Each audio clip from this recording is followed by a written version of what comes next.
There we go.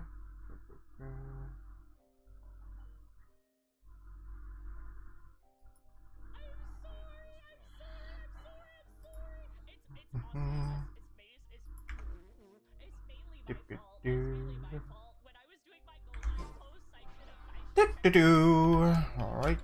Oh.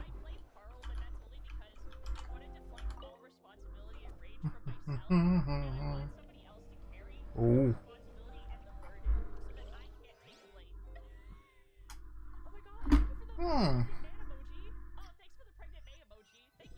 Wait, what? Where am I? There's a thick fog covering my field of vision. It feels more real than a dream, but too chill to be real life. My breath freezes in my throat before I can inhale it. It feels like my soul has been wrenched from my body and thrust into this strange and unfamiliar space. Whatever direction I look in, there's no end in sight. And worse than that, I think there's something in the fog, following me like a shadow. If this is a dream, how long till I wake up? And if it's not, then where in the world am I? Oh. Ow! Knowing that something is pierced through the fog and stabbed me in the back, but there's no blood. There's a strange light coming from the wound, and I see this familiar looking spike retreating back into the darkness. Deep inside, it feels like a part of me is missing, and now another wave of fatigue is washing over me.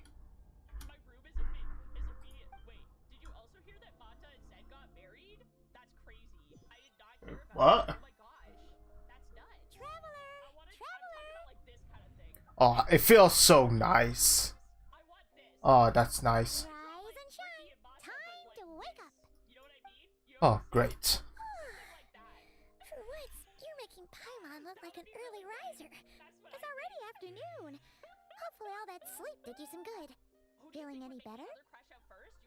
Yep. Especially with the new voice actor. Holy crap. This one's good. Now, before we continue onward, I need to check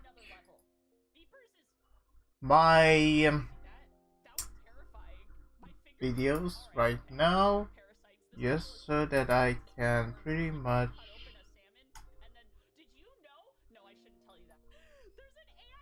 Hold on, let me just...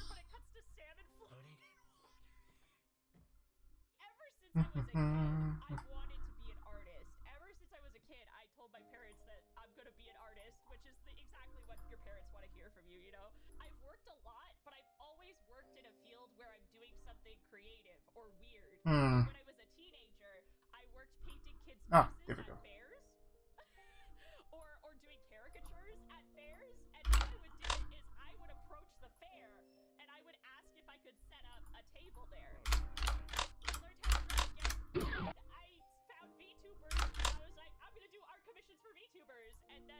Go.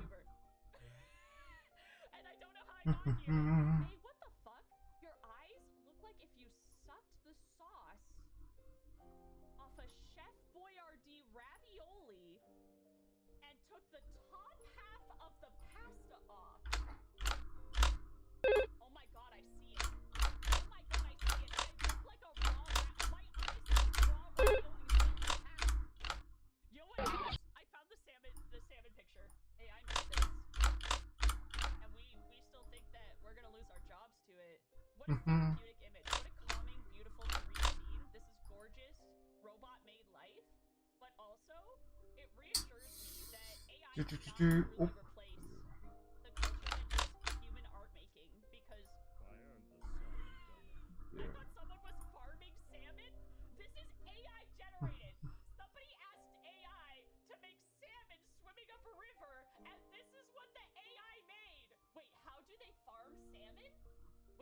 question? Do they grow more? May, are you asking me a real question right now? May's calling me. Oh my god, hi, sweetie! Hi, my girly pop! Hi, baby! Oh my god, hi, baby angel! Oh my god, hi! Oh my god! Hello! Oh my god, is this a new foodie? Oh my god, you look so good! Oh my god, you look so fucking. This is so you. This is such a cute. Wait. What's going Hold on, on. girly pop? What's going on, my baby angel? Fixing my schedule. Yeah? And I was streaming with my vape, and I kept doing it, and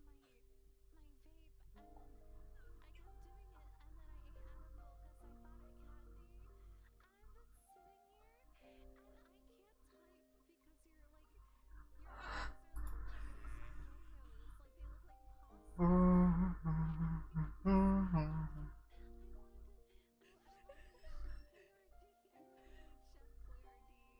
because your eyes are like pequeños, like they look like pasta. Do you need help getting Chef Boyardee? Do you need help? How's it gonna get inside? Well, I can help. I can help. Do you have? Are you able to order some Chef Boyardee for yourself? Are you able to? Can you open? Can you get your phone? Dude, What? What's wrong? it's next to my keyboard. Can you pick that up? It's gonna be like 100 pounds. It's not gonna be 100 pounds. Dude. Moving the mouse is really hard. If you okay, is your phone facing upward? No, it's by the keyboard. Can you? There we go. Like I'm a magnet. Is it possible? Oh wait, May. What's heavier, 100 pounds of Chef Boyardee or 100 pounds of feathers? I dropped. Oh, the feathers. That's right, May. That's right, May. That's right, May. That's right, May. My dinosaur claw. Let me just. May, is your roommate home? Dude, yes. There we go. Whew! Finally. I was gonna say. Anywho. Ask your roommate to help you order some Chef Boyardee.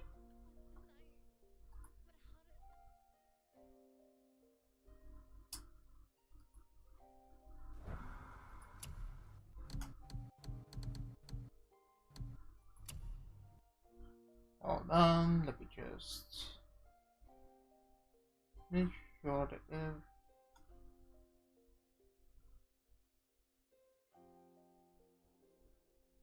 What do you say?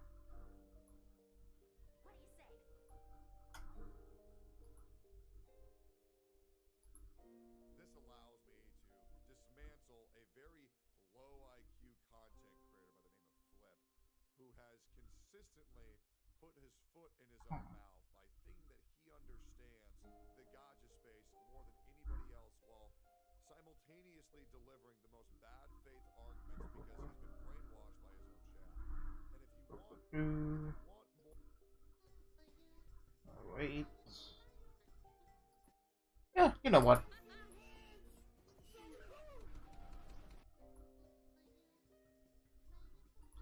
Maybe we should show this. Yeah, there we go. Alright, I'm ready. Let's go!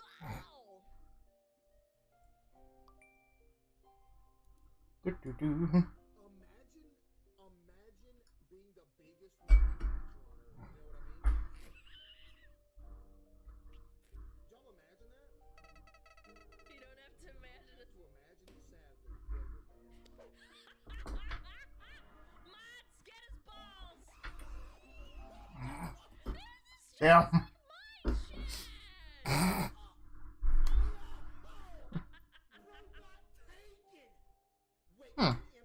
Paimon, I need you to check if there's cut. What? Did you scratch yourself in your sleep? Alright, let Paimon take a look. Nope, nothing there. Wait, did you have a nightmare? Okay, don't panic. Paimon heard that dreams tell us what we need by showing us the opposite. So, if you had a nightmare, maybe all you need is something to cheer you up. Come on, Paimon will treat you to something yummy. Okay. Anywho.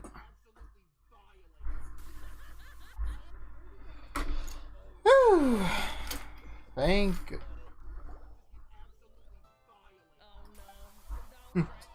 You're Paimon, yeah. Oh no. What?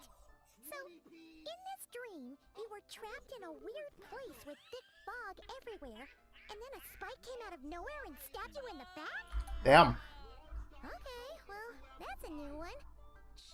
Are you sure it was a dream? Because from the way you describe it, it sounds like you were really there. But then again, you woke up right where you went to bed. And you were definitely in a deep sleep this morning. I mean, I don't know what to make of it either. Maybe it was just a lifelike dream. Then it's decided. Paimon will stay up and watch over you tonight. If anyone tries to mess with you, Paimon will beat him up. Or, wake you up first and then we can beat him up together.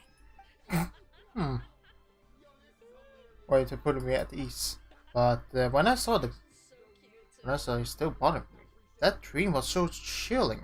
It almost feels like there's something watching me from the corner of the world, even now. Something stabbing in my dream. But when I woke up, there was no wound. Still, if I focus on the area, it feels very aching. Almost as if deep underneath the flesh something is. Something is missing. Oh, Did you just say something? yeah, I heard that Flesh too. remains whole. The soul is incomplete. Left unresolved, the mind will wither away along with it. What the? Wait! Paimon remembers you! You're a child's master! Orange? Skirk. What are you doing here?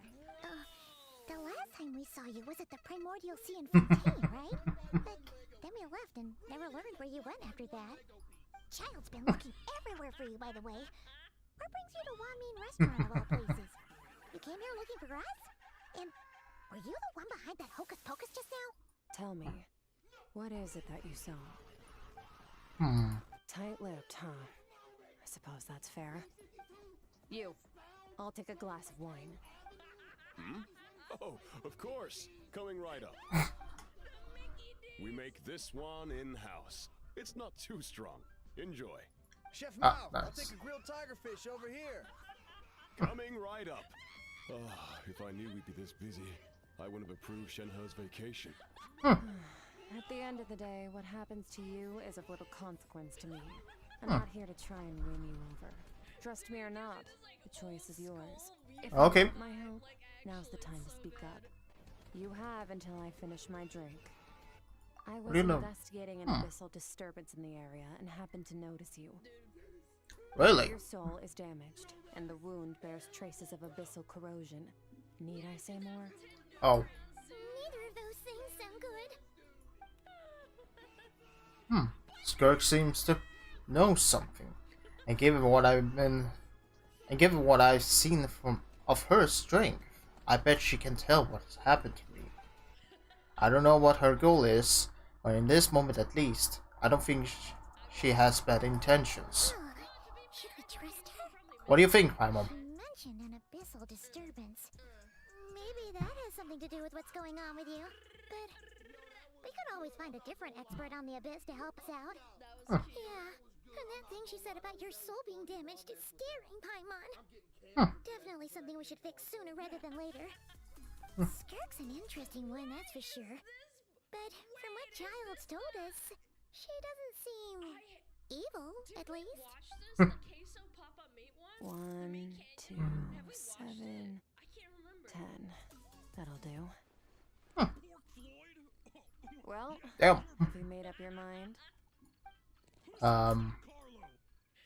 know the worst part? What I saw was a dark space Get really red when shrouded in dense fog that I wouldn't disperse. I bet the Japanese voice actor actually could tell. That's all we know, Miss Skirk. Ma'am, can you help us? So, you couldn't disperse the fog. I understand. Come find me in the Grayley Plains when you're done here. Oh, and I left cash for the drink on the table. Settle the bill for me, will you? Oh, okay. Huh? She disappeared. Yep. Don't worry. She used the Batman technique. Here's your change. Oh, no. This includes the drink, so it should be the right amount. I didn't think you two ordered a drink. We didn't. It was that lady who came and sat with us, remember? You sure? I Wait, what? swore there were only 2 of you at that table. Wait, what? What'd you put in their dish, Chef Mao? Some kind of hallucinogenic mushroom? You got them seeing things. Seeing things? Whoa. Wait, so neither of you noticed her? Nope. Young lady? About this tall? Wearing a purple dress? She ordered a glass of wine. Oh, now you mention it, that vaguely rings a bell. And it looks like I did open the wine jar, so it must have just slipped my mind. In any case, that settles your bill. Come again soon. Chef now? Shake, please. Coming! Okay, what was going on there? It's like they didn't remember Skirk being there at all. Even Paimon was half convinced we hallucinated the whole thing. But that Mora she left for us was definitely real. Yep. Oh, this whole situation is giving Paimon the creeps. But anyway, she told us to head to the Grayley Plains, right? Let's not keep her waiting. Okay. Tips over. I didn't even realize the sofa tipped over with him.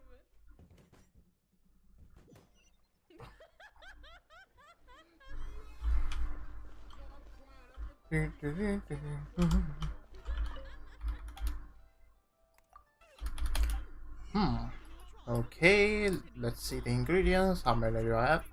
Oh. Oh, damn it. Go. I have a lot of mushrooms. I noticed it. But no bamboo shots. Crabs. Money. Money. Money. Oh.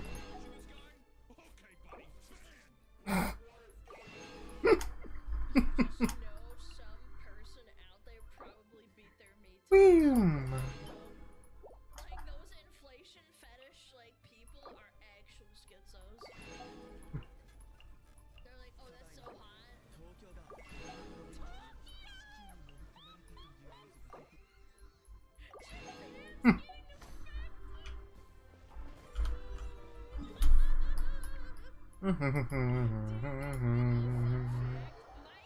Alright. Todd also manages queso. Do-do-do.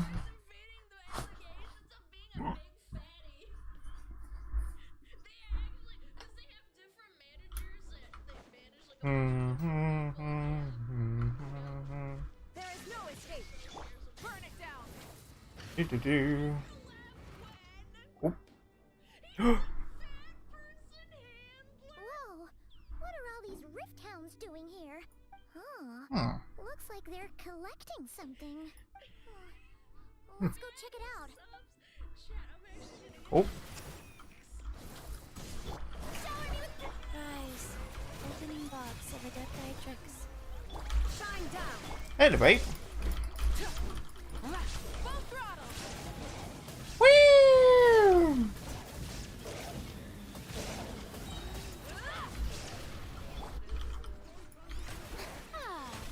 There is no escape. Oh. Light it up. Well, would you look at that? Aw. So, this is what they were collecting. It looks kind of like... God remains. What is going on here? From the moment they are born, all beings of great power have an impact on this world.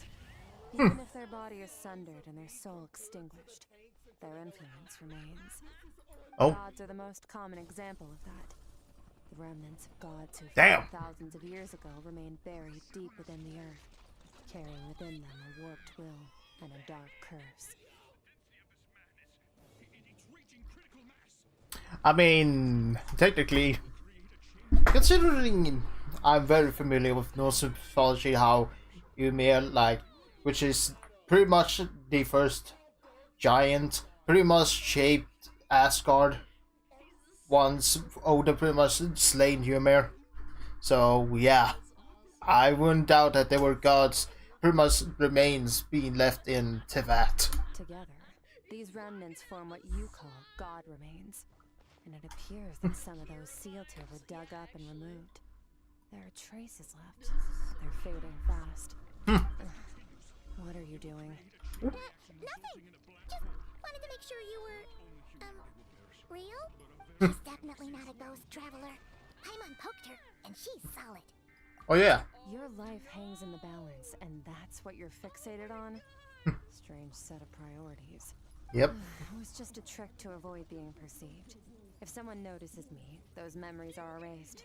Simple as that. Oh. Like you, I have no desire to establish a connection with the world. The weak and the lowly have no right to remember me. Oof. They only have a few missing memories to show for it. Now, can we please get back on track? Okay, that explains. Where were we? Right. The god remains. So, basically, there's now less of them here than there used to be, right? Isn't that a good thing? In our experience, god remains are 100% bad news. A lot of terrible things have happened because of them. Maybe it's a good thing by human standards, but power doesn't come from nothing, and it doesn't just disappear for no reason. The remains aren't just gone. They were taken. Oh. Very clever, traveler.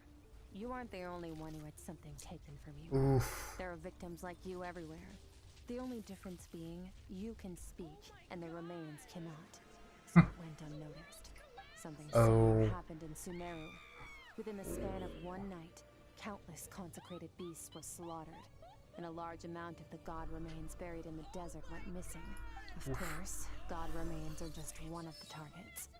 The culprit is chipping away at sources of power all over this world, including the Stella Fortuna above. Oh. You mean the stars? Yep, the stars. 42 of them have died out in the past few months alone. I mean, technically, stars are like billions of light years away, so technically they pretty much died a long time ago. So it would make sense that they will fade, but still. In Kanya, people believed that powerful individuals have corresponding Stella Fortuna. Even should that individual fall, their Stella Fortuna would not disappear, but gradually evolve into a new constellation. Yet now, stars are disappearing from the skies entirely, and it's not hard to deduce what's happening to the power they contain. Something has been leeching power from this world, like a parasite steals nutrients from a host. And now, it's no longer satisfied with the remains of the dead. It wants you. Oh. This time, it only took a fragment of your soul. But next time, there's no telling how far it could go. Why me? I mean, there's a reason, bud. All I know for certain is this. Getting back what you lost will not be easy. Considering how much power this entity has stolen, it must be a god-level being by now at least. But that's not the real concern.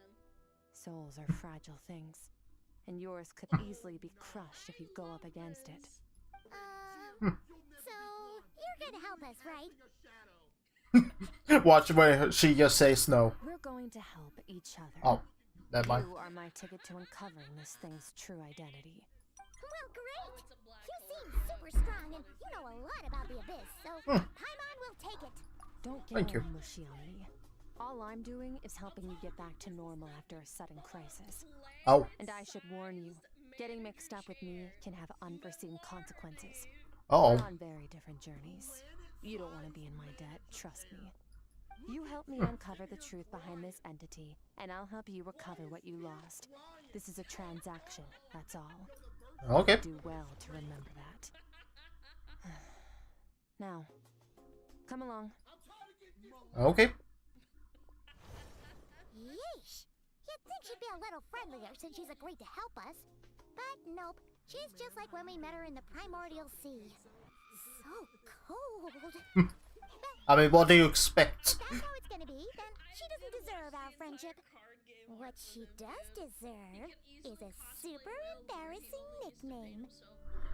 Oh, Paimon's got it.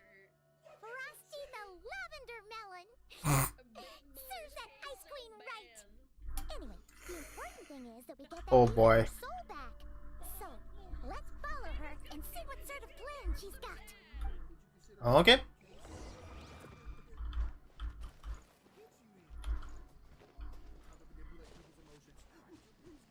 Now, if you excuse me. Life goes on. Rise with the sun. Strike a pose. Try and stop me. Rest from the sky. Do-do. Oop. Hey. Incinerate. Oh, Not a bad haul. there we go. All right. Do-do-do-do-do-do-do-do.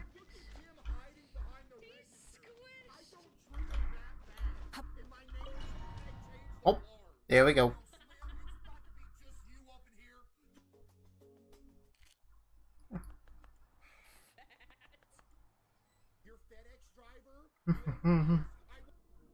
Oh, Whoa. This place is way bigger than Paimon expected. Where are we? This is where I live. I suppose it's the closest thing I have to a home here. huh. Well, I mean, considering Shrek's live in the swamp, I wouldn't be surprised that she would live in a place like this.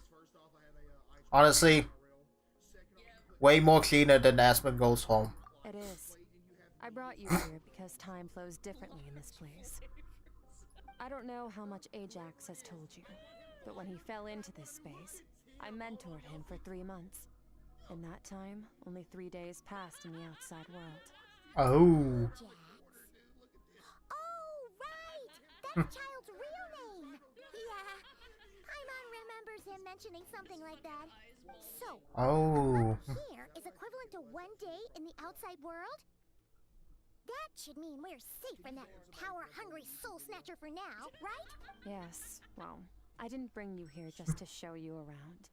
In the outside world, the traveler could be attacked at any moment. But coming here has bought us quite a bit of time. Okay. We just need to figure out how to investigate that place you saw. The one full of fog. Both your description and the abyssal disturbance I felt point to that space having some connection to the abyss. It could even be a domain similar to this one. The thief who stole that fragment of your soul is hiding there. But the abyss is a chaotic and turbulent place. If we want to pinpoint their location, we need to see what that space looks like without the fog. Okay. Power can grant a special form of sight. Have you ever wielded abyssal power before? Okay. Do you plan to learn? That tracks. All the information you have suggests the abyss is something sinister, and that abyssal power is a wild and dangerous force that always spells disaster. And you're saying that's not true? Depends on your perspective. Floods and hurricanes take countless lives too. But if one Okay. day you gain the power to control them, what was once a calamity is now just another tool in your arsenal. I'll respect your opinion though. Just means we have to turn to the second best option. A little abyss crystal that contains my power. Wear it on your head, and we'll be able to perform dream mirroring when we fall asleep. Okay. Mirroring?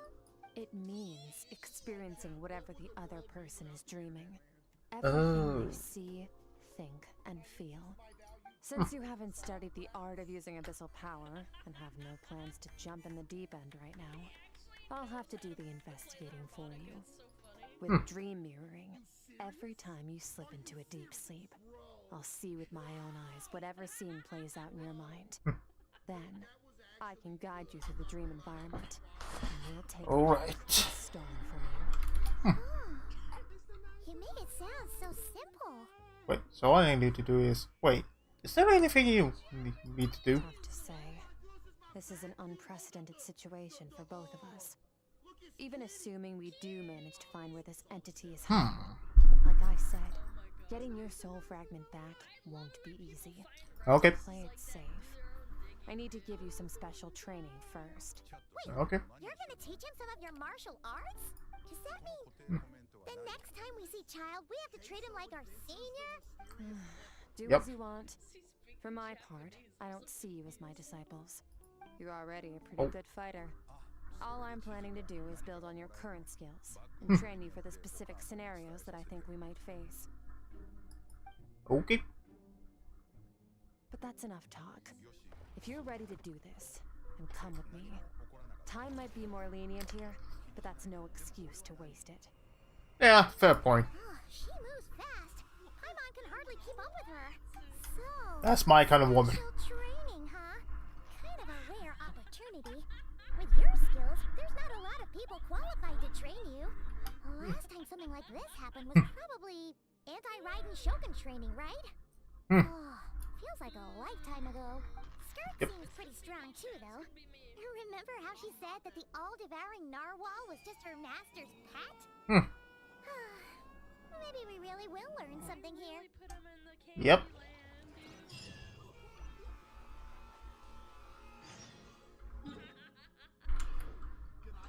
Okay. Doop-a-doo. Whoop. Whee! Up. Hello, Skirk. Ready? Yep. Bring it on! Your training will be split into 3 stages. Testing your blade work, elemental abilities, and reasoning skills. We'll start with blade work. You're no rookie in this area, so I won't bore you with the basics. During your long journey, you've no doubt sparred with a lot of talented sword fighters. Consciously or not, you have picked up all kinds of techniques from them. You bet. There's Kaya, Master Jean, Kuching. Oh, and Kazuha, Ayaka. Yeah, we've met sword masters like you in every nation we've been through. You sparred with a bunch of them too, right? Nice to know it's all gonna come in handy now. Don't get too smug. In sword fighting, techniques alone are not enough. You need a cohesive system to bring it all together. A style or school of fighting. Oh. To use the human body as an analogy, your style is your skeleton. The foundation, the framework. Techniques are the muscles and other flesh attached to the bones. This is where your strength comes from. Improving your sword fighting is like growing that body. If your frame got bigger and taller, but you didn't add any muscle mass, you'd be weak and flimsy. Then again, if you packed on pounds of flesh without a big enough frame to support it, you'd end up bloated and unwieldy. You need to do some introspection. Take a good, hard look at your past experiences and figure out which parts of what you've learned are just techniques, and which parts can be used to form your own system of blade work. Only then will you get the full utility out of all your thoughts and observations along the way. Only then will every strike you deliver make perfect sense. Wait, is that it? Paimon thought you were gonna teach him some cool new moves. Like when you went swoosh and opened a tunnel to another place. One day, you'll reach a new level of power where you realize that even that's as basic a trick as any other. Oh boy. Right now, our sword styles are so wildly different that teaching you new techniques is pointless. There are no shortcuts in the pursuit of power. Failure is your best teacher, and rigor is your coursework. Honestly, yeah. Since failure, you can pretty much learn from them. To be better the next day. That's all I have to say. Time to make a start. Train. Oops. Now focus. Destroy the crystal columns as swiftly as you can.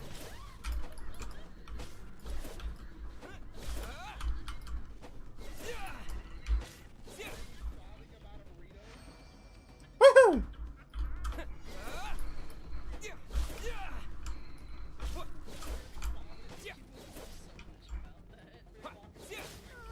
This is making Paimon's head spin. Hang in there, traveler!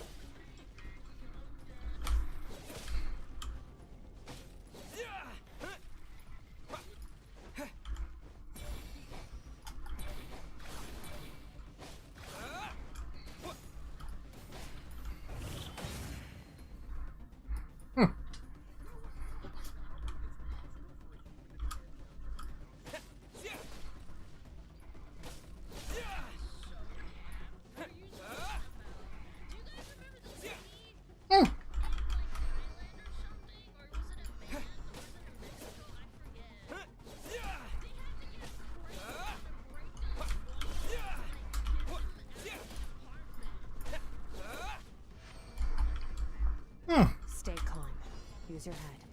You have to keep it together.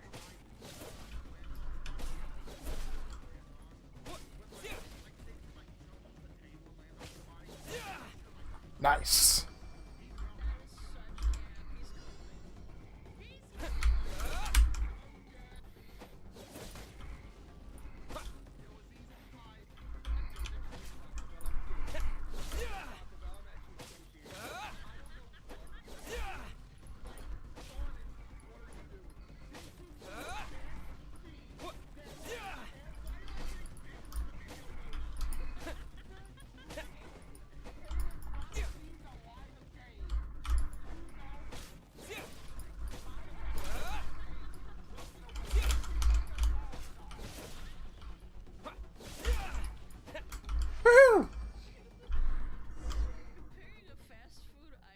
That was actually pretty fun.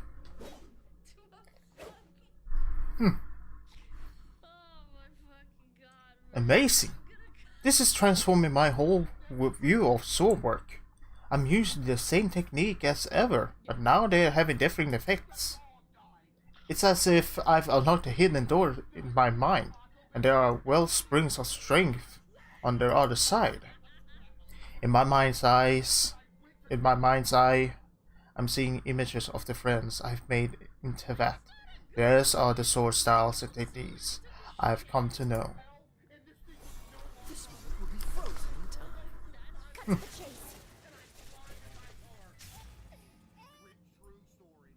Consider a moment of true mastery that you've witnessed in another person and ask yourself, what lies beneath the surface? What's their guiding philosophy? What's their state of mind as they maneuver their weapon?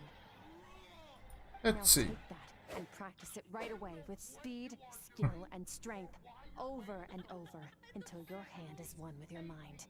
This is the only path to true growth. Step on them. Dance with the waves. I see eternity go in by an instant, the autumns of many years of a single leaf. Thus I shall slice this maple in a flash, and ask a question of the ages. My sword style, my journey.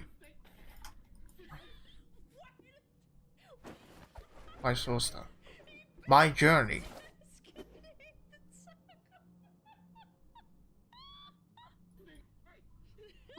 She fell asleep. If you start to tire, empty your mind, but do not stop. Stay in that frame of mind as you keep up the fight. Get rid of all redundant movement. Hello, Tiff. Imagine your sword is an extension of your own body. Wield it just as you wield your arms, hands, and fingers. 'Twas on a deserted, moonlit night that the hero approached the vile dragon's limpid lair. Rain cutter!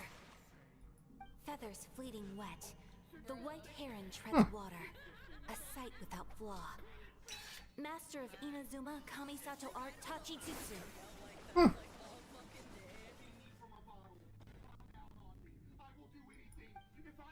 With each slashes of my blade, I feel my strength increasing.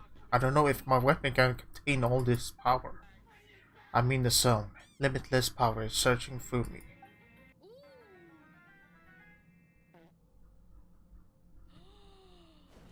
Yeah. You slash and swipe until you're exhausted. Looks like you've made some real progress. That concludes your training session. Yep, it's Kirk's story quest. Paimon knew you could do it. How do you feel? Well,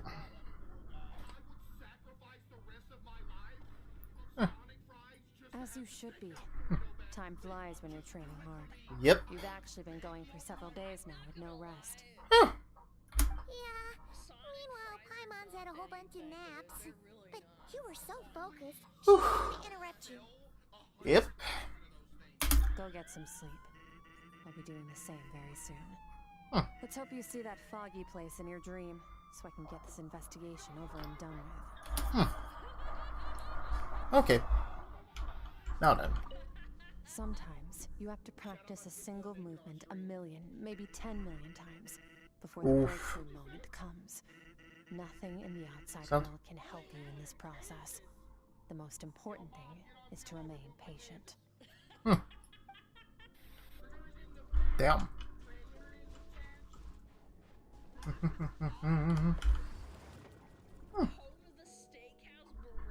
Yeah. I'm skipping till next Ceylon rerun. Well, that's... Well, I can understand. All it requires is just patience.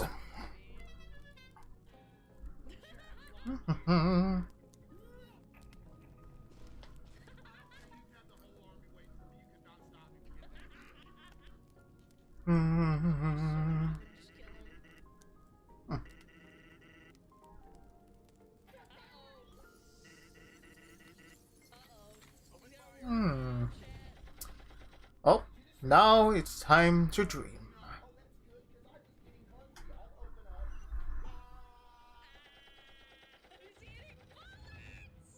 Oh, where am I? Where am I now?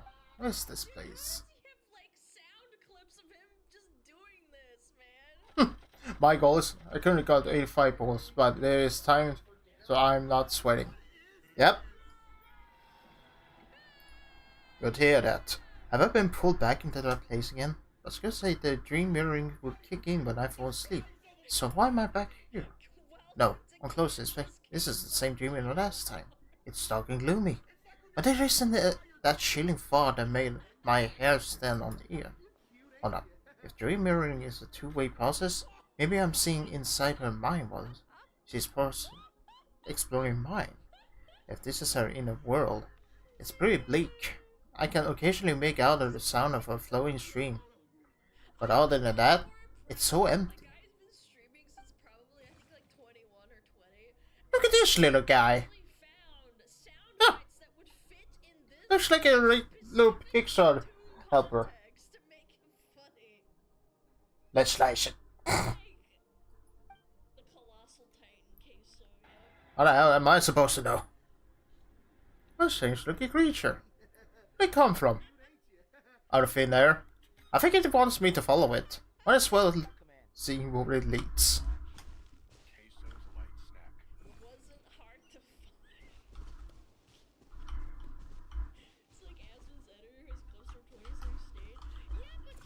Oh. Ah, would you look at that?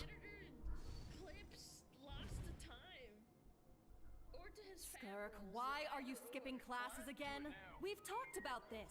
Because he's a crabby old man, and he's a boring old man. I don't like going to his classes. Oh. Me. You shouldn't talk about your teacher like that. It's very disrespectful. I mean, there's some good ways and bad ways to import that. Let's not get into a big fight about this. Skirk's learned what she needs. There's no point forcing her to sit through more classes if she doesn't want to be there. Based Bell. But I'd still love to hear about what you got up to yesterday. Why don't you tell your dad all about it? I went diving, and I saw this huge fish. I never knew they could get that big. It looked kind of dumb, though, with that stupid big fat head. I tried to shake its fin, but it just spat water at me. Oh, and today, I'm gonna go to that prairie up north. There's supposed to be this giant bird there that can spit fire. I bet if I climbed on its back, it could fly me all the way to the stars. Actually, it was a plate of broccoli. Oh boy, if you only knew. Yeah, all up to the stars, and then you just freeze to death because there's no oxygen in space. Then I suppose your old dad should get one as a pet too. Otherwise, how are you gonna hear me call you for dinner up there in the stars? Plate of vegetables, yeah. Is Skirk Rosalina? When it's time to eat, I'll come back on my own, Zilly. Anyway, gotta go. Bye, Mom. Bye, Dad. Whee!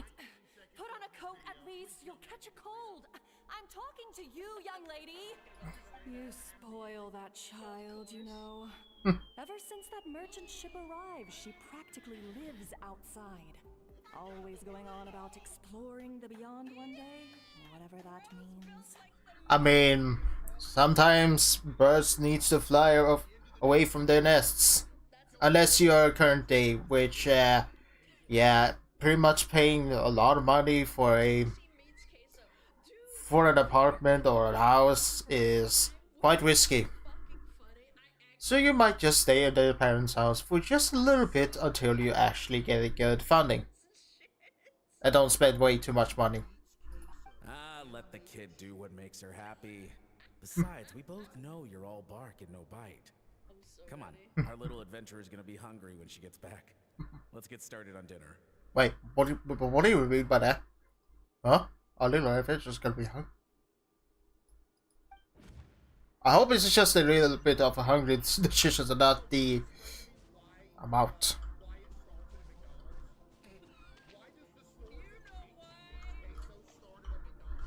The weather is wonderful today. Oh! The stars shimmer high above. But what lies beyond the stars? That's a good question. A lot of exploring. That's what it pretty much lies. As far as the eye can see, an endless snowy plain, or maybe buildings taller than the sky, like the people from the merchant ship said. Can't be the only one asking these questions. The universe is fascinating. If only I could meet some other people like me. We could set sail together and explore every corner of the world. I'm sick of being a kid. There's so many amazing things out there, and I'm ready to see them all. But for now, I'm starving. Better get back. Logical thinking. Oh no. Huh? What's over there? Oh no. Don't tell me something's happening. Something's going on. This does not look like Jinxie, I'm not gonna lie. Wait, why does the animation look so good? Oh no, don't tell me. Don't let a single one of them get away! Oh. No, please, spare the children! Stay back! They're coming!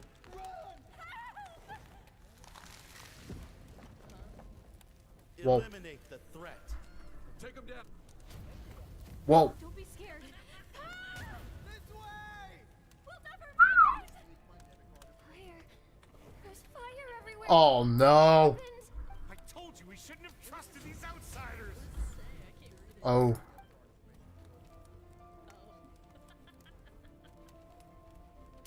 Uh-oh. Why are you doing this? What did we do to deserve this? We welcomed you with our finest food and drink. Showed you the best our home has Oh to boy. offer. If you only... Did you cloth dyed by our own hands? And this is how you treat us? Well, what did they look like? Did you just accept people on a fucking no? Yeah, this is kind of a bit negative of just accepting people just regularly because this happened. Captain, Zone 3 is clear and we have Zone 2 surrounded. Callous soldier. Is that a fake? Hmm. Is that a fake? Begin extermination. Remember the orders from upper command. No one is to be left alive. Oh. Rest assured, sir. We have enough munitions to annihilate these savages and burn their entire civilization to the ground. Wait, what? Good. The only ones who put up a real fight are that man and his wife, correct? What's their status? We shot the man in the ankles and the wife broke her wrist attempting to fight back. They won't be doing much more fighting. Oh. Up in their home for now, but they won't last long. To prevent them from making some kind of last stand, we're planning to clear out the other zones first so we can send a bigger squadron to surround them. Well, well. Turns out some of these beasts do know how to use their claws. Now the Oh, threat that these is- savages pose will be undeniable. Let them cling to what's left of their lives for a little longer. Oh. Once the other zones are cleared, I'll cut off their heads myself. Oh, that is... Oof. That is... dark. It smells like something's burning. What's going on? Jesus, this got dark. But then again, this. Oh. Skirk, you're all right. Thank heavens. I'm so happy to see you, sweet girl. But you need to go. It isn't safe here. They'll be back any second. Oh. What happened? You're bleeding a lot. Dad? Oh. Poor Skirk. This is the place. Alert all units. Prepare to surround. Run, Skirk. Run as far away as you can. Don't trust anyone. Oh. Your dad and I, we're not afraid to stare death in the face, but we need you to survive. Oh, that is. Our girl, so curious. You're already so brave. I know you're going to grow up to be such a positive light in this world. Whenever you miss us, just play this song. Oh. Remember, life is a gift. No. Let darkness claim it. No. Please. Break down the door. Look what we have here. A savage that can pluck a tune. Well, the show's over.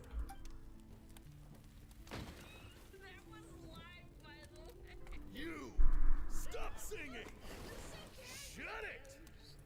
I said shut it or I'll make you! Fine. Uh-oh. Your way. What was that?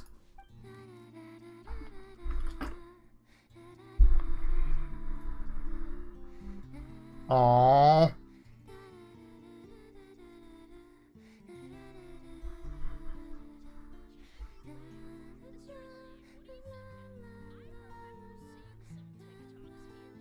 Oh.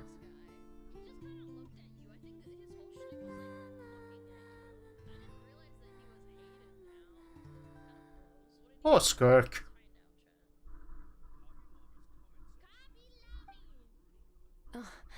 You're awake? Hmm. I found a few clues while you were asleep, but it's only a start. Now, time for the second stage of your training. This time, the focus is elemental energy. Come find me when you're ready to begin. Yeah, Skirk is hiding quite a lot of things.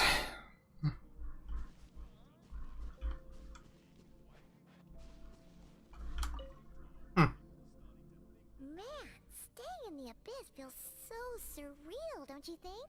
Hmm. No day and no night. It's like time hardly exists.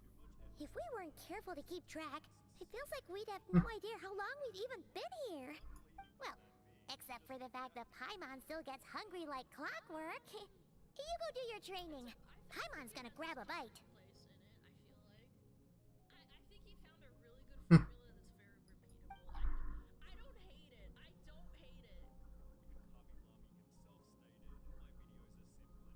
What the hell? Best views on stream. Yeah. Yeah, don't go use some pretty much this kind of linkage over here.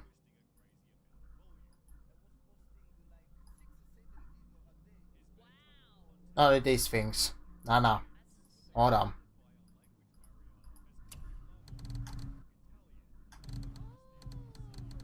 Now where are you?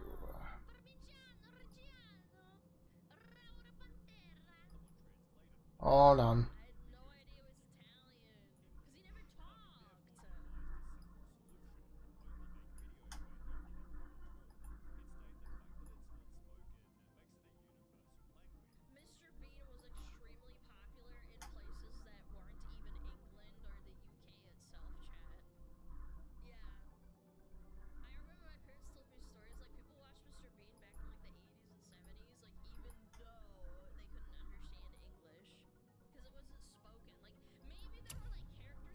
Hmm.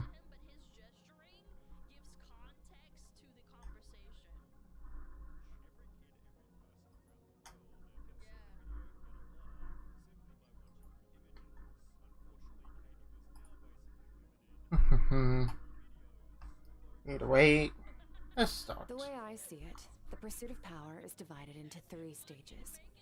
The first is mastering the use of standard weapons. Next is learning how to harness natural energy. And after that, you're free to challenge even higher dimensions.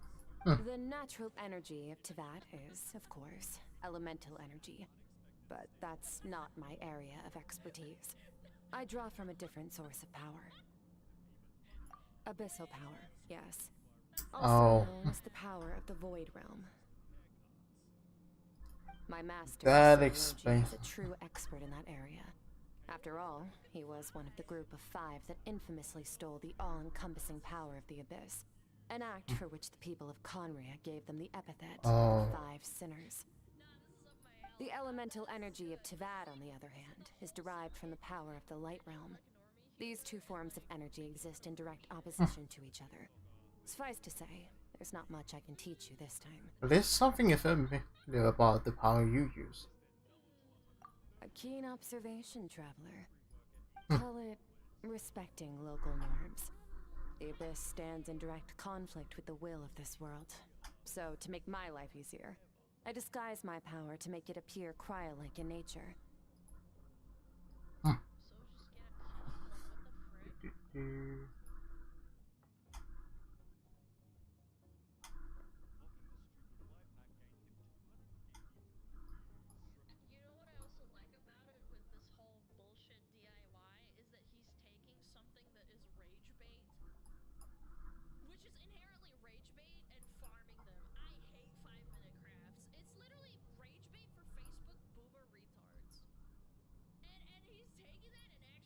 Yeah.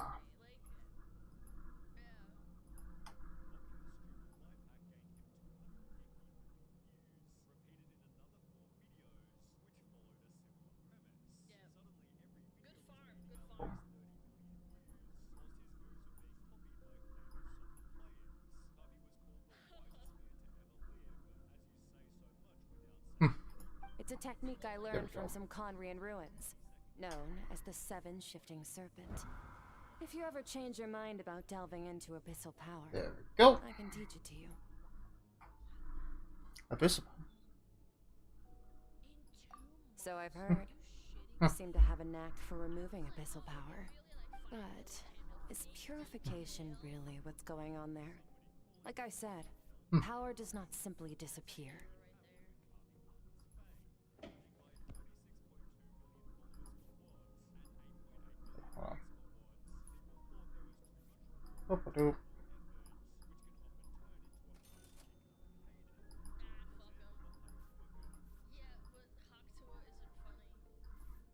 There we go. Just What are you trying to thinking out say? loud. Let's focus on your elemental training.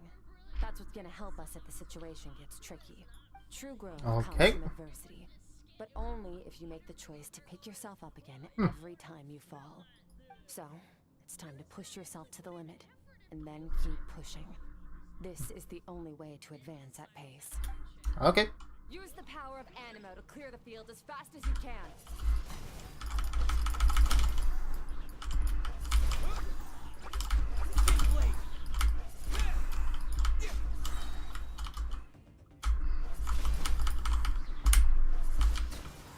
Disappear! Windblade!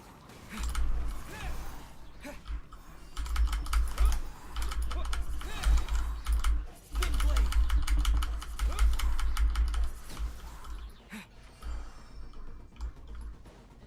Observe your surroundings. Look for things you can use to tilt the scales of success in your favor. Yeah. Windblade!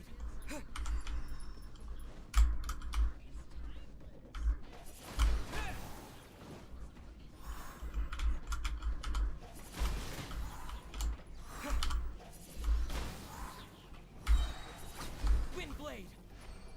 Woo.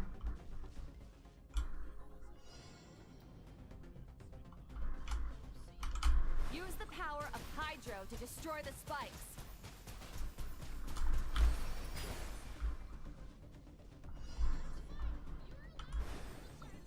Faster.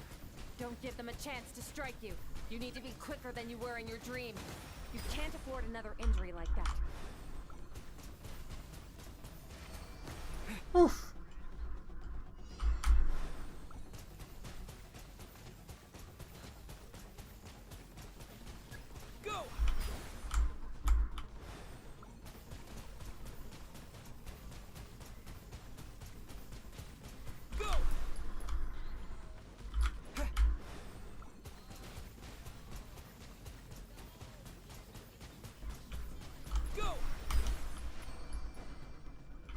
Oof. Do, do, do, do, do. Do, do, do, do, do. Water jet. Go. Water jet. Yes! Haha! Woo! Along my journey, I've gained different elemental abilities, but I've never been trained all at once like You this. need to understand what makes you special. The ability to wield elemental energy without a vision and switch between the elements at will. It means your aspirations need no approval from the gods. Your power is not bound by the rules of this world. Yep. So be bold. Do not be afraid to chart your own path. Graceful as the wind, tough as a stone, nimble as lightning, flourishing like foliage. I can feel the power of the elements flowing through me, sometimes peaceful as the flowing stream, other times surging like a rangy river. Of course, be a man, raging river. This is the dark side of the moon. If I close my eyes, I can almost hear their voices, but it's not like some it's not like some wild beast battling me from the minion. It's more like saying hello to an old friend.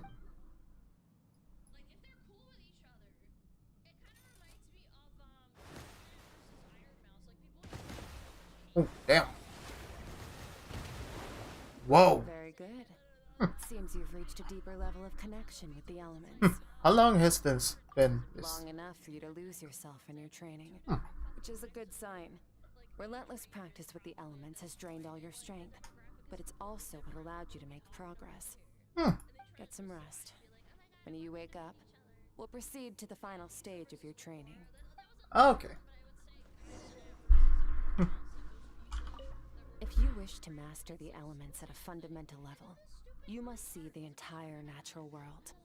Nature in all its places and forms. That is part of what it means to be a traveler. Okay.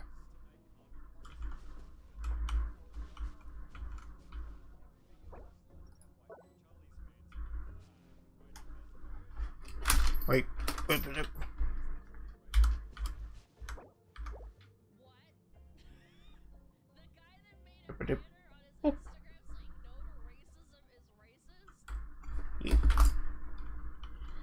Alright. Bye. Whoop.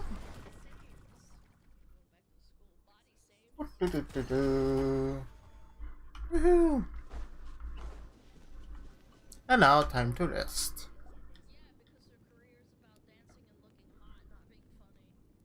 Hmm.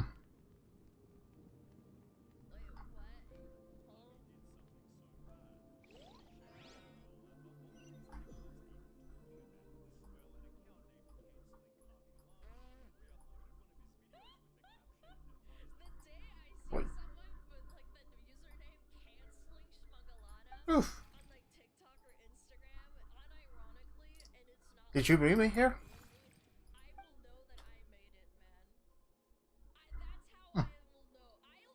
No response. The strange creature just floated away. What is that thing? What is it doing in Scar's inner world? And where's it taking me this time?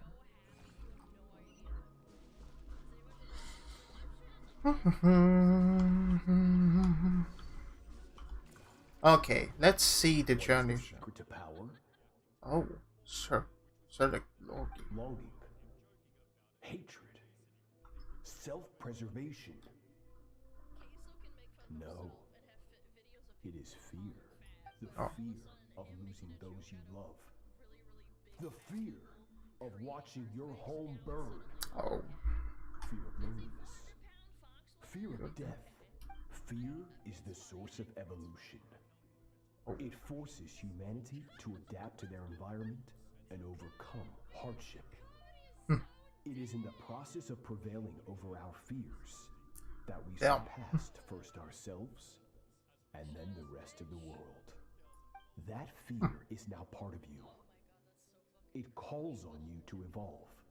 And it is time to answer.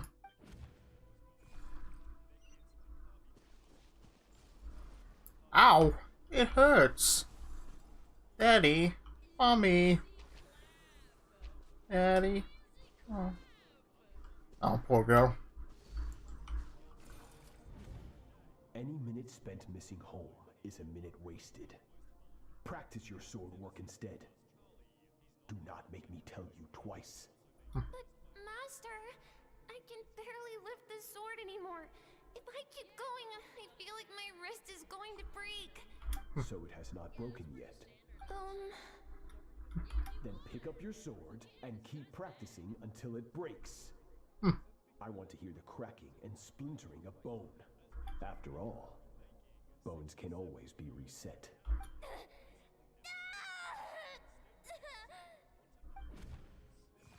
Yep, she has gone through hard training. I can't breathe. Jesus. Everything's gone black. Tyler is like, well, you thought that was hard. Good, Skirk. Once again, you survived. How do you feel? Cold and pain. Oh, is this where we see how she became now? These are signs that you are adapting to the abyss. Oh, of course. Each time the flesh is torn and the spirit crushed, each time you claw back from the brink of death, you become stronger. I now understand why these people sought to destroy your homeland. Your potential goes beyond even what I could have anticipated. But you still have much to learn in your pursuit of strength. Your mind is rife with distractions. From now on, I shall show no mercy in your training. Oh. You must learn to shut out all the pointless emotion. Crush the self that makes you weak. Oof. And become master over your physical form. Get up, Skirk. Oh. Wipe the blood off your face. Cut away the rotten parts of your flesh. And mend what is broken. Then take up your sword. Yes, Master. Damn. That is even more. That is quite fucking brutal. The dream is over, but I can't get that suffocating, oppressive feeling out of my head. I have so many questions about Skirk's past. Where does she come from? What has she been through? Yep. Hopefully you got some good rest. Skirk said to tell you that she's ready to start the final stage of your training whenever you are. So, wanna head over now? I really want answers, but right now it's so vital that I complete my training. Once that's done, I'll find a chance to talk to her.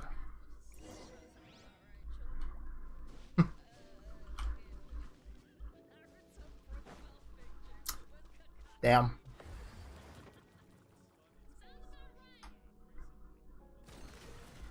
Okay, third round.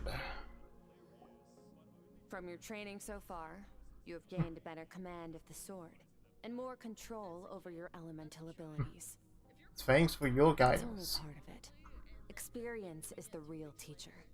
Your journey, the friends you have made, the dangers you have faced. These have taught you more than I ever could. Damn. It's time to focus on how you react under pressure. You must be able to think rationally, even in unpredictable combat situations. To simulate this, I'm going to attack, and you're going to block. Ready? Okay. Yes. Not bad. That defensive stance looks near unbreakable. Just like your sister. Oh, that reminds me. You still don't know what happened to her, do you? Oh. No fair! That's cheating! That's... You think every opponent has the same moral code as you? Yeah. You can denounce their deplorable methods all you want, but only if you live to tell the tale. The dead don't get to complain. Yeah, that's pretty much Master Splinter. Was that fair? No. But did I win? Pretty much the point. Any opponent can pretty much do some dirty tricks, and you cannot complain about it. You may have some morals, but the opponents don't. They will literally pull some dirty tricks. Strong emotions will always arise in combat. Anxiety, anger, fear. Oh. But a true warrior is never at their whim. Only when you are free from the influence of emotion can you make the right choice, no matter the situation. Are you describing yourself? How amusing. Almost sounds like you think you know me, but you don't. You can choose your own path. We are not the same. Let's begin. Try to use reason over emotion. Make the most rational and advantageous decision in any given moment. This is your final training session. Look alive. Alright. Same drill as before, but this time I'm going to interfere. Hold your focus.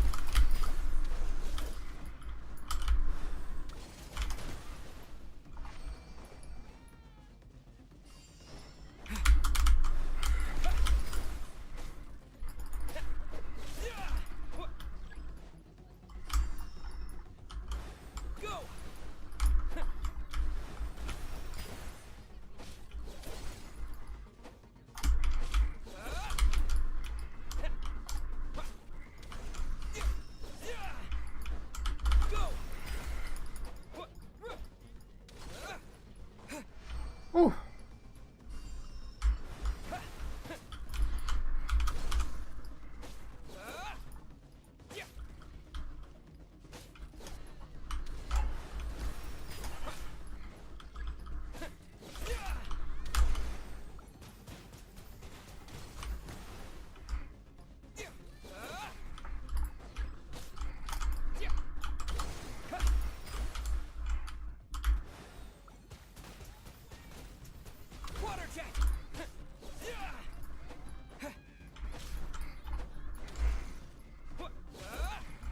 Not bad.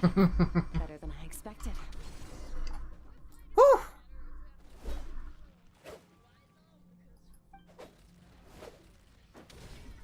If I can just focus on my emotion,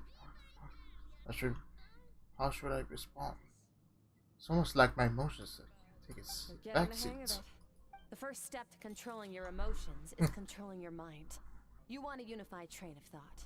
It all comes down to focus. Focus on the battle.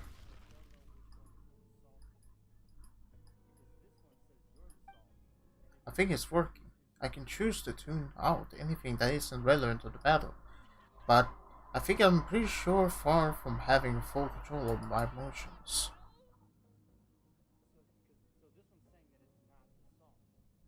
Your mind is rife with distractions.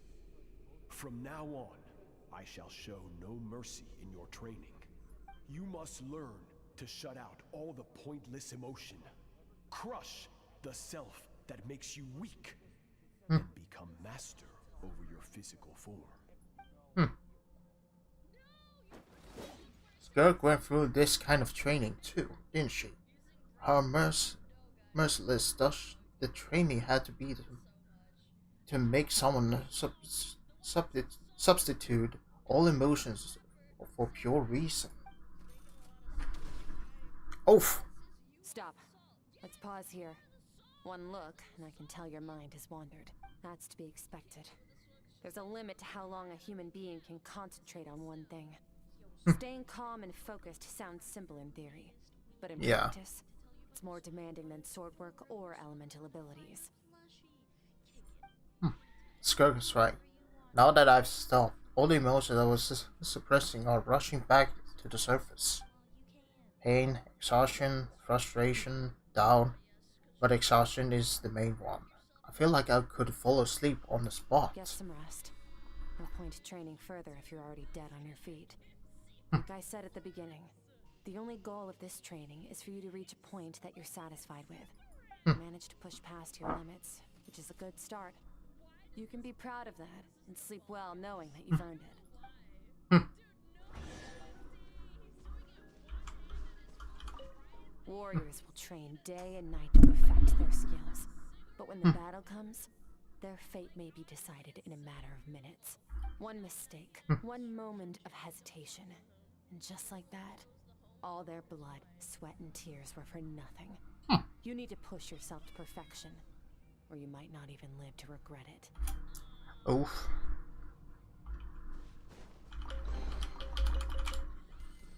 What?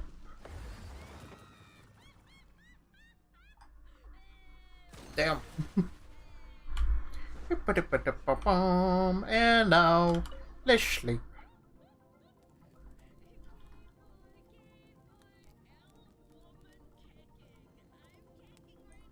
Alright, time to dream.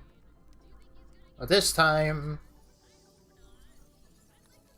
let's see all the things in our past.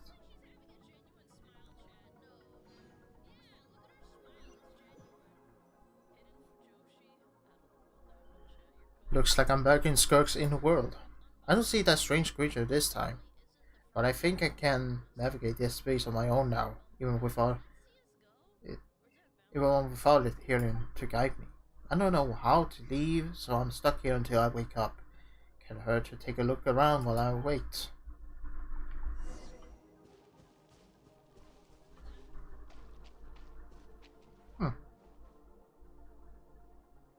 Skirk is amazing. She faced down that terrifying giant and cut its head clean off. She got hurt though, didn't she? I heard it was pretty bad. Yeah, well, that's a given. But the moment she was on the mend, she got right back to practicing her sword work. I heard Master suffered a grave injury once too. Lost an arm and a leg and still came back stronger than ever. Skirk's becoming more like him by the day. Incredible. I wonder if I'll ever reach their level. They're always so resolute, so unshakable.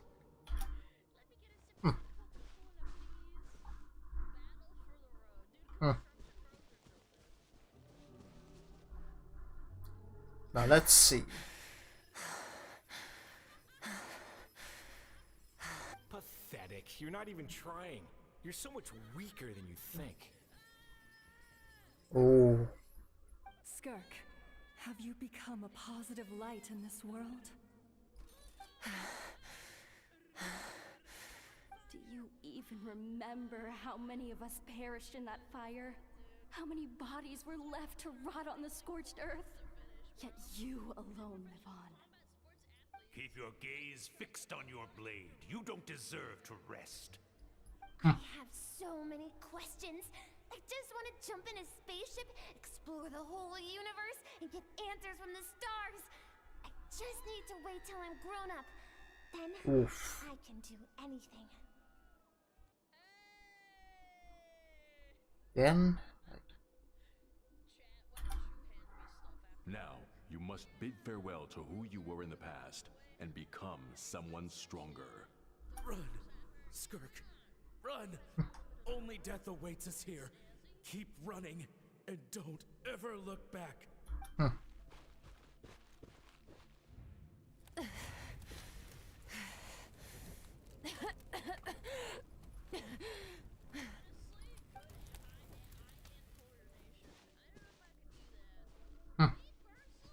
Looks like she really had a hard time with it. Alice. Wait a minute. Alice? Huh. Where would you look at that? Telling people you're from somewhere beyond the stars won't do, now will it? Ah, Alice, Alice, Alice. Of course, you sneaky bastard. Instead, as the Conrian saying goes, venturing out into the universe and down into the abyss are the same in that both are braving the dark unknown. Well, I'm a visitor on this planet, so I'll follow the rules. Wait, a visitor on this planet? Oh. That saves me quite a bit of trouble. Let me offer you a piece of advice in return, although it might not be what you want to hear. I know the pursuit of strength is important to you, but taking a moment for yourself every once in a while is never a bad idea. Ignore her existence for too long, and there will come a day when you can no longer hear her voice. Oh.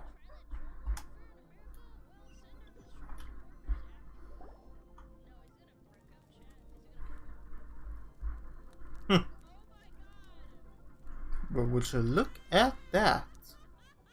Huh? The dream is over. I can hear the crackling of a fire in the distance. There's a fragrant aroma in the air. Grilled meat. You must be starving, right? Ta-da! A barbecue feast just for you. Yeah, I'm sorry. Of course you are. That's why Skirk and Paimon got this all ready for you. Dig in before it gets cold. You too? Oh well, if you're around someone long enough, it's bound to happen. Plus, Skirk can cook.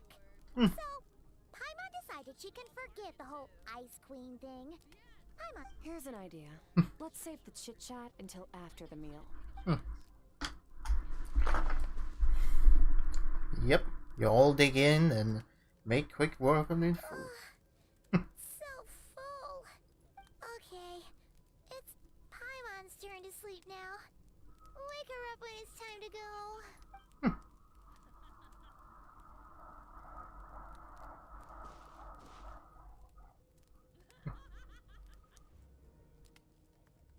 I have good news.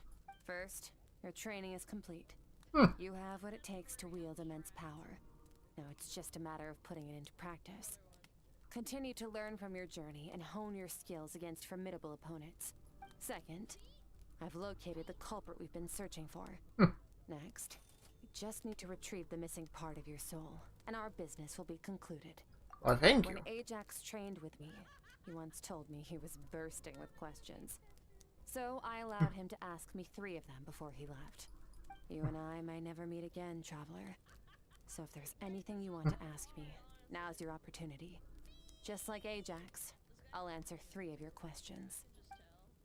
After spending time with inner world and the witnesses of the memories, there's so many questions I could ask, but the most important one is, are you really from Teyvat?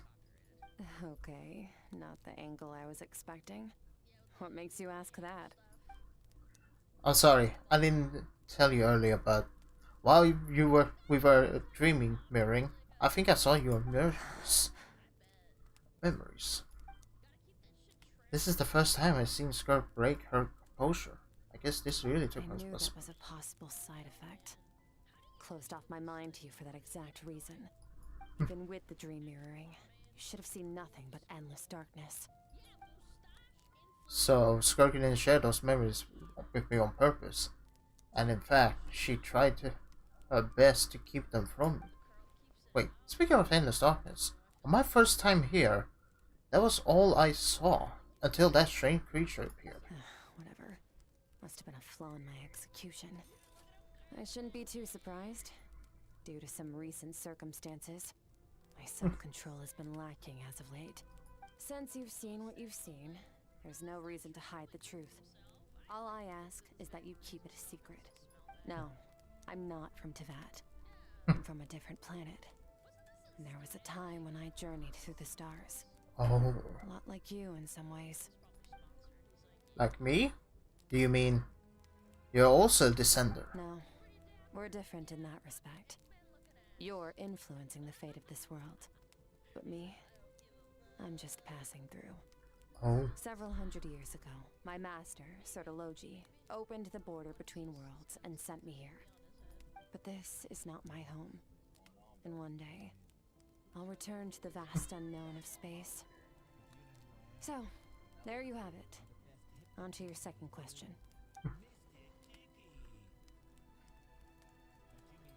Well, what is your goal of becoming? To become stronger. For certain reasons, I need to bridge the power gap between me and my master as quickly as possible. But first, I need to understand the source of his strength. To do that, I need to follow in his footsteps. Walk the path he once walked. And somewhere along the way, I'll find out how to defeat him. That is my sole focus and purpose. Okay. You have one question remaining. Skirk's goal is to defeat the Foul. I can hear how serious this is for her. I wonder what shows the reach could be, but given how quickly she blazed through that question, although she wanted to talk about it. What should I ask? You make it sound so easy. Ever since the incident I experienced there, I've never stopped searching for Master Skirk and that unknown abyss. But it's been years now, and I've still found nothing. Maybe I should. Well, your last question? You know Shield is looking for you, right? Are you going to let him see you? Ajax. His situation is different than yours.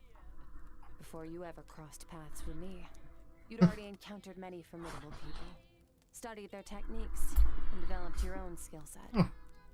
So, during your training, all I had to do was build upon that foundation. But Ajax was so young when he came to me. A complete blank canvas. Children can't help but imitate their role models. In the long run, that would only hinder his growth. Once Ajax has enough strength in his own right, I will allow us to meet again. Until then, let that motivate him to reach his full potential. Okay.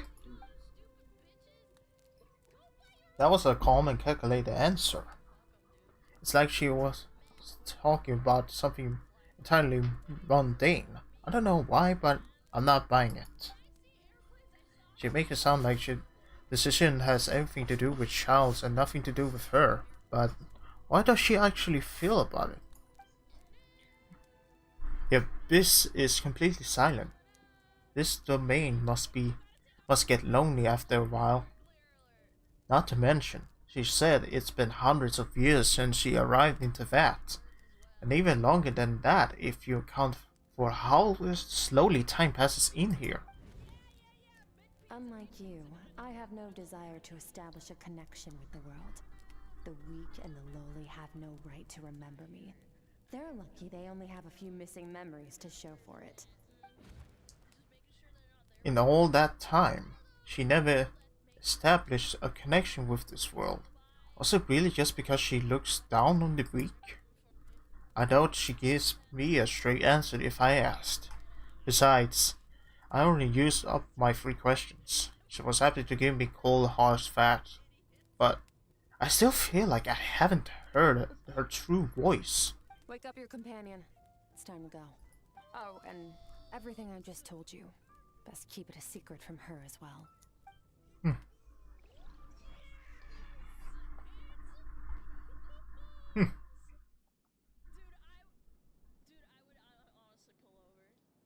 Time to go. Whew. Where are we headed? Just follow me. I'll open an abyssal rift close to the culprit's location. It will take us to where he's hiding.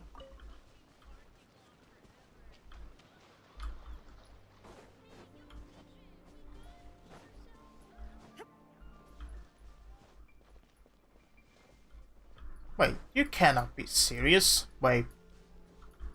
Is there? Really?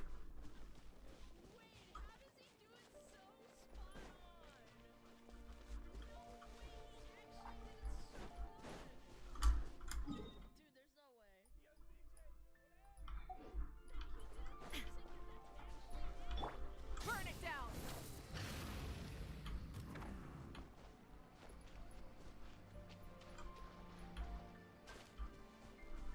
So peaceful and quiet.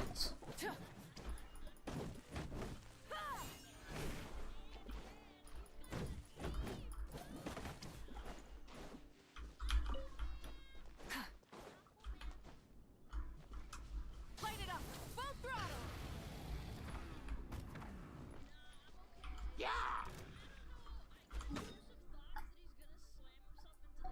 You know what? Fuck it. Rise. Illusion shattered. Right.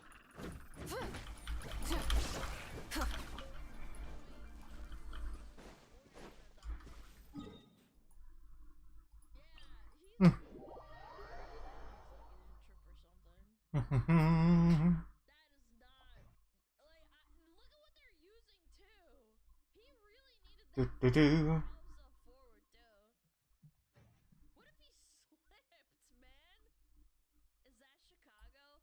You know what? This is very Chicago coded. Imagine if you Okay. hit this head off the window. There we go. Rise with the sun.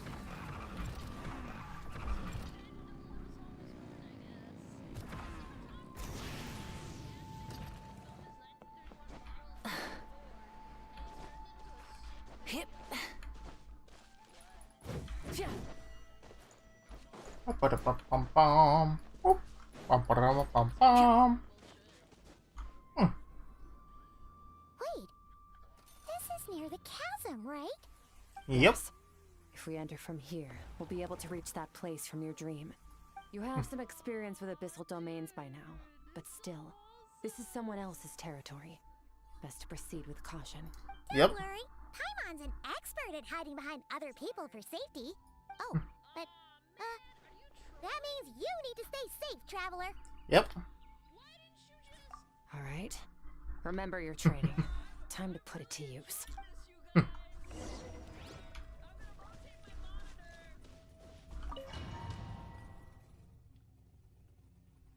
All right.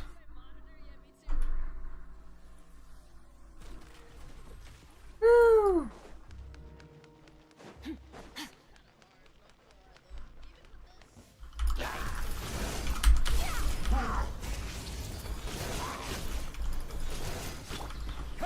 Wipe out! Water jet! Annihilate.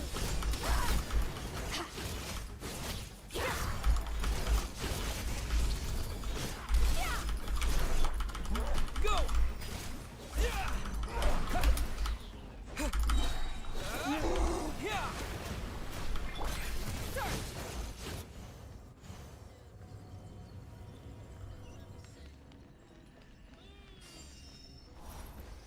Whoa! Look at all these spikes! Careful, don't get hit! You know what? Paimon's just gonna float behind you. Come on, you got this!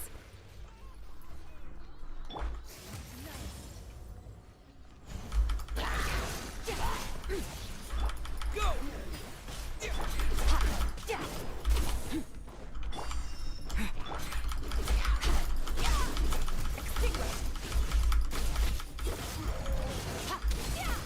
Hey, what are you two doing here?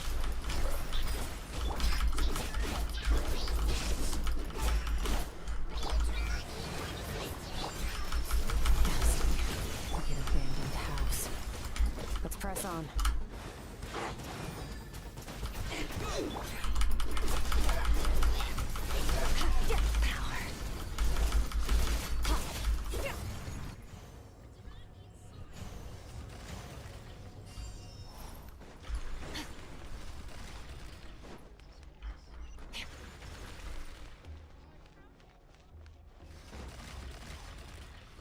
Annihilate.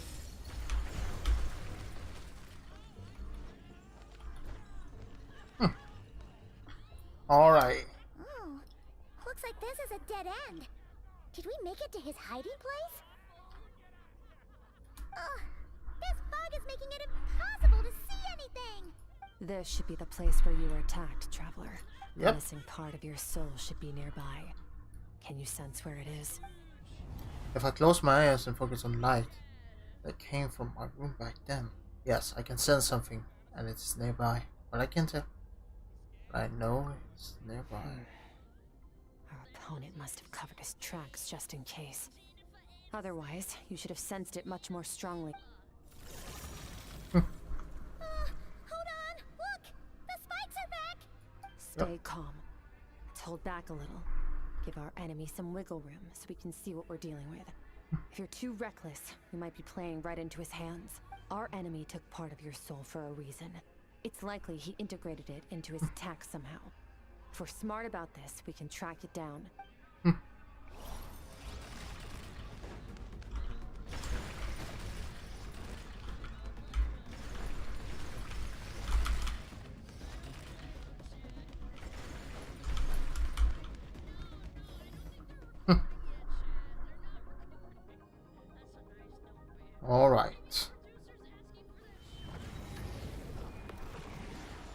Yes.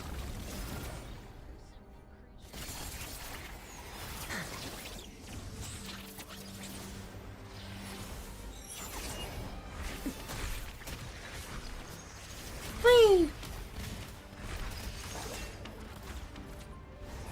From the start, the attacks have been focused on me. Trying to break through my defenses? I see.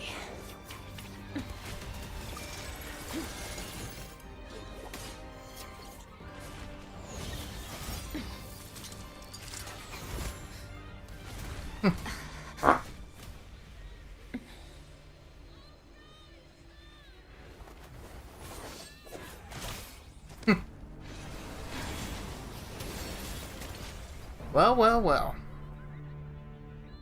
You're right. I think.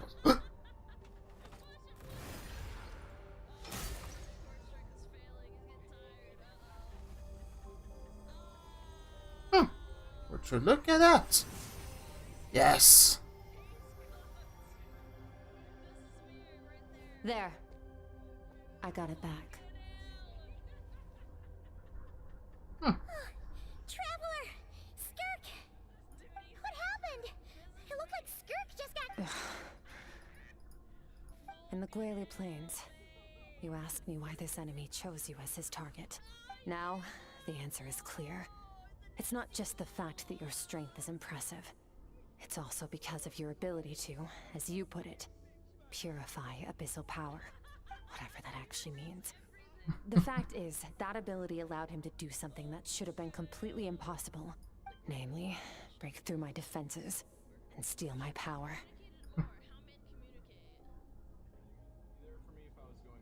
No. He couldn't have known I'd come to his domain. He only stole your soul fragment because he knew the value of its power. I doubt he expected it to come in handy so soon. Call it fate if you want. I believe that's the term they use in this world for arbitrary coincidences like this. In any case, it works to our advantage. Once I realized what he was using that power for, it gave me the chance to get back what you lost. But I'll cope. Well, done gorging? Good. Time to answer some questions. How did you get the power of the all-devouring narwhal? The all-devouring narwhal? Oh, of course! Paimon knew that spike thing looked familiar. It looks just like that narwhal's horn! I highly doubt you acquired that power through your own strength. Tell me I'm wrong. You're desperate enough to scour the land for god remains and whatever vestiges of power you can find. That alone proves you wouldn't be able to defeat a creature like that. Which leaves one possibility. You know my master, the Foul, Sertologi. The Foul? Who dares call him Foul?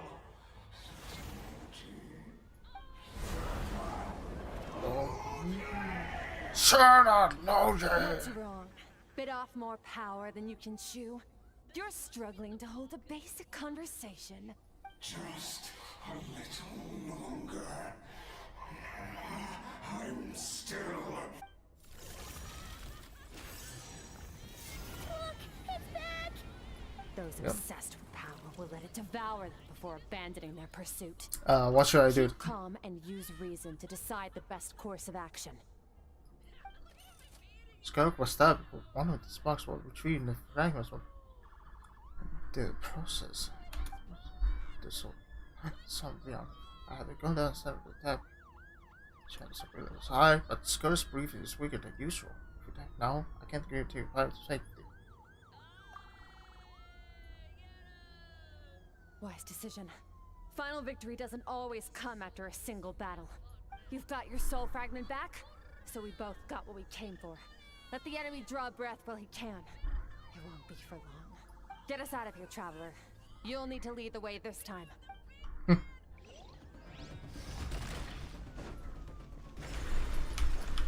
Skirk, is your shoulder gonna be okay? The wound is minor. It'll heal in no time. You should focus on getting out of here alive instead. Uh-oh! Falling spikes! Run!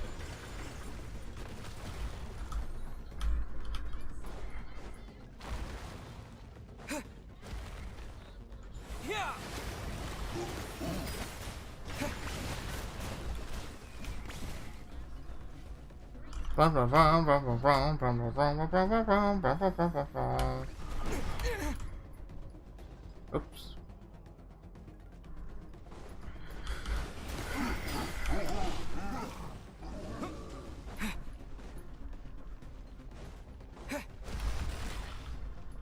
Watch out!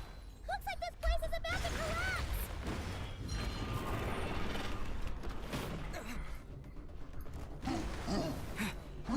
So, this guy's power has something to do with the all-devouring narwhal. Did you know that all along, Skirk? I had my suspicions. That's why I decided to investigate in the first place. But suspicions only get you so far. I needed to verify it for myself.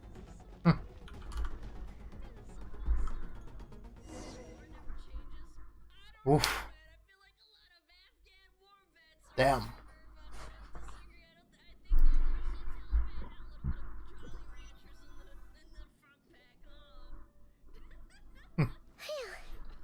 Oh, we should be safe here, right? I no longer sense his presence.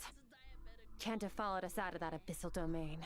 Weaklings like him will find that my power is not so easily controlled. He won't be leaving that place until he's managed to digest it. They're all devouring. You seem surprised. I suppose that's fair. You've seen but a fraction of what that whale is capable of.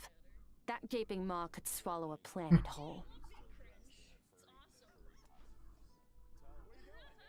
Oh wait. Let me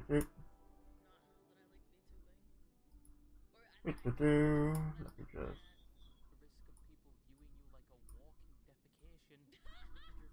Oh yeah. It's called the all-devouring narwhal for a reason. Devouring is what it does best. It can extract power from anything, dead or alive, as long as it manages to make physical contact. Yeah. When we had our run-in with that thing, Neverlet mentioned that it has an instinct to devour. Your dragon friend recognized the nature of its abilities and used the power of Hydro to protect you. That worked because it was in a satiated state, so it was somewhat less aggressive than usual. It's a different story when it has no more power to feed off of. That's when its true voracious nature kicks in. It could devour everything on the planet in that state, which is why I cast it into that void space. But I hadn't counted on there being anyone left on this planet capable of wielding its power. To me, that says he must have encountered the whale a long time ago. Meaning, he must have known my master. Damn. Yeah, here you say the fowl definitely got a reaction out of him. Exactly. It told me everything I needed to know. Hence why I said we both got what we came for. And I believe that brings our transaction to an end. Now that you're whole again, you can get back to your own journey. I'll handle the rest of this situation myself. Oh.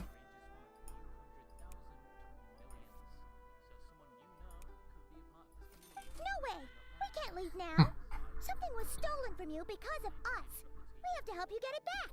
This isn't my first taste of failure or losing power. When you fall, you get back up again and become stronger. That's how it is. But what if that monster finds you before you're all better? Plus, how are you gonna get home? It's not like you can just go swoosh and open a door to the abyss again. Not without your full strength. So, sticking with us for the time being doesn't sound so bad, does it? You said I don't want to be in your debt. Well, I still am. Fair enough. Then take this. What is it? A bag of Mora. Nothing in this world is free. I know that much. I'll leave the planning to you. Hurry up and decide where to go. You shouldn't linger. We should take Skirk somewhere she can rest. But where? Paimon gets the feeling Skirk wouldn't like being around a lot of people. Oh wait! Baishu said we could rest in the back room of the pharmacy, didn't he? Let's head there! He'll know something about Master. I'm sure of it.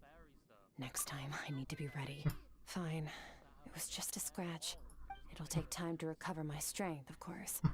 but adapting to situations like this is nothing new for me. Your outfit looks different. Oh, this? It's a star crystal suit. Abyssal energy is scarce in Tavad. Wearing this helps me access it more freely. It stores concentrated abyssal energy that I can draw from on the go. When the energy runs out, it reverts back to its original form. Okay. Found somewhere to rest. Well, lead the way then.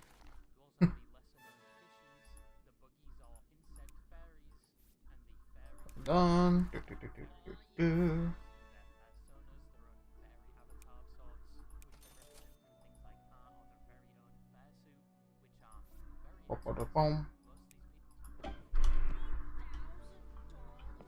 Damn.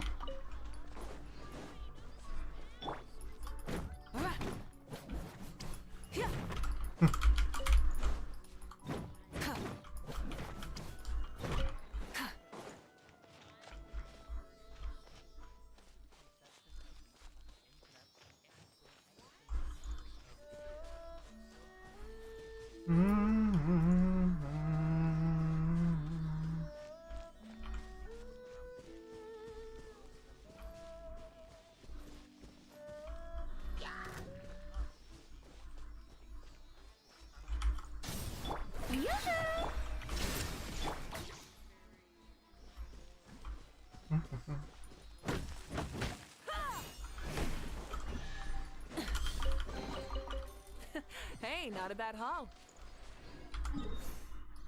Light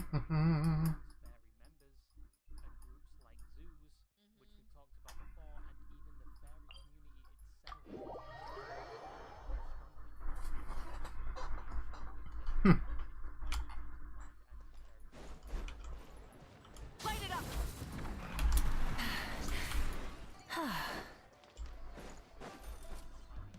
Bum bottom bottom bum.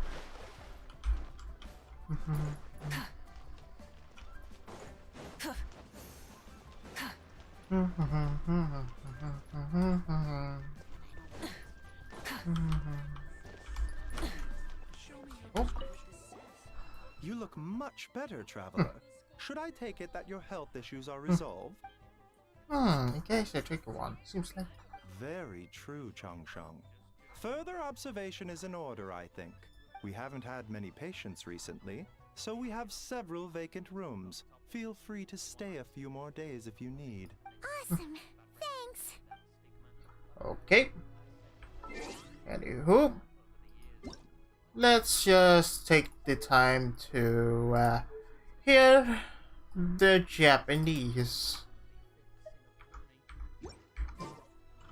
Because 先日よりもずっと顔色がいいですね。悩み事が。よかったな。でも安心するのはまだ早いと思う。そうですね。まだ病み上がりなので、ちょうど最近は患者が少なく空き部屋も多いので、必要であればも。助かるぜ。ありがとな。All right.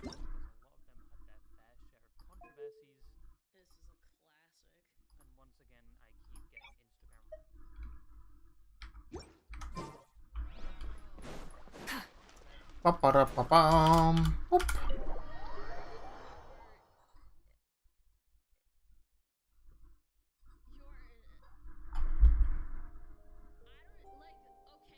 Huh. This bag from Skirk has a ton of Mora in it. Does she have a job or something? Wait, no. After what we saw at Wamin Restaurant, that seems impossible. Can you imagine? It would go something like, I'll be collecting my paycheck now, boss. Oh, sure thing. Wait, who are you? Have we met? Can't hold a job if you make everyone forget about you. So, what did she do to get all this Mora? Claimed some buried treasure, took care of a few monsters that were causing trouble. Nothing untoward. It's safe to use. You heard all that? A sonorous voice like yours is hard to miss. I wouldn't be surprised if the sound of it traveled to the nearest mountaintop. Then, did you by chance happen to hear Paimon's little, joke earlier? You mean when you called me Frosty the Lavender Melon?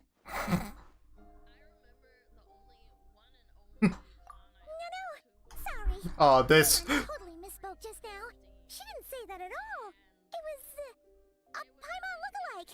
Yeah, she's a piece of work, that one. Always impersonating Paimon and giving people weird nicknames. Yeah, we all know which voice actor is that. Yeah, we all know what Paimon is that. Yeah. This is where you try to. This is what happens when you try to play the victim and yet attacking the paying customer. You get replaced with a new voice actor. Then pretty much mocks the one who is literally a bully. Convenient. Okay, fine. The truth is, Paimon didn't like you all that much at the start, but things are different now. You helped the Traveler in a big way, so what do you say? Friends? Ugh. I noticed there was only one bed. Go ahead and get some rest. Wait, what about you? I don't get tired, and I don't need rest. I'm going to practice my sword work. That should help me regain some strength. But your shoulder... Hey, don't just leave! Whatever. Let her tire herself out. She'll come back eventually. Let's get some sleep, Traveler. That comfy bed is calling, Paimon.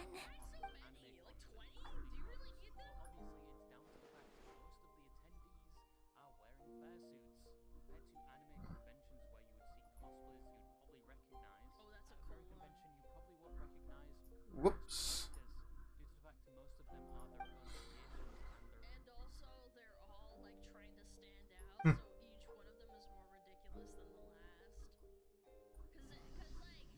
Wait, hold on.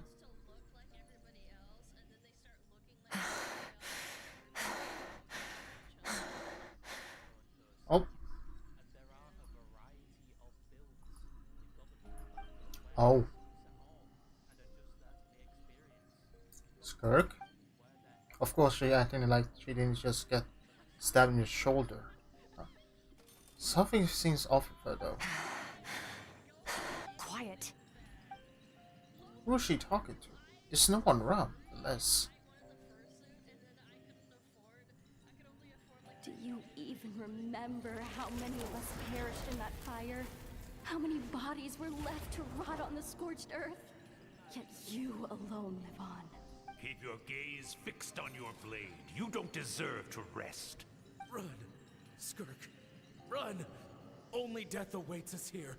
Keep running, and don't ever look back.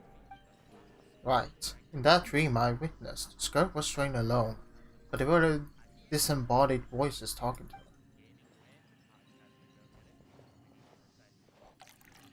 One of them mentioned the fire. I wonder what happened exactly. If only she could just talk to us.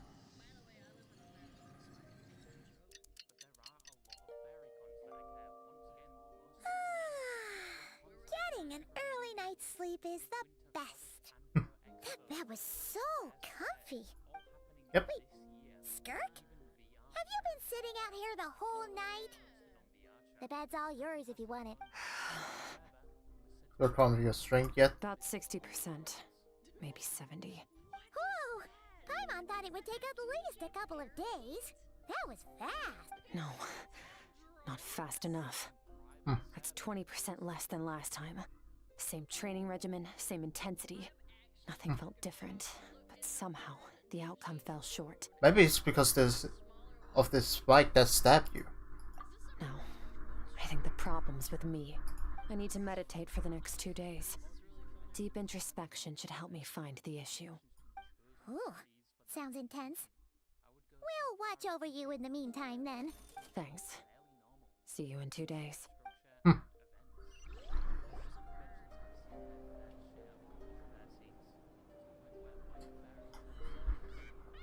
Oh, poor girl. Poor woman.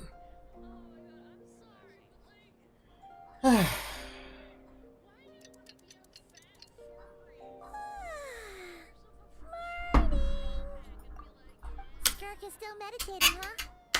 It's been 2 days already. Shouldn't she be awake by now? Maybe it's not going to.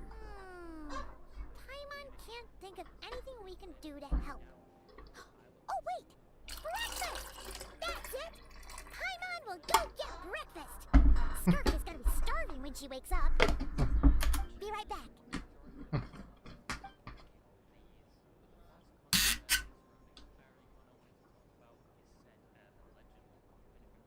Skirk looks serene, almost like she's really is asleep.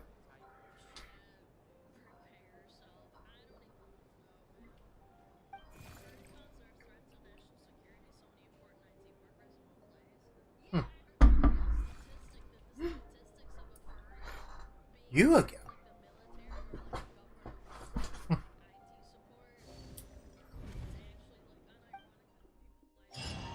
Oh.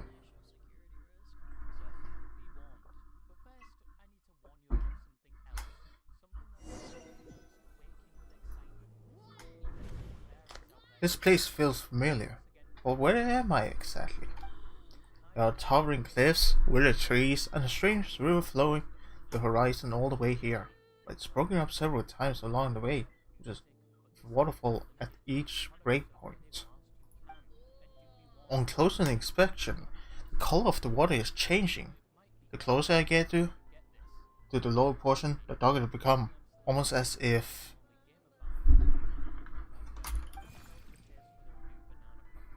Did you bring me here? Then that must mean this is. This is Skirk's inner world. Think of it as the threshold between the soul and dreams. This isn't your first time here, but what you remember is probably a space covered in darkness. I only managed to illuminate a small portion for you back then. So you can't talk. Actually, it's my first time talking to someone like this. I only managed to break free and bring you here because the injury weakened her power. I guess that's why I can speak again, too. Oh. Call it fate, if you want. I think that's the word they use in this world for lucky coincidences like this, right? I think. Yeah. Now, before I take you to her, I gotta ask. You're the first outside visitor to ever come here, so what's your impression of this place?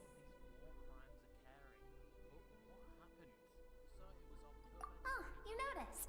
This river represents Skirk's strength. Oh. Strength accumulates over time. It is the summation of a person's lived experience. So this river is where all the fragments of Skirk's life should converge into a single stream of memories and emotions, flowing forward as one. But as you can see, this river has been severed numerous times. It's because Skirk doesn't like who she was in the past. Oh. And all she sees reflected in the river is a disgraceful shadow of who she was. She cuts through water and rock with the sword of reason, severs her connection with the past, and begins anew.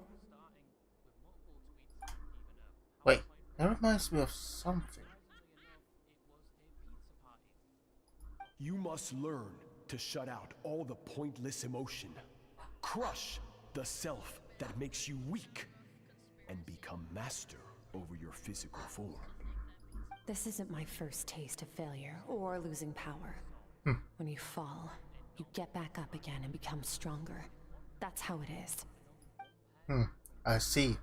So it was Serdologi who taught Skirk to replace all emotion with reason. And since then, it's been a constant process of abandoning, subduing, and erasing her past self. I suppose that's the secret of her strength. But it's such a sad thing to think about. What has she been through? Why does it have to be this way? The answer to one mystery invites another question, I see. Let's follow the river upstream.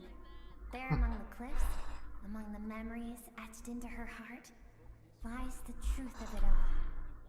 Soon, you'll understand everything.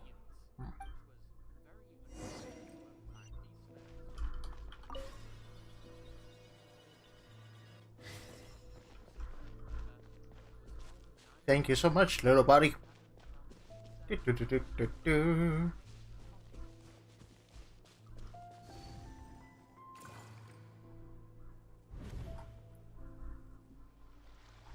Oh.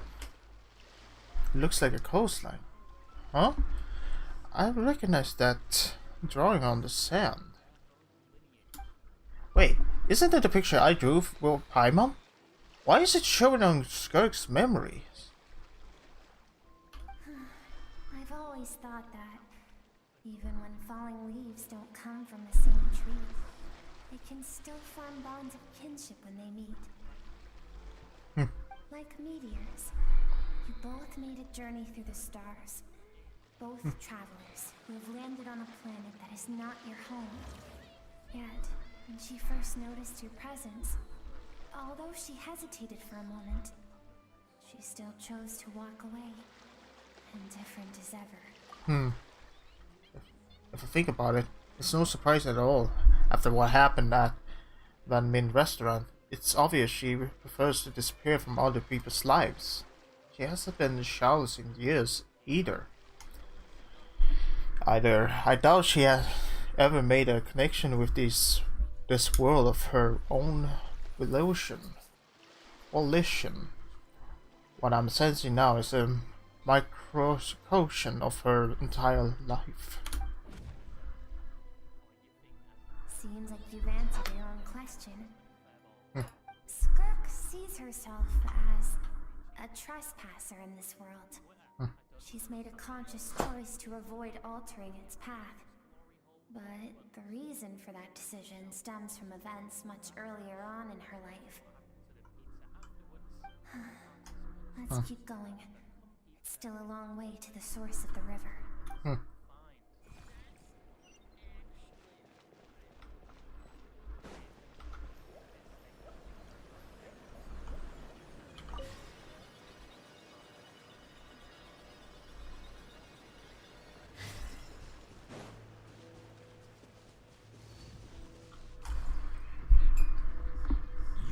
Have what it takes to wield immense power. From this day forth, I shall teach you no more. No one can become a worthy warrior through imitation alone.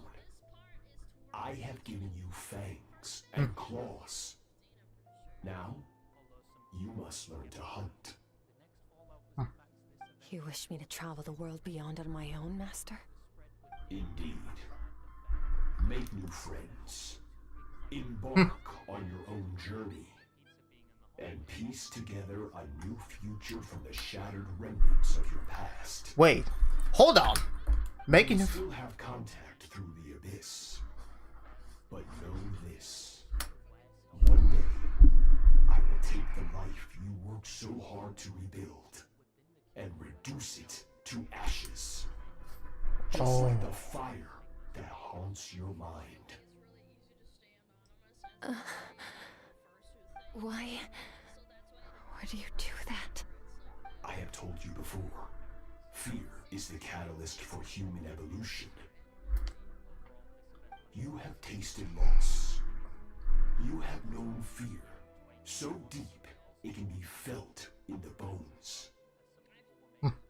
But as living beings, we all have an instinct to detach from that which harms us. And thus, pain dampens over time. And the acrid taste of fear becomes that's why. Yet now, I have bestowed upon you the gift of fear eternal. It will drown you in the nightmare of your childhood. Or it shall drive you to defeat me, whatever the cost. That figure next to Skirk looks familiar, right? Right! I saw the same figure that Rivera at the old Devour novel. That is what Skirk's master, the foul, Sertologi, looked like at one point in time. So you can Of course, as a higher being, physical form is a triviality to him. He could appear as a beast, a human, or even a monster that defies description. The form you see him in here, clad in abyssal armor, is the one he usually wears when traveling through the stars. Oh. I used to think Sertologi and Skirk were just a master and disciple, like Skirk in Child. Now, I see why Skirk chose to distance herself from humanity. Sertologi told her to put down roots here, while at the same time threatening to destroy whatever life she managed to create. For certain reasons, I need to bridge the power gap between me and my master as quickly as possible. But first, I need to understand the source of his strength. To do that, I need to follow in his footsteps, walk the path he once walked, and somewhere along the way, I'll find out how to defeat him. That is my sole focus and purpose. So that's what she meant, but it still doesn't understand why Secretary would do that. From what he said, I didn't pick up on a conflict between them. I'll let you in on a little secret. The real Serology is Serology. terrifying.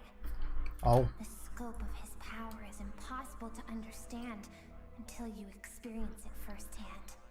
It is absolute. The power to crush all things. Shall we keep going? Let's see. We're about halfway there.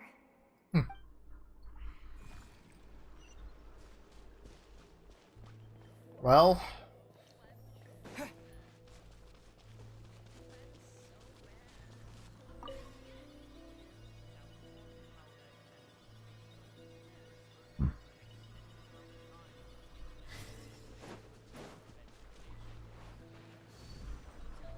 all right.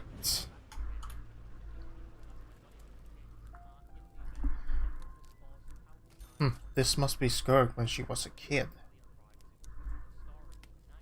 I've made it quite a ways already. This is Skirk, when she first began training under Serology. I have broken wrists. Serology. Tomorrow, you're to train twice as hard. No tears this time. Good. Attempting to garner sympathy through tears is a habit of the weak. A pitiful, useless ploy. Can I ask a question, Master? Why did you save me? I keep thinking, maybe it would be better if I had died. I wouldn't be haunted by that fire all the time. I wouldn't have to go on like this. I saved you because I have a plan for you. It has been too long since I fought a battle that demanded my full strength, and I hunger for it. Every so-called genius and prodigy I have faced has crumbled like sand underfoot. Before me, even fate bends the knee. So, I will teach you everything I know. Train you by whatever means necessary, in the hope that one day, you might surprise me. But I don't want to draw my sword against you, Master. What you want matters little. Among the boundless sea of stars, the cries of the weak are but faint murmurs that disappear into the void. You of all people know that well. Yes, Master. From that day forward, all she knew was grueling training, emptiness, and fatigue. After some time, her talent bloomed, and she gained control over her emotions, like her master. How should I put it? It was not that human emotion disappeared from her heart, but that reason came to dictate all she was allowed to feel. I suppose it was at this point that she became the Skirk you know today. So, Serology saved Skirk from a disaster when she was a child, and never even tried to hide his ulterior motive. I suppose that leaves one final mystery. What really happened with the disaster back then? Serology's final words to Skirk were cold and cruel, as Skirk's reaction made it seem like it. It was a truth she knew all too well. I have a feeling it comes back to what happened back then. We're nearly there. I almost don't want to reach the end.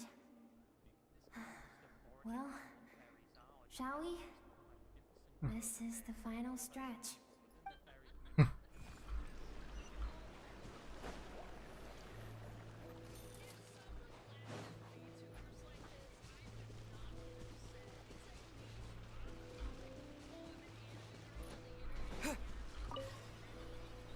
Whee!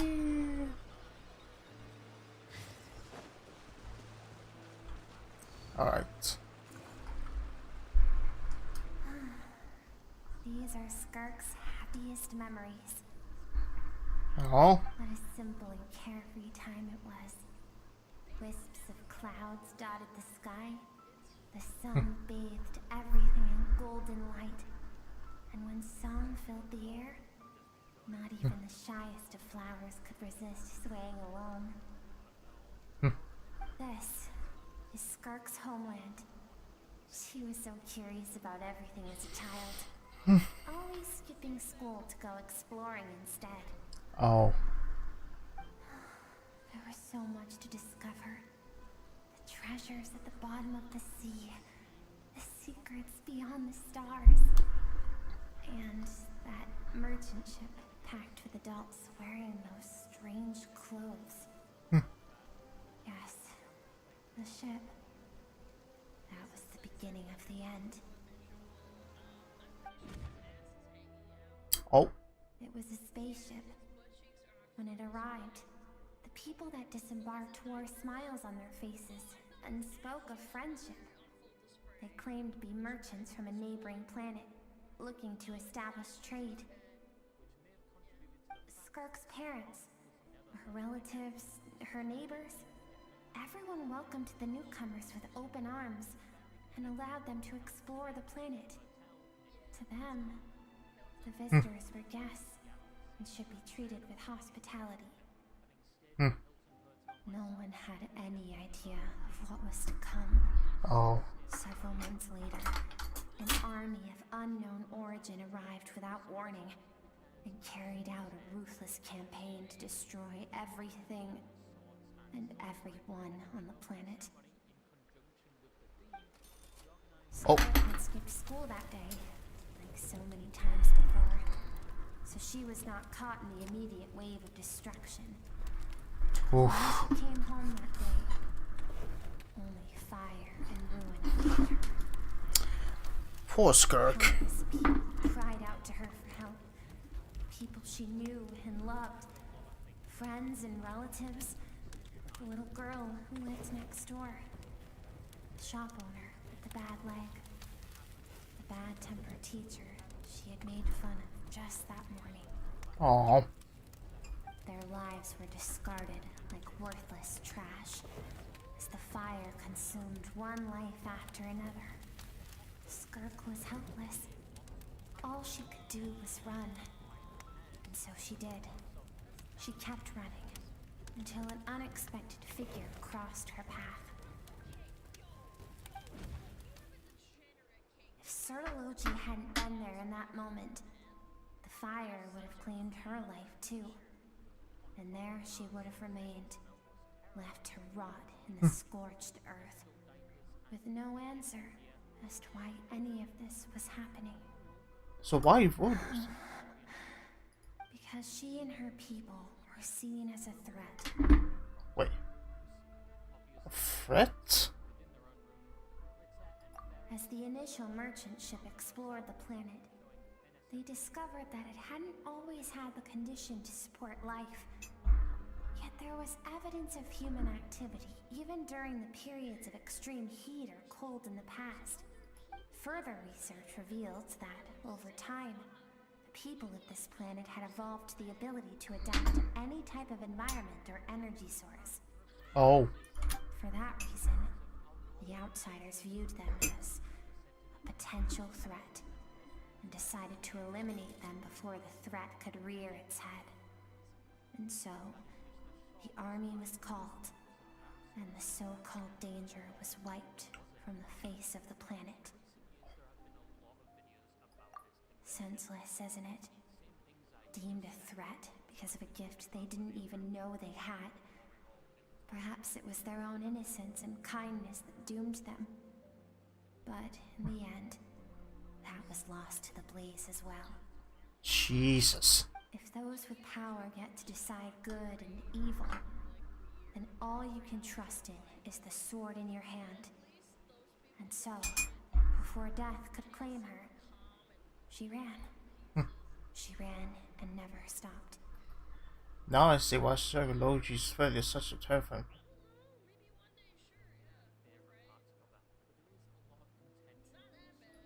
No one wants to relive their most painful moments.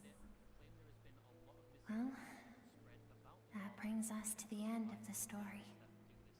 This is as far as we can go. Skirka is waiting over there. For both of us. Let's go to her. It's time to fulfill my purpose. And my greatest wish over all these years. Right.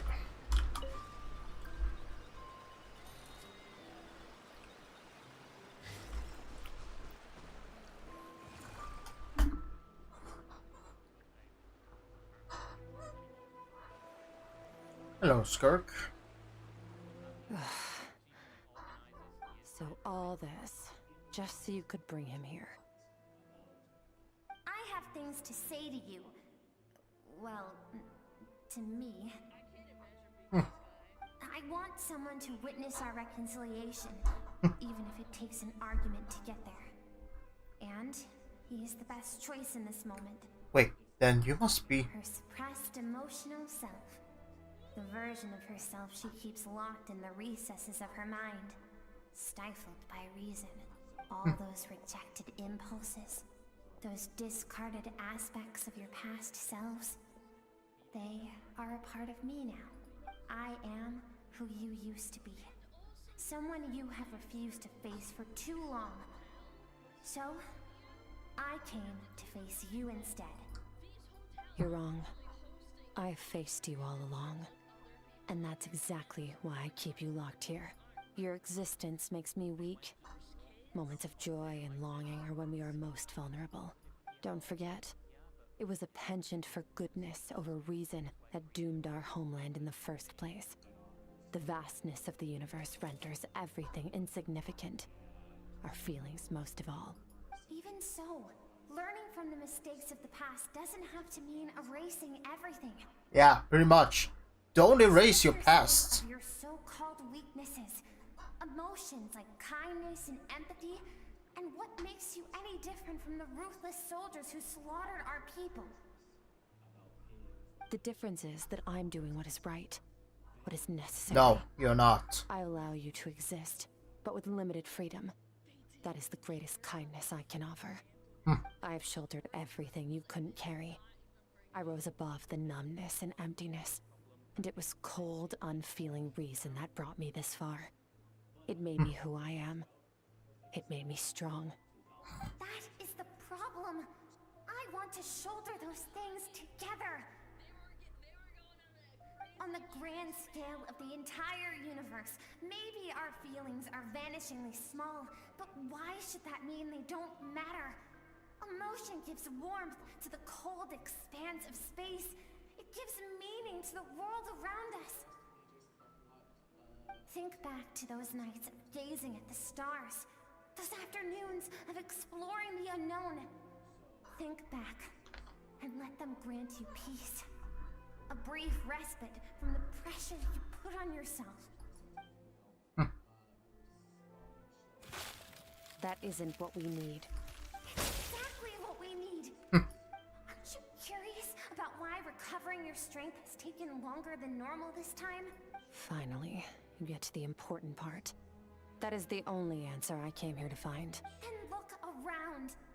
Look at your inner world. You cast aside your dreams and curiosity. And in doing so, you lost your original motivation.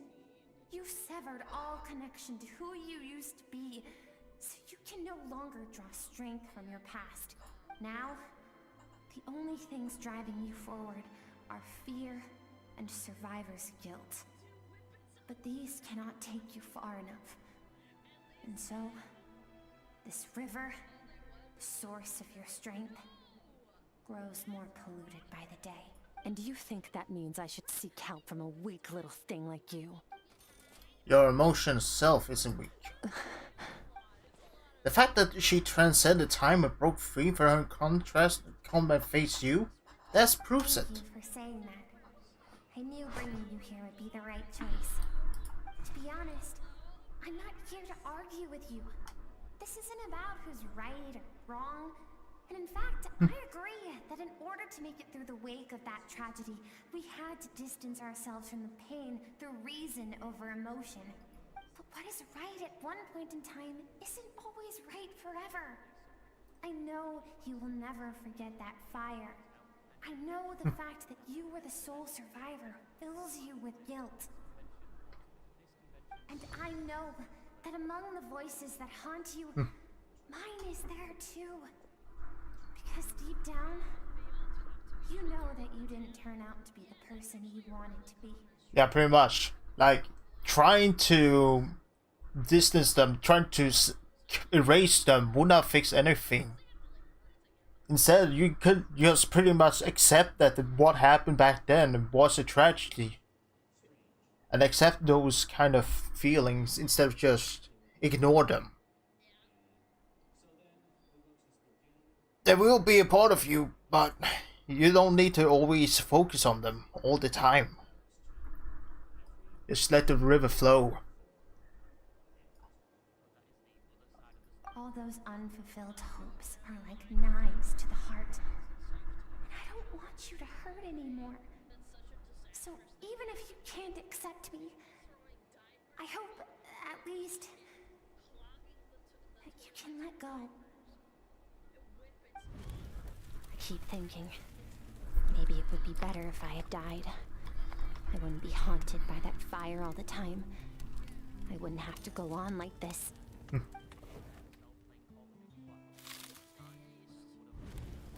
Your dad and I, we're not afraid to stare death in the face, but we need you to survive.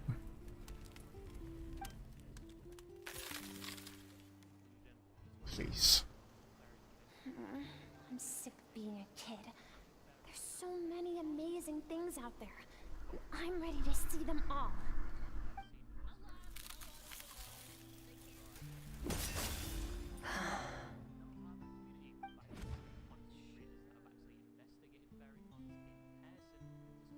I remember.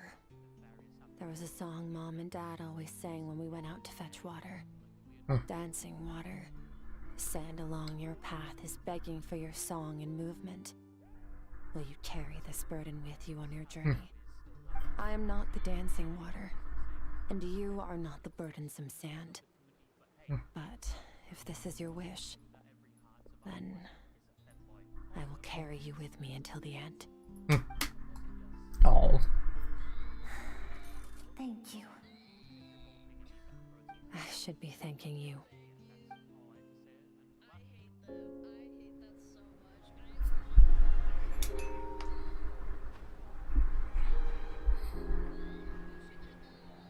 Oh.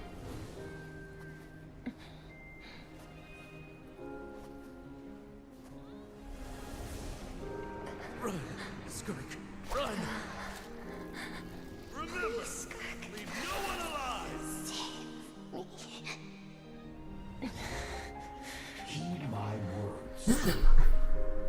Let fear take root in your soul. Did you survive? Why was it only you? Skirk, did you become a positive light in this world?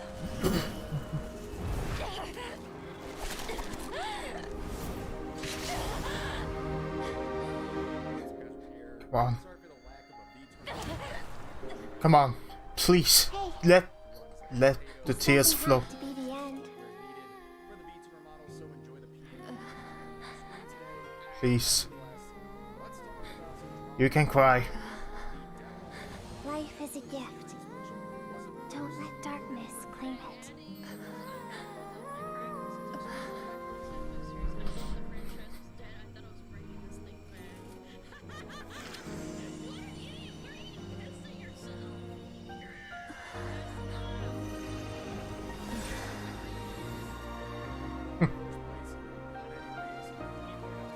Yes.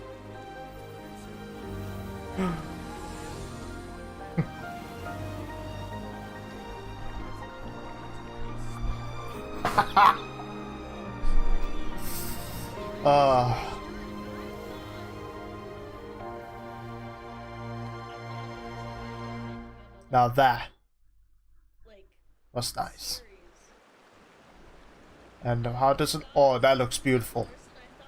That actually looks nice. So, you saw my memories then?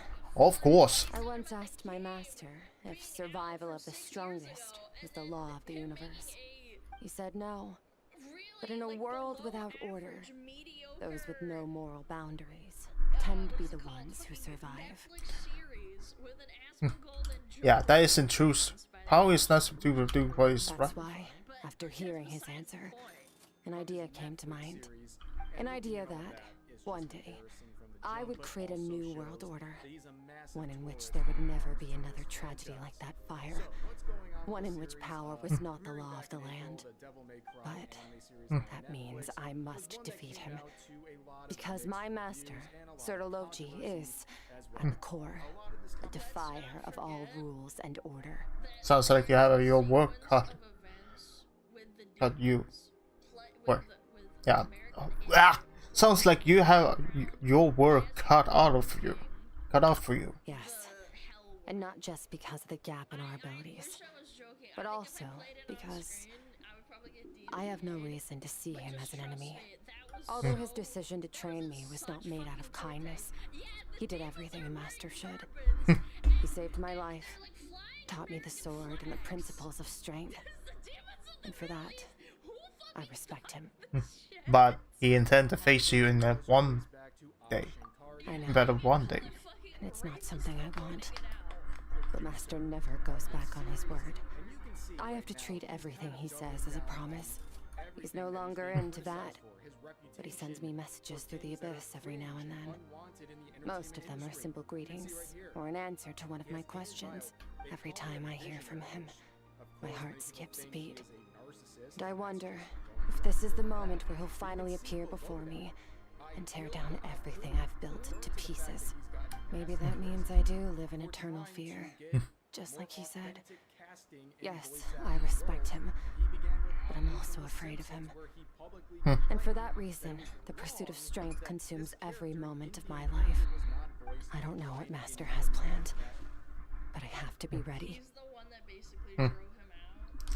If he does attack you one day, I'll help you. Help me? Why? This isn't your fight. Because if we want to build the world we both want to see, everyone has to be willing to fight for it. If we would all do our part, we can make an entire universe a kind of place.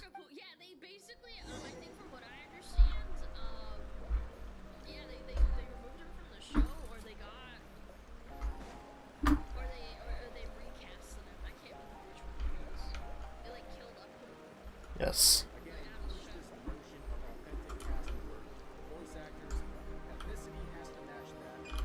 Yes. Scare cases and just there's nothing to. Along with ProZD pushing that.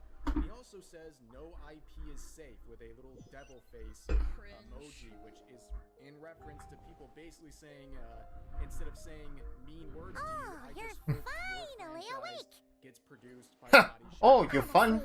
Paimon was gone for like 2 seconds and then she comes back and finds you both unconscious? You scared Paimon half to death. You're both okay, right? What does it look like? Dante from the Devil May Cry series. He also went to a Only water from the source can cleanse the rot and filth that flows from the past into the future.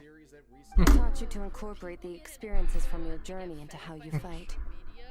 I suppose what happened today will become an inseparable part of who I am. Okay, so Paimon feels like she's missing some important context. Yep, you do. But whatever. Paimon brought back tons of delicious snacks. Let's dig in. Fashion and be like, guys, it's okay. I'm here at this event. I'm All right. It's about time we finished what we started. We're gonna deal with this thief for good, right? This time, I'm not going to tell you to hold back. But having digested even more power in the meantime, he's going to be tougher than before. The good news is, we have no reason to pull our punches this time. So, let's go. Same place as last time. Yes.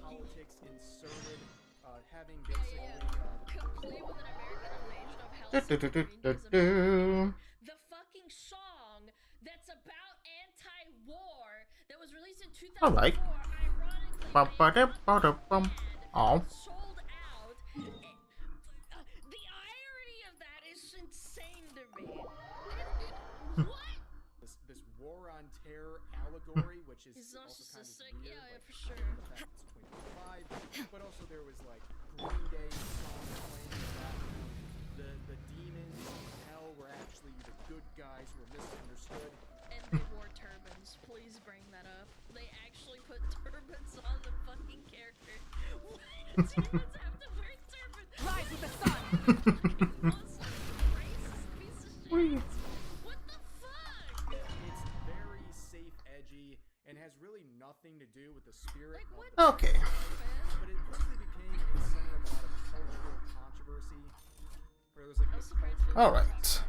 where people who were criticizing this series were labeled as Oh, that bastard. Wait, isn't that the form the all-devouring narwhal changed into?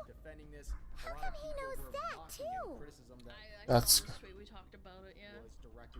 Really? That this is not So, actually faithful you're to telling any Paimon gameplay that or the giant game's whale lore, and this guy and, can of course, both turn a lot into of the support, fowl? at least at first. How does It's a subconscious instinct.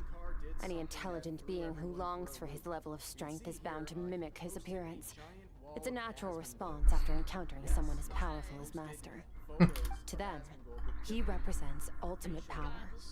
We know the person before us has encountered Master, and we know he stole a portion of my power. So it's not surprising that he would assume this form. Okay. Oh, the closer Paimon looks, the more intimidating it gets. Yep. Nervalek isn't here this time, so it's up to us. He won't have the nerve to steal again after we're done with him. Let's teach this guy a lesson. All right.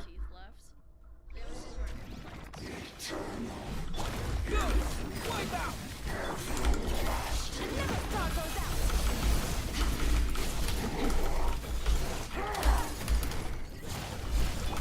Go!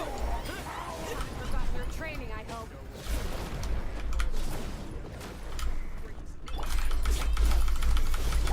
Water tank!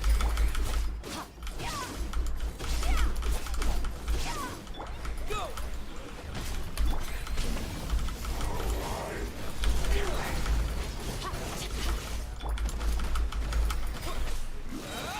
Bombs away!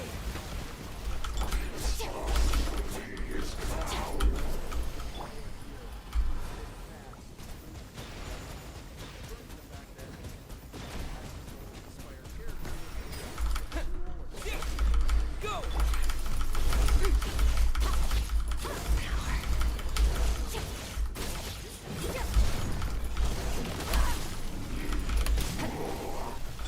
Go! Beyond this world.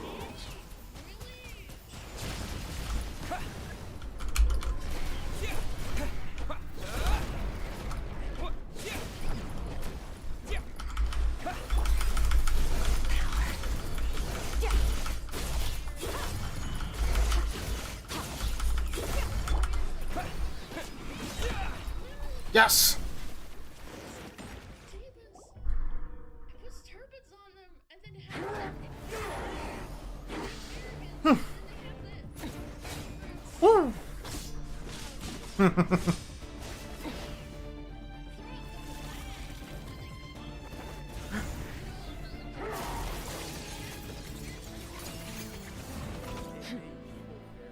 Haven't had enough of my power. Ho ho.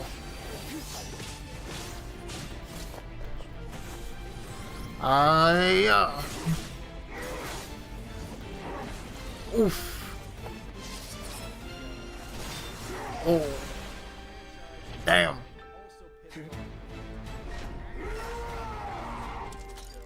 Oh. Oh. Well then, let's see how much more of this power you can handle. Oof.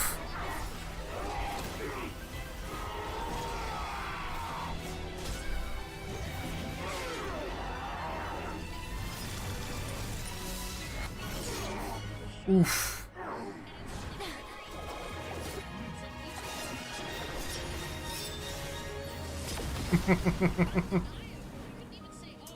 Ah.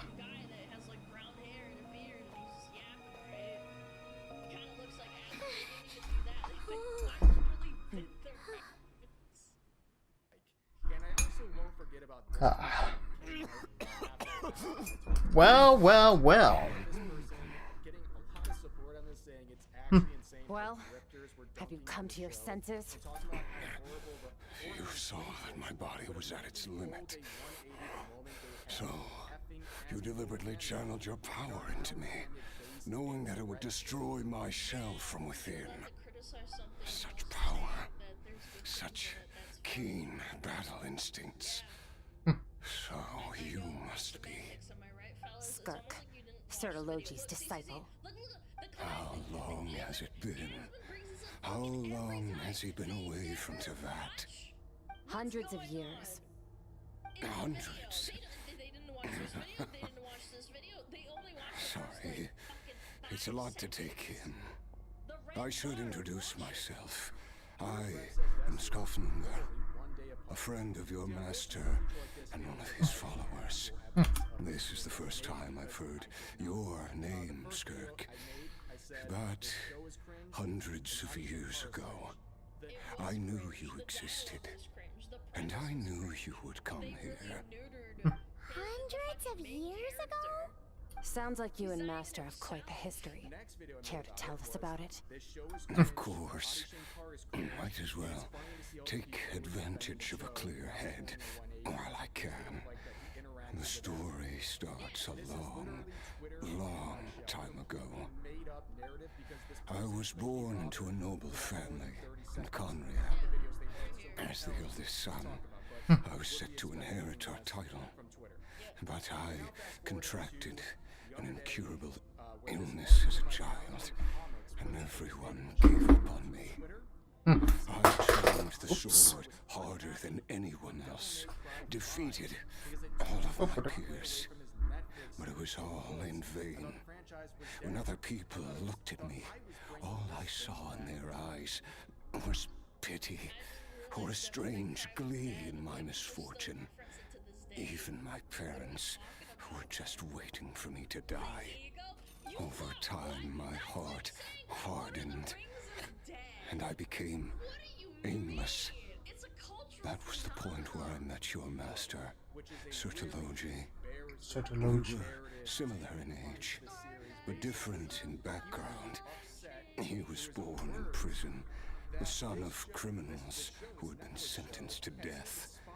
He spent his childhood wandering the streets, facing more criticism than the literary works in the Universitas Magistrorum. Yet, he always wore a smile on his face, as if kindness and malice were one and the same, and he could not see the difference. I still remember what he said to me when we first met. You need to fight to survive. Even if it's a losing battle, it should light a fire under you. How can you sit back like this and go down without a fight? That does sound like something he would say.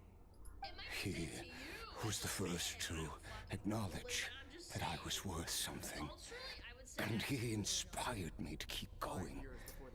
When we sparred together, it was the first time I'd actually felt the thrill of combat. When I was 10, he stole forbidden research materials and managed to cure my illness. It was like there was nothing in this world he couldn't accomplish.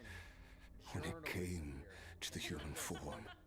He was always intent on pushing the boundaries of possibility. But somewhere along the way, I fell behind. My talents were nothing compared to his, and at some point, I realized he had pulled so far ahead, I was too embarrassed to even ask him to spar. After his grand endeavor was successful, he sought me out and said to me, This planet no longer holds anything that interests me, so I'm leaving. But first, I have an offer. I can use a power I have just refined to break the curse of immortality for you. Your death was once what we worked so hard to prevent. But the immortality you now face is a different kind of pain altogether. I'm passionate about it. I love this thing. I'll pass. Immortality doesn't sound so bad to me. Since I can't die, it means I have an infinite amount of time to get stronger. Maybe I'll finally catch up to you one day. And we can spar like we used to. Are you sure? I cannot say when I will return. Your body, or rather, your soul, might not be able to withstand this curse. All I can do is try. After all, a wise man once told me, people need to fight for their own survival. Wise indeed. Nevertheless, if you grow weary of the pain of immortality and wish to experience a good spar match before you wither away, seek out my disciple. Disciple? Never thought I'd hear that word coming from you. Nor I. But Vedifenir said I was destined to find a disciple out there in the universe and bring her to Tibet. You know as well as I, Vedifenir's prophecies are never wrong. Well, now I'm curious about who this disciple of yours will be. All Vedifenir said was that one day, the stars shall bow in her honor. Sounds pretty impressive. Of course. Only the most outstanding people would have the right to become my disciple. Still self-assured as ever, I see. But you're not wrong. I'll be leaving then. Oh, and if you are serious about getting stronger, I left you a little gift in the primordial sea. As I said before, walk whatever path you want. Freedom means even the wicked get to make their own choices. Waiting for me in the primordial sea was the all-devouring narwhal, already beaten into submission by Sotology. In its weakened state, I was able to cut off part of its flesh and sew it into my own heart. Your heart? That sounds like torture. How did you even survive that? Because, of course, I bear the curse of immortality. So, you used the curse to turn yourself into a vessel for power. Even with that invisibility, devouring power like that is not something the human body can withstand. With your body and soul constantly working for it, it was the curse of immortality that sustained you.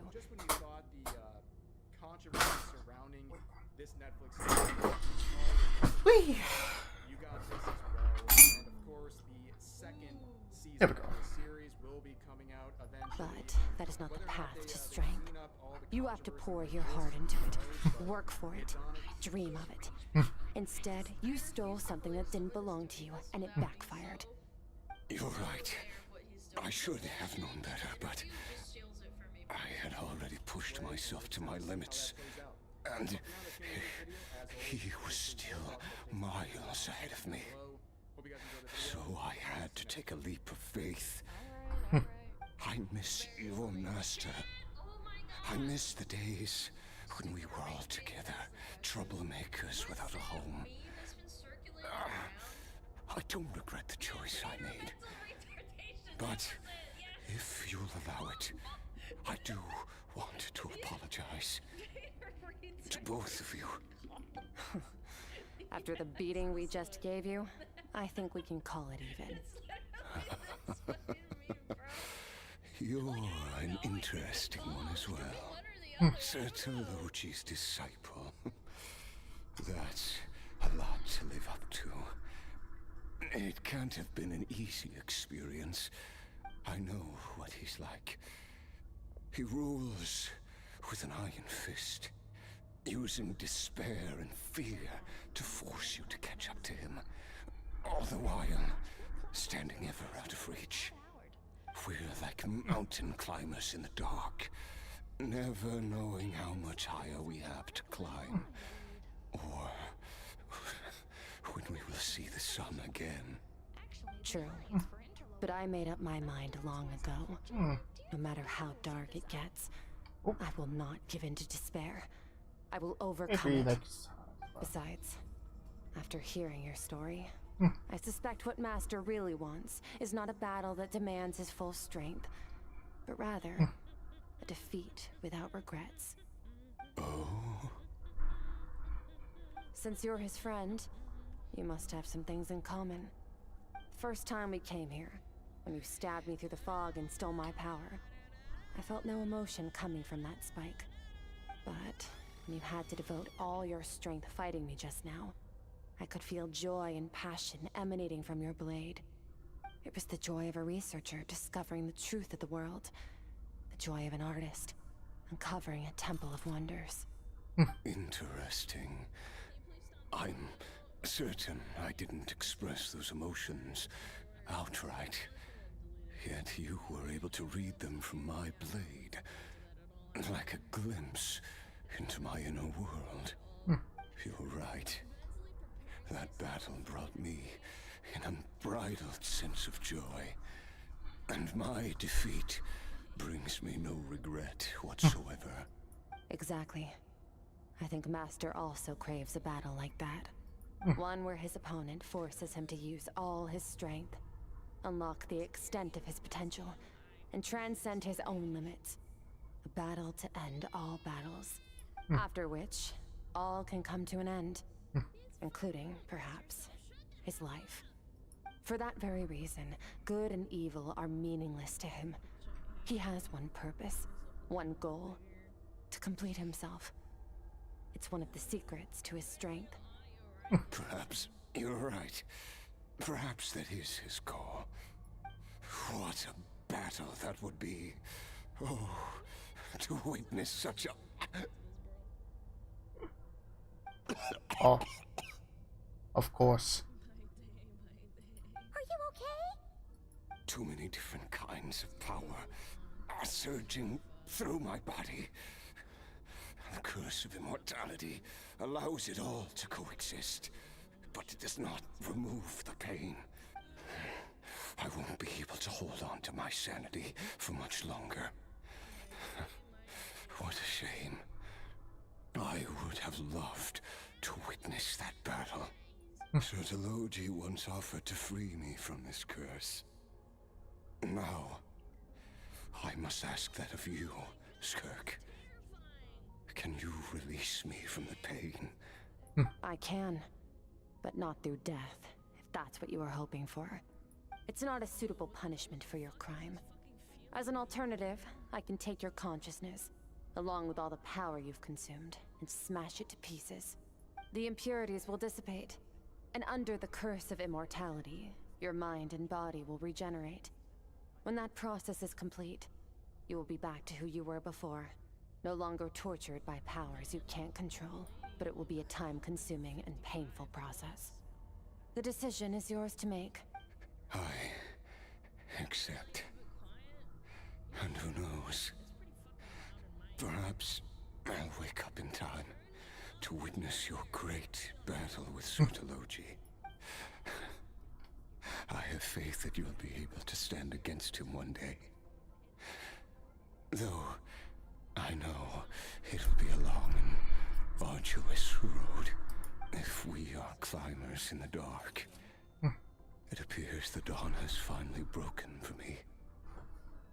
But your ascent continues. At least, it looks like you are not alone on your journey. I will reach the top of this mountain, no matter what it takes. And you, Skofnungr, will be my witness at the end of all things. That's finally over. Let's get out of here. Huh. At least we don't have to make a mad dash for the exit like last time.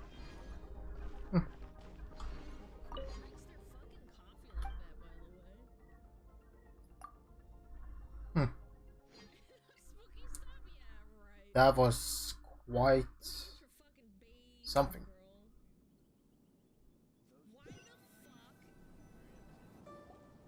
We did it!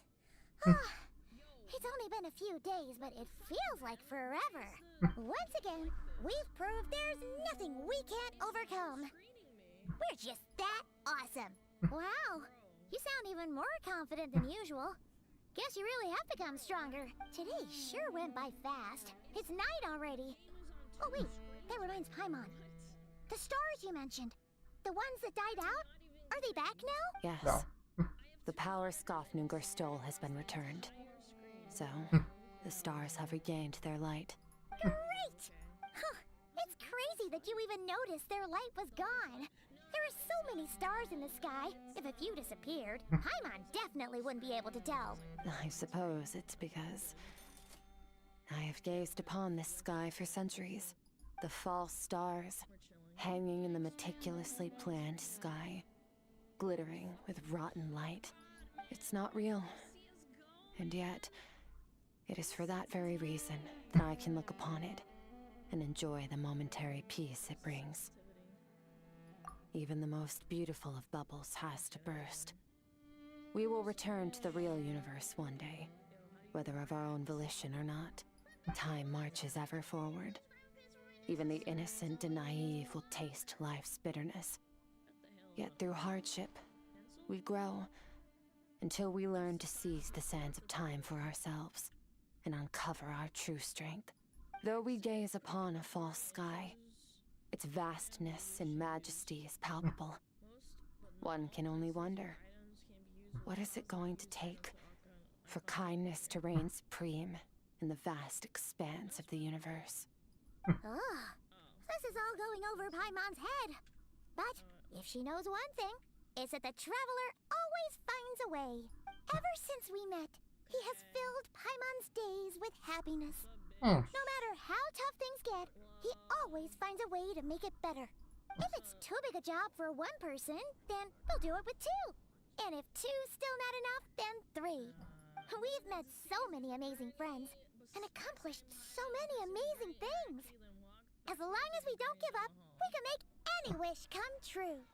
I suppose when it comes to you, anything is possible. Well, I should be going. Now that my power is no longer isolated from my emotions, I need more practice to get used to it. I suppose fate will decide. Maybe we'll bump into each other on the street. Or maybe we'll reunite on a different planet entirely. Regardless, reunions and partings are but passing moments. More than anything, I hope that at the end of this journey, wherever it takes us, we stand in a world reborn. One without war, pain, or forced partings. One where new life can bloom, even where there was once nothing but scorched earth. For this, we must all work to become stronger. Of course. If that's what you want to call me, I won't object. Goodbye.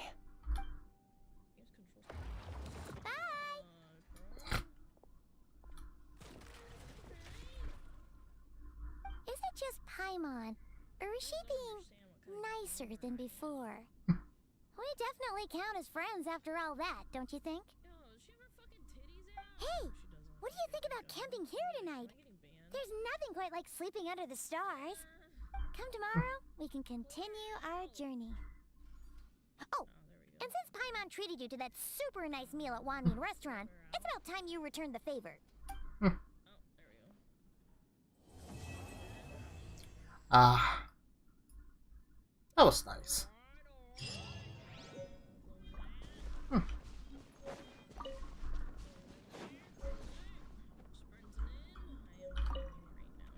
Oh. Wait. Okay, let's see. Do. Oh, do you remember that? Ah. Oh yeah, that's right. Yep. Yep. Hmm. Those are lost and those are checked from solitude. And then there should be description fine. Quest item. Oh yeah.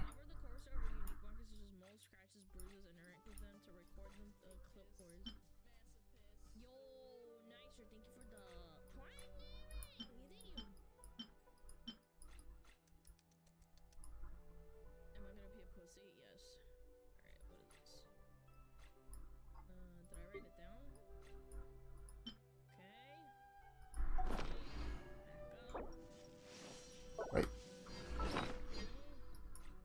Bum, bum, bum. Yes. Switch.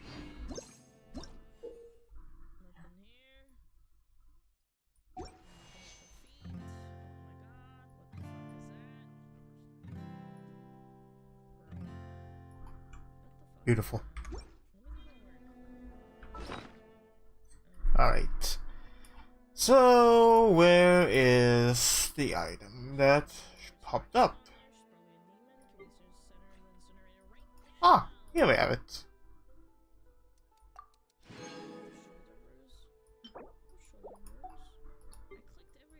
Of course. Read. After completing Skirt's services, you are now a compeller's summary of your experience with life. Though the trainer has ended, visiting these records can still be.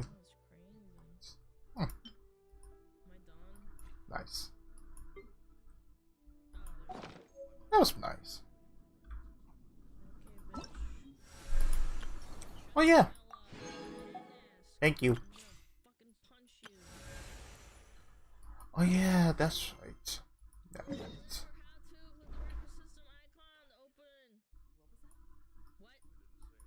Oh yeah, that's right. I have this place too. It's pretty good.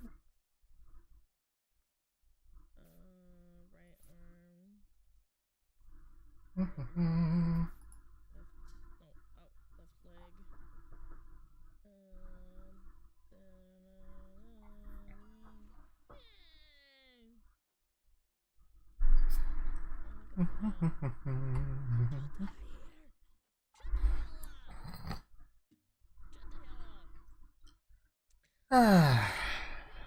All right.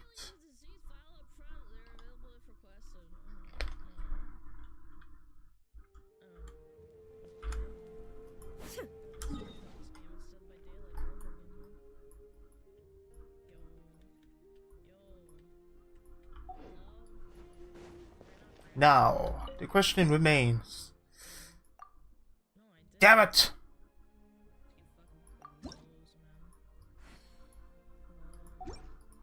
All of this for nothing. Oh well.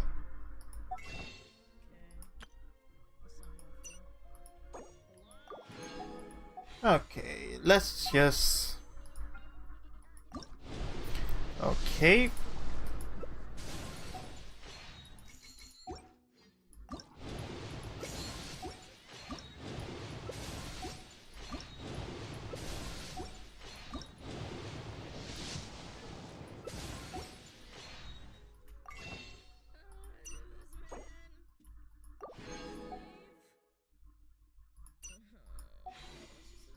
Come on, give me Skirk. You bastard.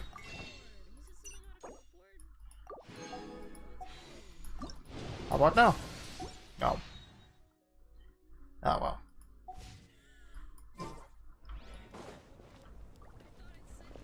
Whoa. Huh. Yes. Please. Boom. Where's the piece of paper that tells me what to do?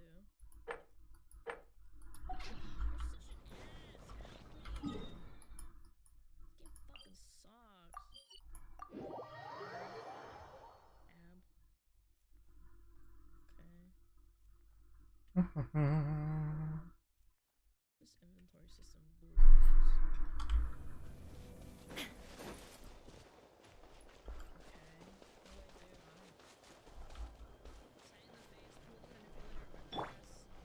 Oh. Would you look at that? Oh, Tumaini and Paimon. Fancy that. I didn't expect to run into you two here. Oh, hey, Kochi-san. What are you doing here all by yourself? Just so you know, Paimon didn't come here to train. Paimon's not looking to sign up for any diet plan or bodybuilding class right now. Alright, got it. But seriously, what do you take me for? Some coach from hell? I'd never force a student into something they didn't want to do. That being said, a little aerobic exercise would probably do you some good. You could take over my patrol for a while. That would count. Yeah, all jokes aside, you're right. I'm looking for some help. The Collective of Plenty is holding a bodybuilding competition soon. And so many people have been busy squeezing in their last-minute workouts that we've run out of staff for patrols. Okay. Oh, so you've stepped in to cover their work. But don't you have a last-minute workout to do too? I'm good. For one thing, I believe peak conditioning can only be achieved through consistent training over a long time span. Cramming in a workout at the last minute does next to nothing for you. More pertinently, well, as you can probably imagine, I'm not able to compete in any of the most popular weight classes, and there's no real competition in my own weight class. Yeah, that makes sense. That cheeky smile. Oh no! Don't look at Paimon like that. We are not the same weight class, and no way is Paimon competing against you. Traveler, let's just help with the patrol, alright? Otherwise, Yan-san's gonna make Paimon enter a bodybuilding competition! Perfect. I managed to get you on board with just one look.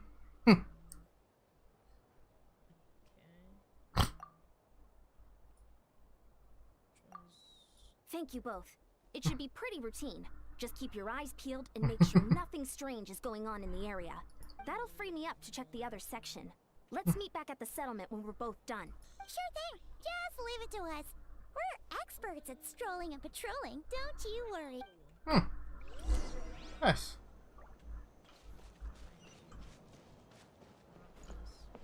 Burn it down! Full throttle! What's this?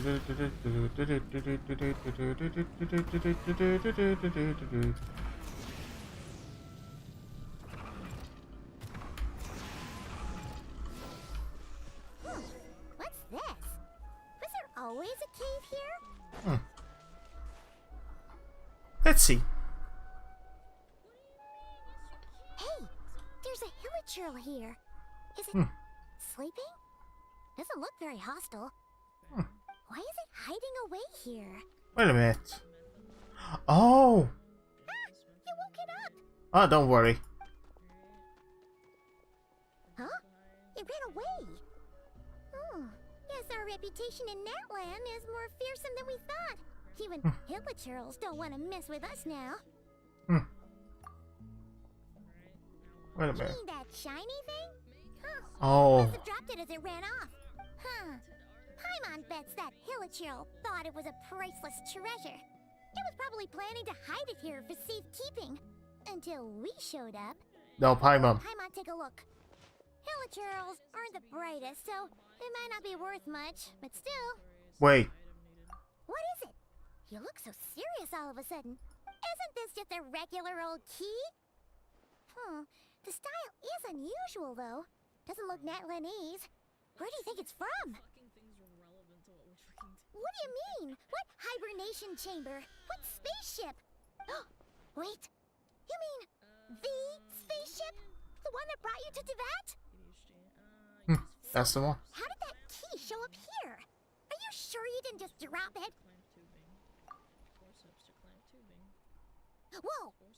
Yeah, these look identical.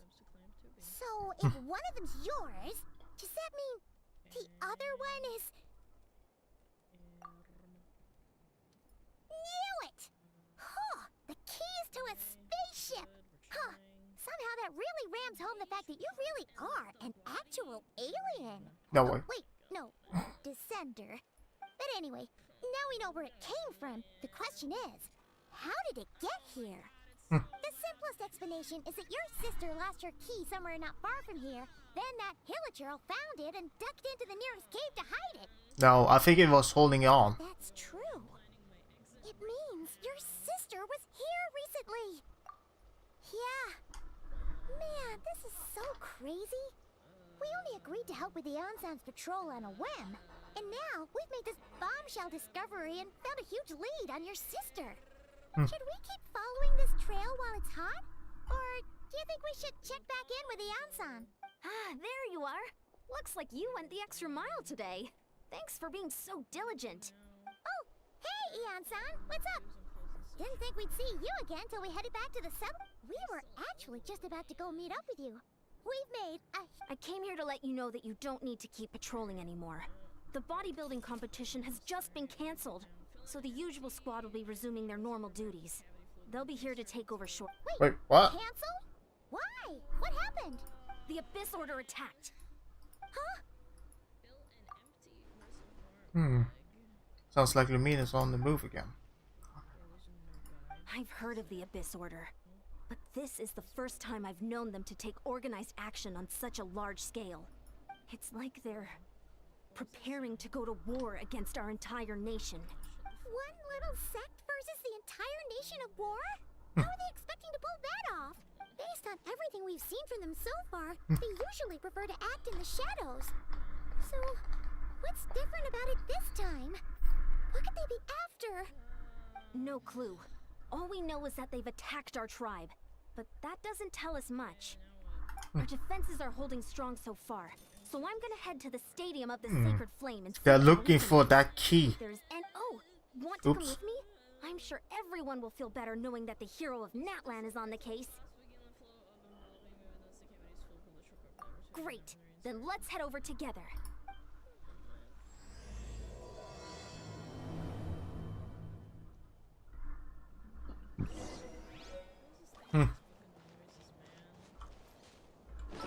Alright, let's see the item. The key of the hibernation shaper. On that ship that traversed the Sea of Stars, there should be only 2 keys belonging to the golden-haired traveling twins.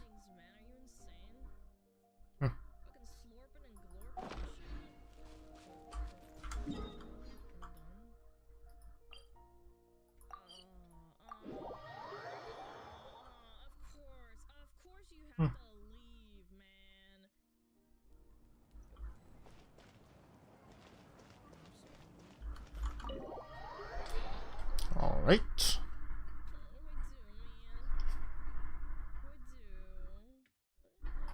Let's go and see Malika! Oh? Ah, great timing, Ian-san. I was just about to send someone for you. And it's good to see the travelers with you. How are things looking? What's the latest word from the messengers? The Abyss Order has been spotted near several tribes at the same time. Clearly, this is a coordinated strike.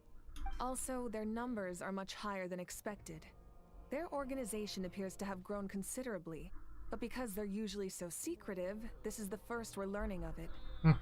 It sounds like they're throwing everything they have at us. What are they trying to achieve? That's what I'd like to know as well. Historically, Natlan has not been a hotbed of Abyss Order activity, and we have no particular quarrel with them. Could it be revenge, perhaps? Would they want to get back at us for our recent victory over the Abyss? Oh, seems unlikely. But then again, Paimon wouldn't put anything past the Abyss Order. It's too early to say anything definite. For the time being, we should continue monitoring the situation. How are the battles going? Not too many casualties, hopefully? Well, even if they're committing all their forces to the fight, they're in for a tough time.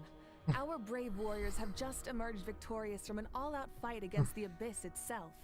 Yep. We have a whole nation's worth of seasoned veterans fighting for us. Compared to the true Abyss, the Abyss Order poses a far smaller threat. They cannot endlessly replenish their forces for starters. However, this is still a war, so we must give it our all and do our utmost to minimize casualties. The tribes are organizing their defenses as we speak. Traveler, this is one war that Natlan can handle on its own. If you wish to stay out of it, you'll be safe here at the stadium with me. No, this is a personal for me. Oh? In what way? Currently, though, is my sister.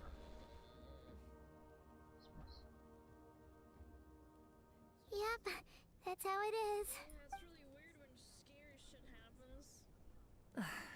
I see. My goodness, that is very personal indeed. Yeah. If you don't mind me asking, do you have any idea what her goal could be? That's what I Safe to say, they're not exactly on the best terms at the moment. Ever since Paimon met the Traveler, he's been trying to track his sister down and get some answers. But she's been avoiding him. I see. So you two have fallen out. Huh. A pretty common occurrence between siblings. Well, yeah, that may be. But the stakes are a little higher where these two are involved. They certainly are. Although somehow it doesn't surprise me that a spat between the Traveler and Twin could affect the fate of the entire world. Just so I'm clear, you're still on Natlan's side, and you have no idea what your sibling is after. Is that right?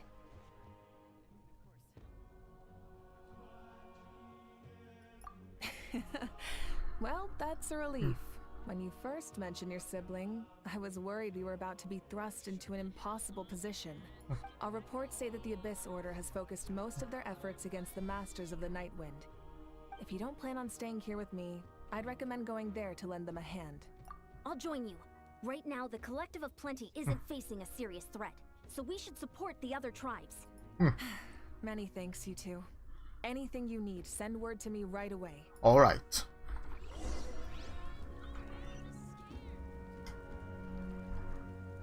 Let's go with my identical twin.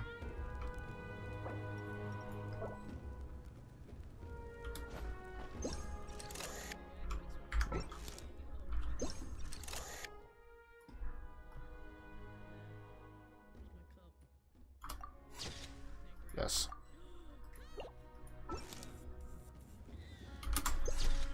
Right. Oh. Alright. Wait. Let me talk to her. There we go. And don't worry, you're still Natlan's hero. I'm not gonna blame you for something your sibling has done. Still, if we manage to find your sister, you wouldn't mind if I gave her a good punch to teach her a lesson, would you? Don't worry. I make sure that you screw my sister's head back on real tight. You need to screw that head on real tight.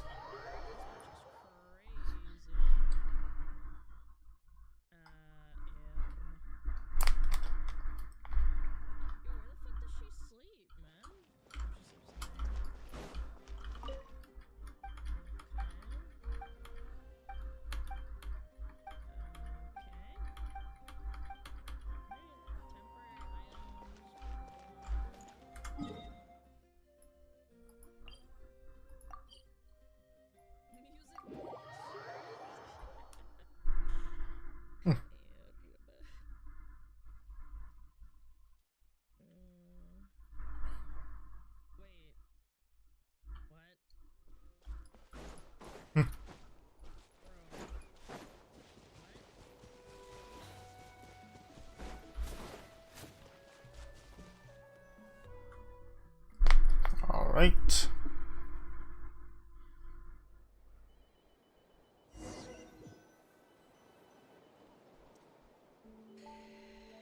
Look, it's Eulalie.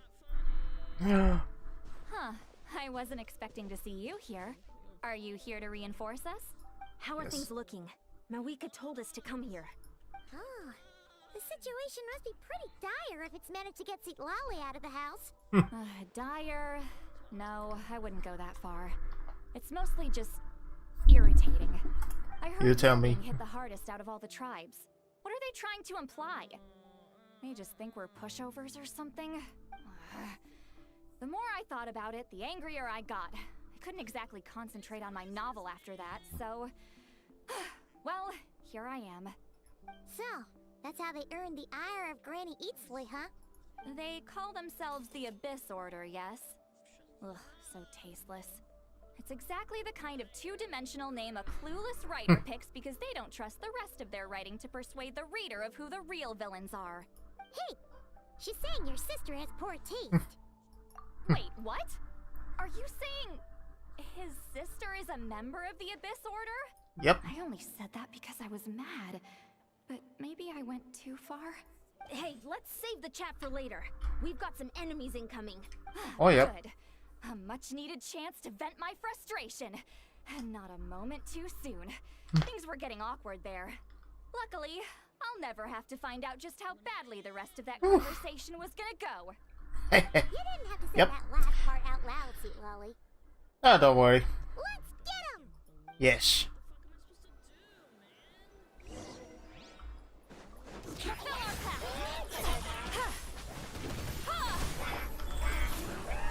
Rise with the sun! There is no escape! Shower me with praise! Yeah!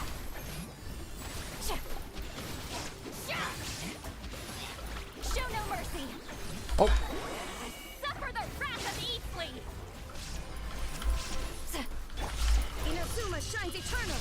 Woo! Burn it down! Yes. Water fight. Phew. Much better. That's more like it.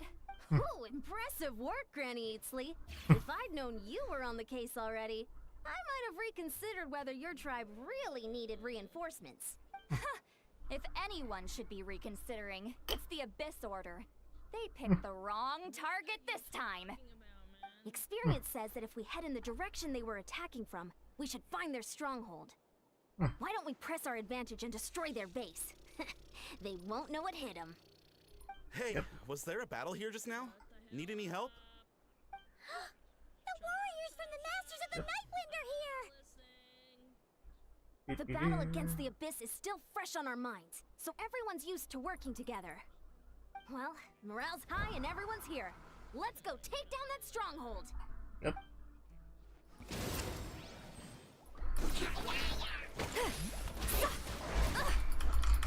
Fulfill our pact!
neutralized.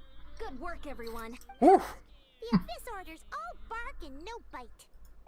To be honest, this was anticlimactic. No For shot. a personal apology at the very least.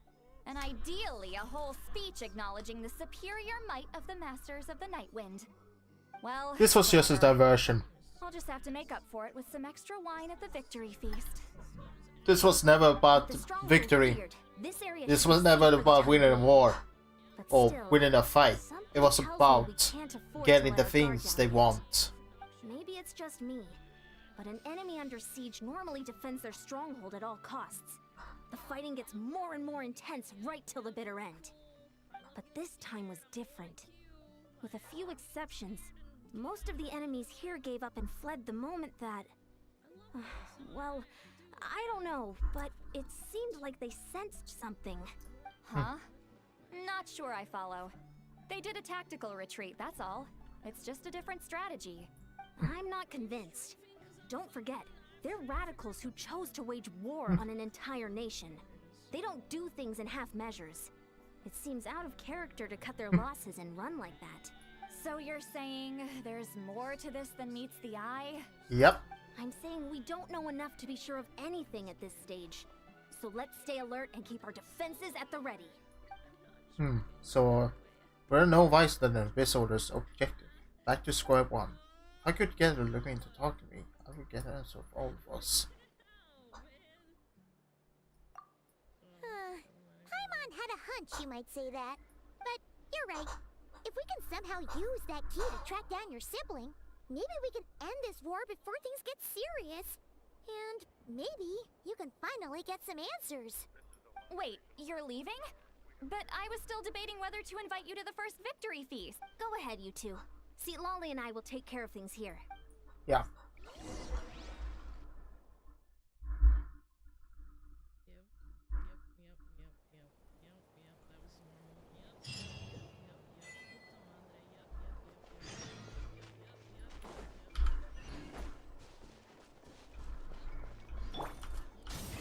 Rev the engines!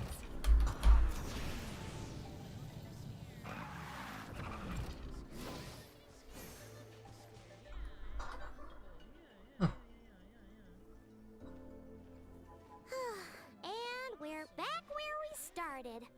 That Hilichurl probably found the key nearby, right? Let's look around for clues. There's no time to waste. The Ansan and Lolly are waiting for us.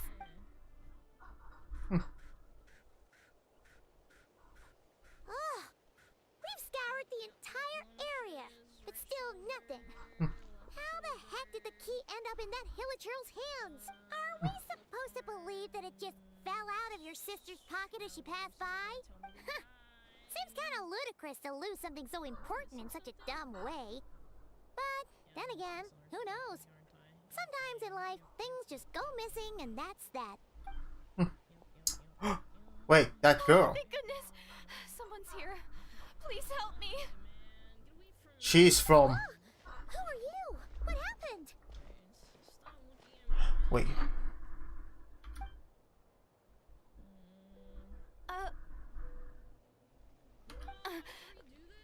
No, now isn't the time. Please, you've got to help me. I'm being chased by monsters and I can't keep running. Can you do something? Yeah, where are they? Paimon doesn't see any monsters behind you. Huh? I'm sorry, I don't quite understand. They're almost here. This really isn't the time to be joking around. We're not. We're completely serious. We don't see any monsters. But how? Ugh, there's no time. They're coming. We gotta run. What's wrong with that girl? She must be seeing things. Oh no! It looks like something really hit her. Maybe she was right. Quick, let's see if she's okay. What's wrong? Are you hurt? The monsters! They're right there! You need to get out of here. It's too dangerous.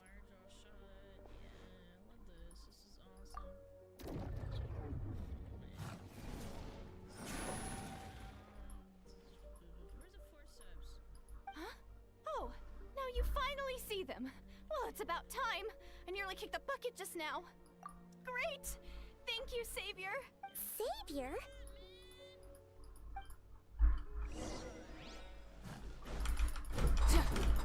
Pyroclastic surge! Shine down!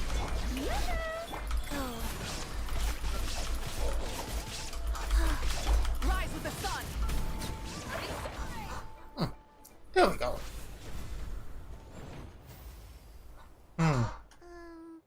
You done? Paimon still you just looked like you were slicing a thin air. Kind of funny, actually. Oh, really?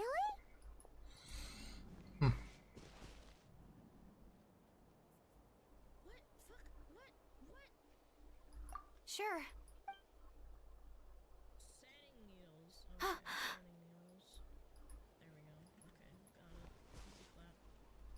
It's nothing. It's okay. I can see they're all gone now. No need for you to check. I didn't think much of it when the monsters were breathing down our necks, but now that I've calmed down, holding hands with you like this, I'm just a little shy, that's all. Huh? Have you never shaken hands with someone before? You sure get flustered easily. Well, anyway, I haven't had the chance to introduce myself yet. I'm Deirdith. Thanks for, saving me just now. I'm really grateful for your help. Deirdith. Wait, was she the hill troll that ran away? You'll be safe from any monsters, as long as they're visible. So, what was the deal with those monsters just now, anyway? Your guess is as good as mine. I could see them the whole time, so when you said you couldn't, I thought you were making fun of me. Whoa, that must have been scary. The idea that we'd stand by and laugh while some poor girl was being hunted down by monsters?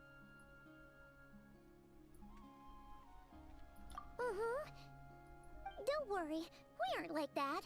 When we say we can't see something, it's because we really can't see it.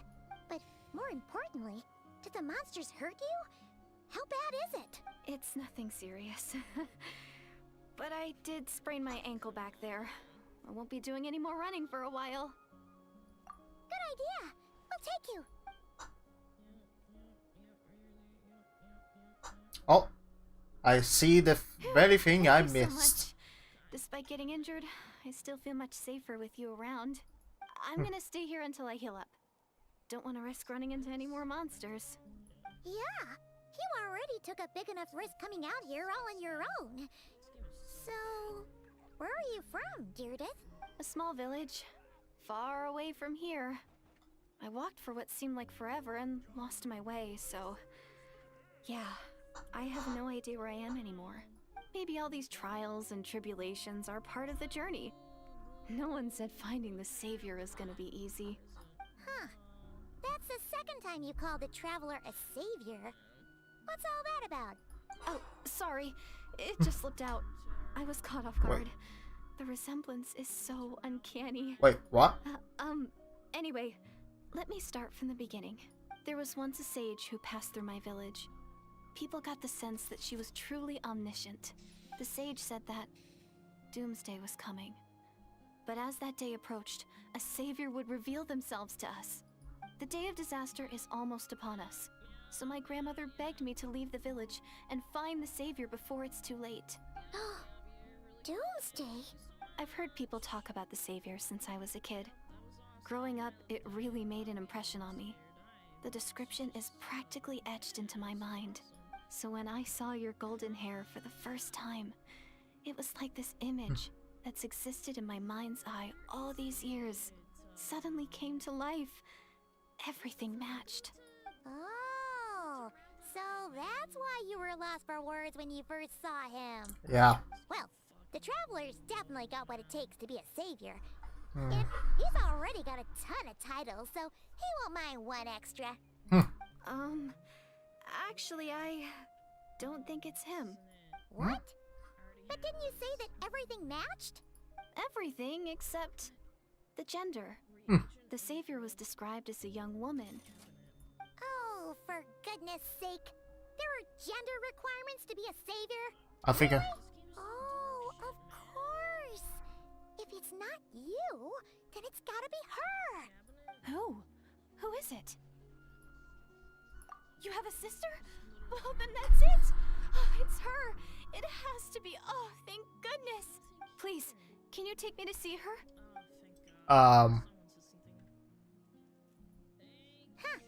Maybe, if you're lucky. It just depends if we can find her. Huh? But isn't she your sister? Sorry. Looks like Paimon steered this conversation back to the fallout between you two. It wasn't on purpose, but that's the reality, so it's hard to avoid. Okay, fair enough. But since you're looking for her anyway, why don't we team up? We might stand a better chance if we work together. Yes, everyone says that the disaster is inevitable. But the Savior will rescue us all from our pain and suffering. I've always dreamed of meeting the Savior. Do you really buy this whole doomsday thing? Seems kind of far-fetched. She spoke with conviction. I don't think she's lying. Maybe it's another lie spread by the Abyss Order. She's blushing. See? She broke eye contact. Sure sign of a guilty conscience. Time to press her for answers. What's wrong, Deirdis? Something's clearly bothering you. You want to tell us what's going through your mind? Oh, I just... how should I put it? The Traveler looks just like the Savior of my dreams. And it's not every day that the Savior of your dreams swoops in and saves the day in your moment of crisis. So I'm just a little overwhelmed, that's all. 3 seconds of unbroken eye contact is the limit. I don't think my mind and body can handle any more than that. What do you mean, limit? What happens after 3 seconds? What am I supposed to respond to that? I'm sorry. Please forget that I said anything. Oh. Let's just leave it there Oh. for now. Like I said, I'm going to hide Wow, here until I chicka, feel wow, able to wow. move again. If you manage to find the Savior in the meantime, please come and let me know. Thank you. Are you sure you'll be okay here on your own? Do you have enough to eat? I'll be fine. I might not be much of a fighter, but I know how to stay hidden. And if I get hungry, I'm sure I'll find something around here. Don't worry about that. Alright then. Well, take care. Being on your own isn't easy. What a mysterious girl. We should definitely keep an eye on her. And hey, at least she seems to like you. And it sounds like she's gonna help look for your sister when she's healed. Anyway, this is probably all the progress we're gonna make for now. Let's head back to the Masters of the Night Wind and see if they need our help.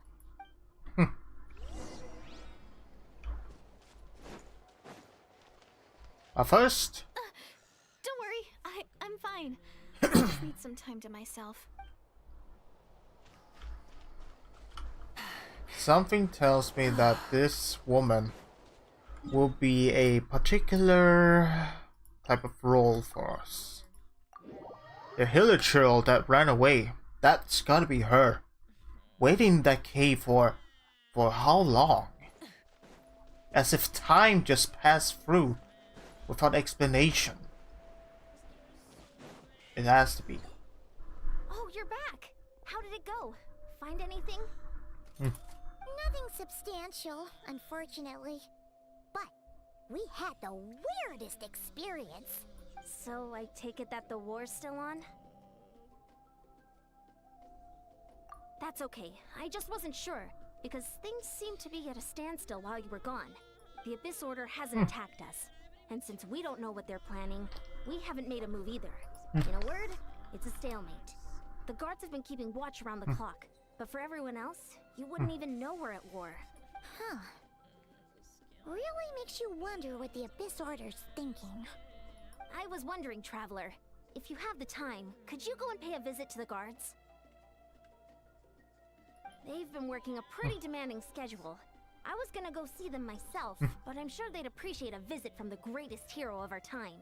Oh, but you're a great hero too, Yan-san. Great. Thanks, you two.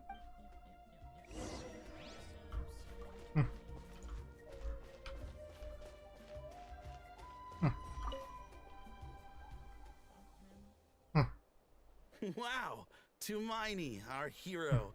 We've actually fought together before. You probably don't remember it though. You do? Then it's truly an honor to serve alongside you once more. Thank you for standing guard this whole time. It's all good. Honestly, it's not been that much work. Haven't heard a peep from the enemy. Nothing that would indicate an impending attack. I've spotted a bunch of Abyss Order operatives, but they weren't acting hostile, just hanging around. There were even moments when they seemed to be meditating. At least, that's what it looked like to me. Maybe it's part of their religion or something. Out of an abundance of caution, I asked some shamans from the tribe to take a look and see if there was anything nefarious at work. But they didn't sense anything untoward, so we just put it down to religious ceremony and left them to it. Huh. Interesting. Well, the more time they spend meditating, the less time they spend trying to beat us to a pulp. Yeah. Well, the shamans didn't raise any concerns, so how bad could it be? As far as I'm concerned, so long as they don't pose an active threat, they can do all the cult worship activities they want. Besides, as soon as everything's in place and we're ready for an all-out offensive, there'll be no match for us. Huh. Sounds like morale is pretty high. Guess there's strength and confidence in numbers. Let's keep going, traveler.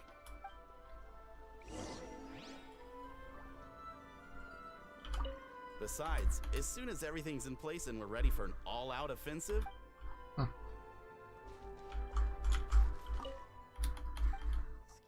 yeah. You.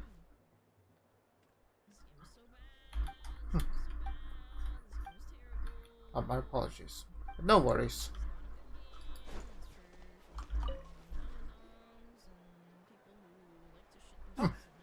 Is that Tumaini? What brings you here? Is this like a meet and greet? I wasn't. I'm so nervous. Hey, come on! You'd march to war without so much as blinking. What's so scary about a chat with a traveler, huh? It's not the same thing at all. There are plenty of chances to go to war, but a one-on-one chat with our great hero? A once-in-a-lifetime opportunity. Of course. How can I not be nervous? What if I say something wrong? Or if my posture's bad? Or if I accidentally make a weird expression with my face? One bad impression can stick for life. No one's here to judge you on your posture or your facial expressions. Relax. All right then. I'm sorry, great hero, but I have a small favor to ask. What Paimon guess? An autograph, right? May I challenge you to a fight? Huh? What? How can you be so audacious and so sheepish at the same time? Paimon's starting to think your nervousness is all just an act. No, of course not. I just figured that if I don't ask now, I'll regret it for the rest of my life. But I am still on patrol, so please, great Paimon, if you wouldn't mind taking over for me for just a few minutes? Again with the sheepish audacity. Just pick one or the other, will you?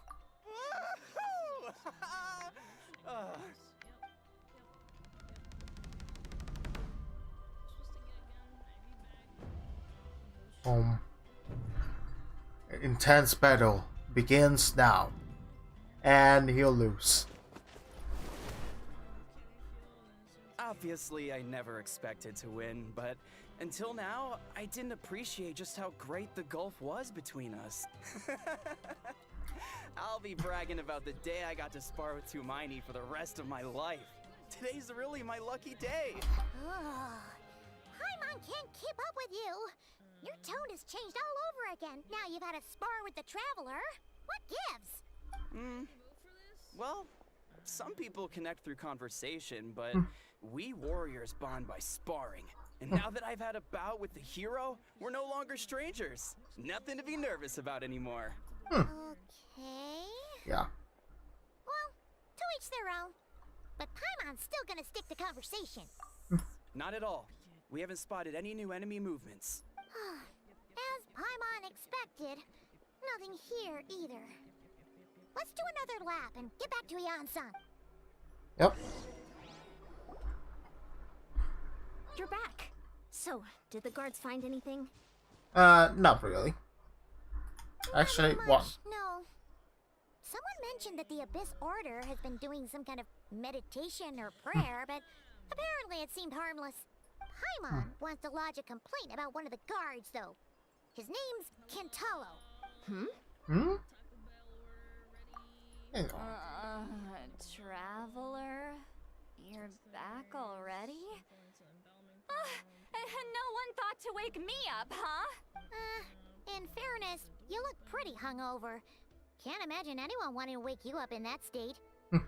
I'll have you know I'm perfectly sober when I'm hungover. Okay. I'll admit that sounds strange at face value, but regardless, what I meant to say is, I heard something about the Abyss Order engaging in meditation. Yeah, that's right. Does it mean anything to you, St. Lolly? I sensed something strange in my dream. It was vague, but it seemed as if some noise had found its way into Natlan's ley lines. Oh, what does that mean? Hard to say. I don't think it had any tangible effect on the Night Kingdom or on our ley lines, but still, it's like a signal that exists on a different dimension of reality. It might not interfere with ours or pose any detectable risk, but I just get the sense that something strange is going on. So even someone as familiar with the ley lines as you can't tell what's going on. No wonder the shamans that Satura called to the front lines couldn't sense anything. Ian-san, I think we should go talk to the chiefs. There's no point dragging this out. We need to take the initiative and drive the Abyss Order out of Natlan for good. If that's the Council of Granny Eatsley, I'm sure the chiefs will agree. But it will still take us some time to gather the required force. In war, adequate planning and preparation is the key to victory. Sure, but the finer details aren't my concern. Anyway, I'll leave you to it. Oh? Sure, what is it? Huh, you mean only select individuals can see them? Now that's a strange one. I guess they could be manifestations of a disturbed psyche? Or extreme negativity embodied in physical form?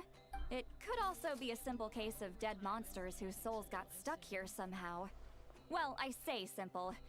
Things quickly get confusing when you start looking into monster souls. For starters, trying to figure out which classification system to use is a real pain in the— Alright, we get it! Granny Eatsley's learning and wisdom knows no bounds. But could we just get the short answer? Hey, I was just thinking out loud.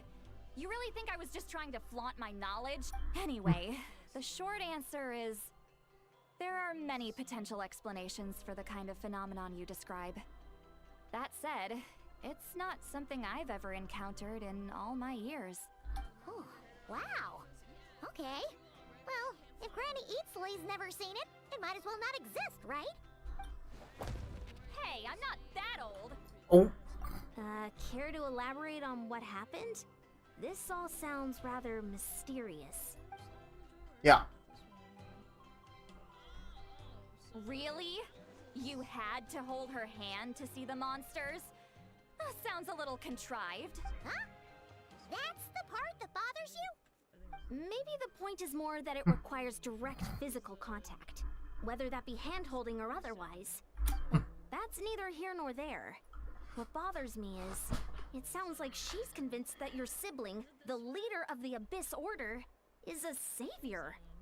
That really makes me question whose side this girl is on, and whether what she told you about her background is actually the truth. Sorry if that comes across as paranoid. It's just hard not to be suspicious of everything when we're in the middle of a war. Actually, Paimon feels like you make a fair point. Whoever this girl is, she sounds like bad news. Okay, well, you're clearly just jumping to conclusions. It's hard to know what to make of it. A young lady all by herself, lost in the middle of nowhere, sees monsters that no one else can, calls the leader of the Abyss Order her savior. At the very least, we should remain vigilant. Keep a close watch on her. Sounds sensible. On that note, we probably shouldn't have left her by herself in that cave. Traveler, we still need some time to muster our forces. Maybe you could check on her if you're not busy. Just be careful. It's settled then. Let's go check on her. Oh, there you go. Oh, nope, never mind. Why holding hands? Why that specifically? Why not literally anything else?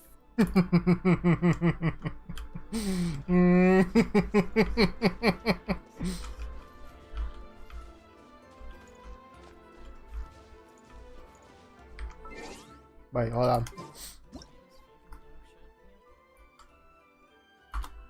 First picture, boom, and then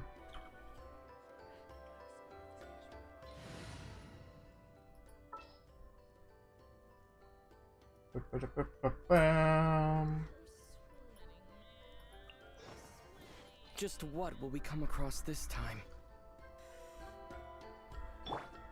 whoop.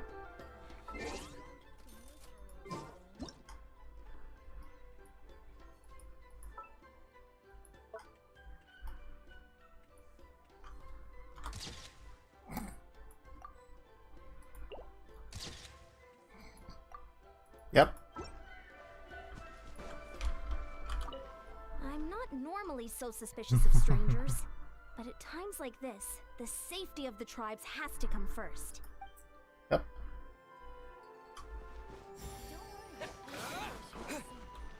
Let's ride.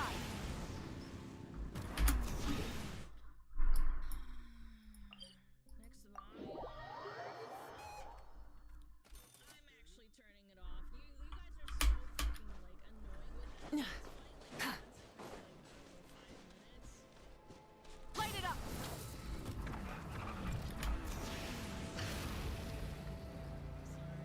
All right, let's go. Here we are. Dear will still be here, right? Wait. So quiet, though. Uh-oh. What if Yansan was right? Whoa. Maybe she never intended to stay here. Wait. Wait, that club. Watch out!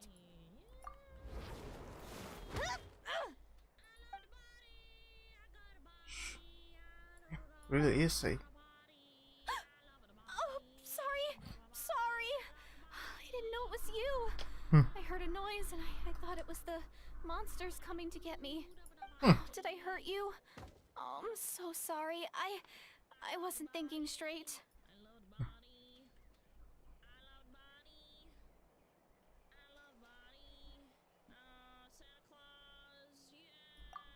Phew. That was scary. Paimon thought we'd walked into a trap. Maybe we shouldn't have sneaked in without announcing it. Then you would have known we weren't monsters. To be honest, I've been really on edge since you left. I just have this constant feeling that any second, the monsters are gonna come back and get me. It's not like I can run from them. There's also no way to cook here. It's good you got back when you did. Another hour and a half and you probably would have found me starved to death. Oh. That's weirdly precise. Though, it does explain why your attack on the Traveler was so weak. Oof. Wait, if you really thought you were gonna starve or get killed by monsters, why'd you promise that you'd be okay here on your own?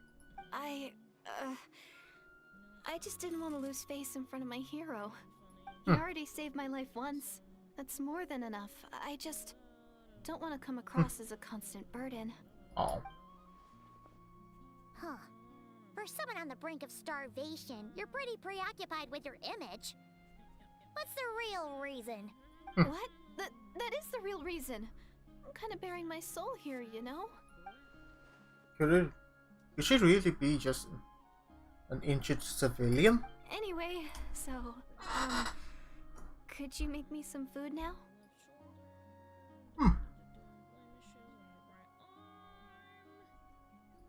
Oh, Paimon's getting hungry now too. Go on then. You can join us for dinner.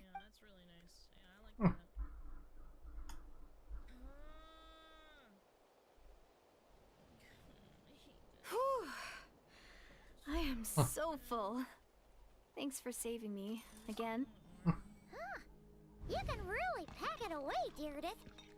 Guess that explains how you had the energy to make it this far. I tried so hard to hold back, but it looks like I still came across like a total glutton. Paimon didn't even realize how late it is. Hey, the night sky here is really pretty. Yeah, and it's all thanks to you both that I'm able to relax and enjoy it. I was cooped up in that cave the whole time you were gone.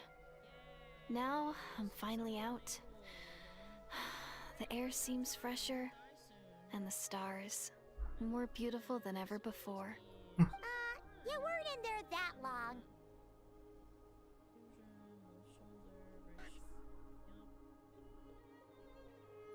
When I was young, I used to lie on the roof of my house, gazing up at the stars. And often, my mind would drift to this question. Is this starry sky actually real? Wait, why would she think that? Does she know about the foul sky? But my grandma would tell me, the answer to that question doesn't really matter. Think of all the people in our village who spend their entire lives here, she'd say. To them, that little village is their whole world. And so, if it's our destiny to live beneath this sky all our lives, then whatever may or may not lie beyond, this is our world. And that sky is real to us. Paimon kinda gets you, but also not really. Is it kind of like how journeying with a traveler is everything to Paimon right now? I really treasured my world. For a really long time, the village was my everything. The houses, the scenery, stories I always loved to hear about the Savior. But I could never bring myself to agree with Grandma. Even if the village was my entire world, I still had to know what lay outside its borders. Yeah! Go you! So, I finally ventured out and set off on my journey to find the Savior. I'm going to make my world bigger, one step at a time. And I'm not going to stop until I've seen what's beyond the stars. Maybe then, I'll finally get an answer to the question I had as a child. Beyond the Who knows? stars? Maybe one day, I'll be sitting and chatting just like we are now. Well. But with someone from another world. Oh. Yeah, one day. If only we could tell her. But it's probably best not to open that can of worms right now. I need to find the Savior and protect my world. Then, I can make sure it continues to grow. That's the most worthwhile thing I could think of doing. So I've been giving it everything I've got. You know what? It's pretty cool. Paimon kinda wants to root for you now. Sorry. I got a little carried away. I always get chatty after a hearty meal. Just like my grandma. The more we chat, the more convinced I am that she's not a bad person. Damn. And it doesn't sound like she's been brainwashed by the Abyss Order. Maybe we can afford to trust her. Hold on. Shh. It's them. The monsters are back. Where? Oh, still invisible, huh?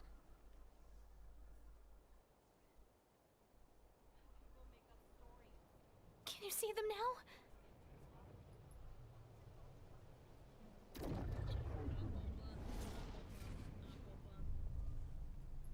Yeah, stay back.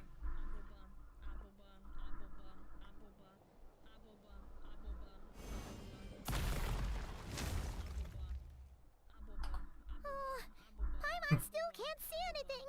But please, be careful.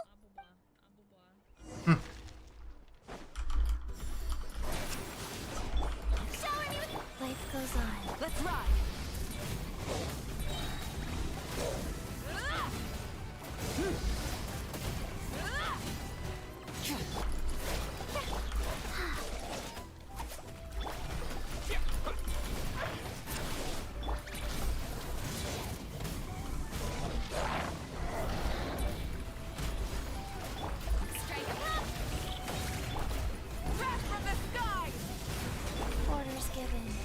Orders received.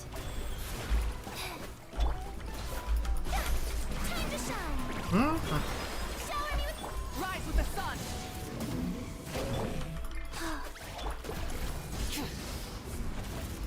Incinerate!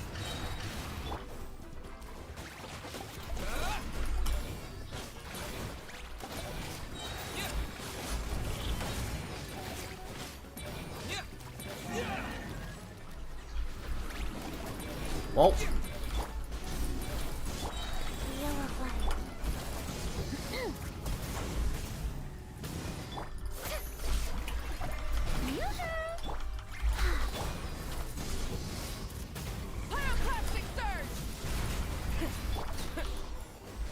Woof. Huh? Wow, that was fast. Did you get all of them? Paimon's slowly but surely getting used to the sight of you fighting thin air. You doing all right, Deirdith? Deirdith? Hey, it's okay. There's nothing to be scared of anymore. Oh, I'm fine. I just spaced out there for a moment. You spaced out? That's a pretty bold move under the circumstances. I was just... the image of the traveler fighting to protect me. I was trying to commit it to memory. Seems like the least I can do. Alright. Whatever floats your boat. Anyway, there are no more monsters in the area, and it's getting late. Why don't you stay here tonight? Sounds reasonable to Paimon. What do you think, traveler? I'm personally satisfied with it.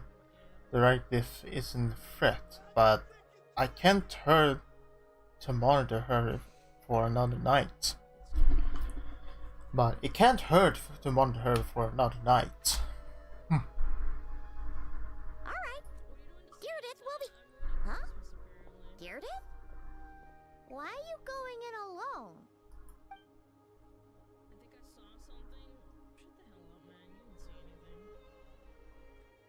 Oh.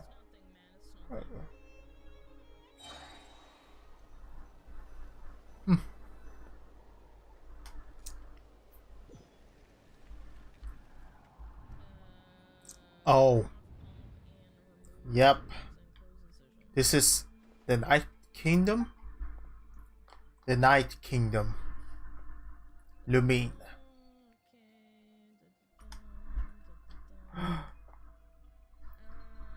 The flower. Lumine, the Lord of the Night? My head, it hurts. It's gone. I think I hear a voice in the dark. Doomsday. A fitting name indeed. A blood-red sky. Wild beasts that slaughter all in sight. Oh. Endless pain. A terrible curse that cannot be reversed. And the birth of a savior.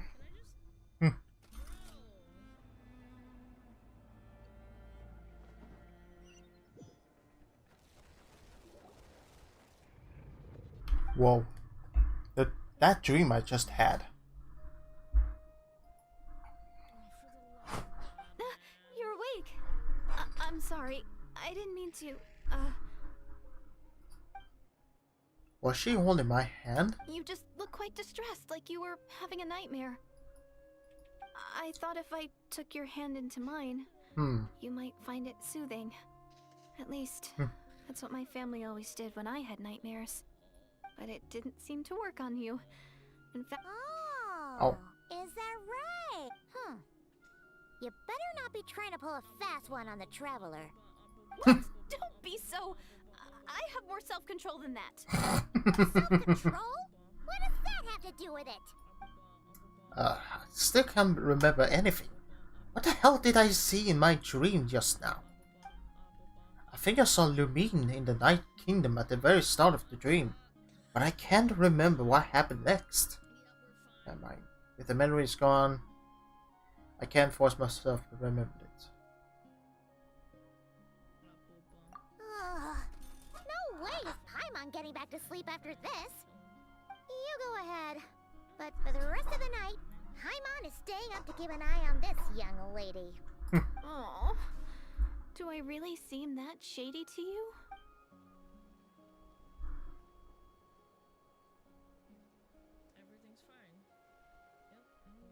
Well, Deirdith, there should be enough food for 3 days.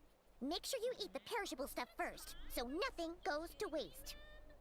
You can tell which stuff is perishable, right? Yeah, I can tell from the ingredients.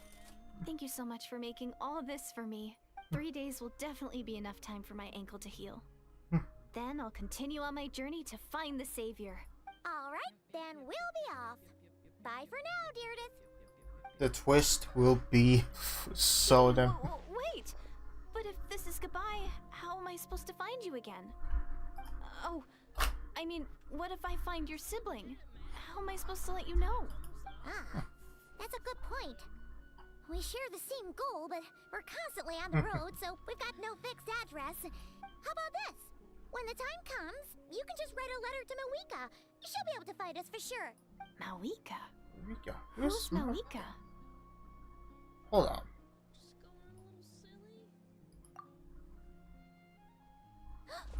It's the Abyss Order! They're here! But it doesn't look like they're marching to war. More like they're running away? Where? What are you talking about? A bunch of Abyss Order thugs! You don't see them? They're heading right this way! Wait a second. That's strange. I guess it's my turn to not be able to see the monsters.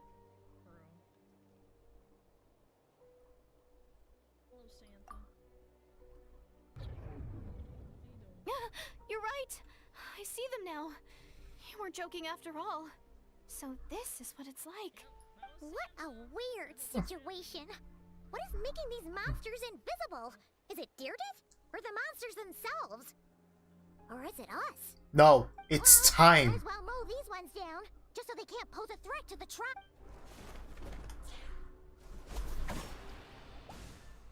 Woohoo! All done! Their morale seems super low. Guess they really were on the run, huh? So there's no more of them, right? I still can't wrap my mind around this. Why couldn't I see them until you took my hand? But believe me, I'm as baffled as you are. The plot thickens. Turns out there are those monsters which I can see, but Deirdith can't. So, any ideas on why those monsters might have been running away? Maybe something went down on the front line. Paimon's getting a little worried about Eon-san and the others. Let's head back to the Masters of the Nightwind right away. We gotta go. Bye for now, dear. See ya, and please take care.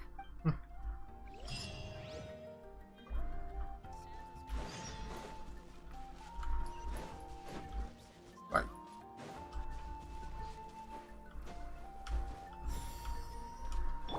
Burn it down.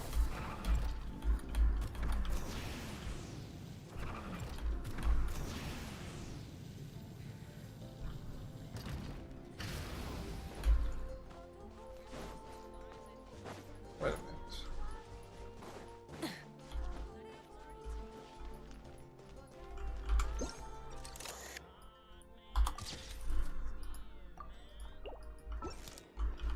Don't worry.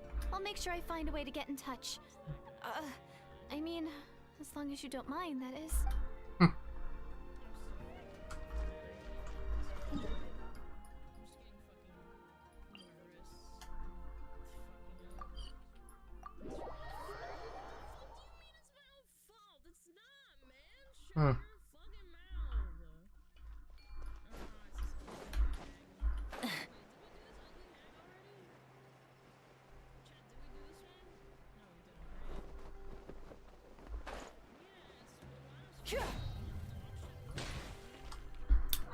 Okay, things are getting tense.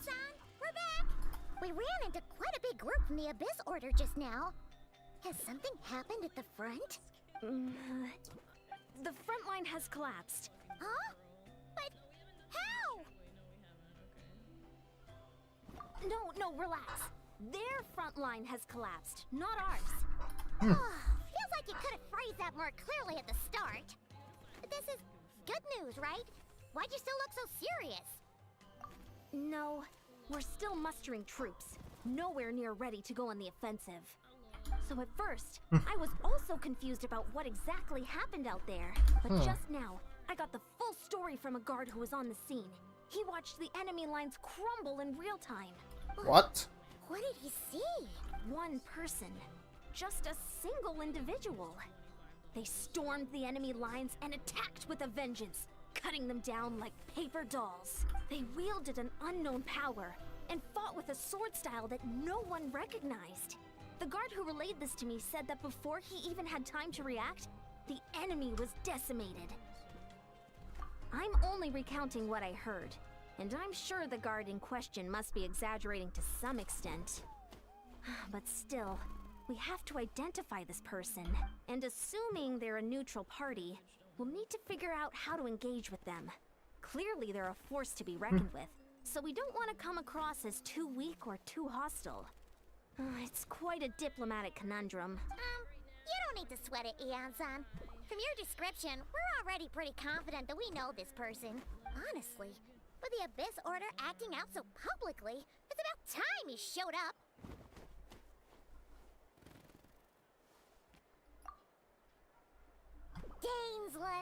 Dainsleif.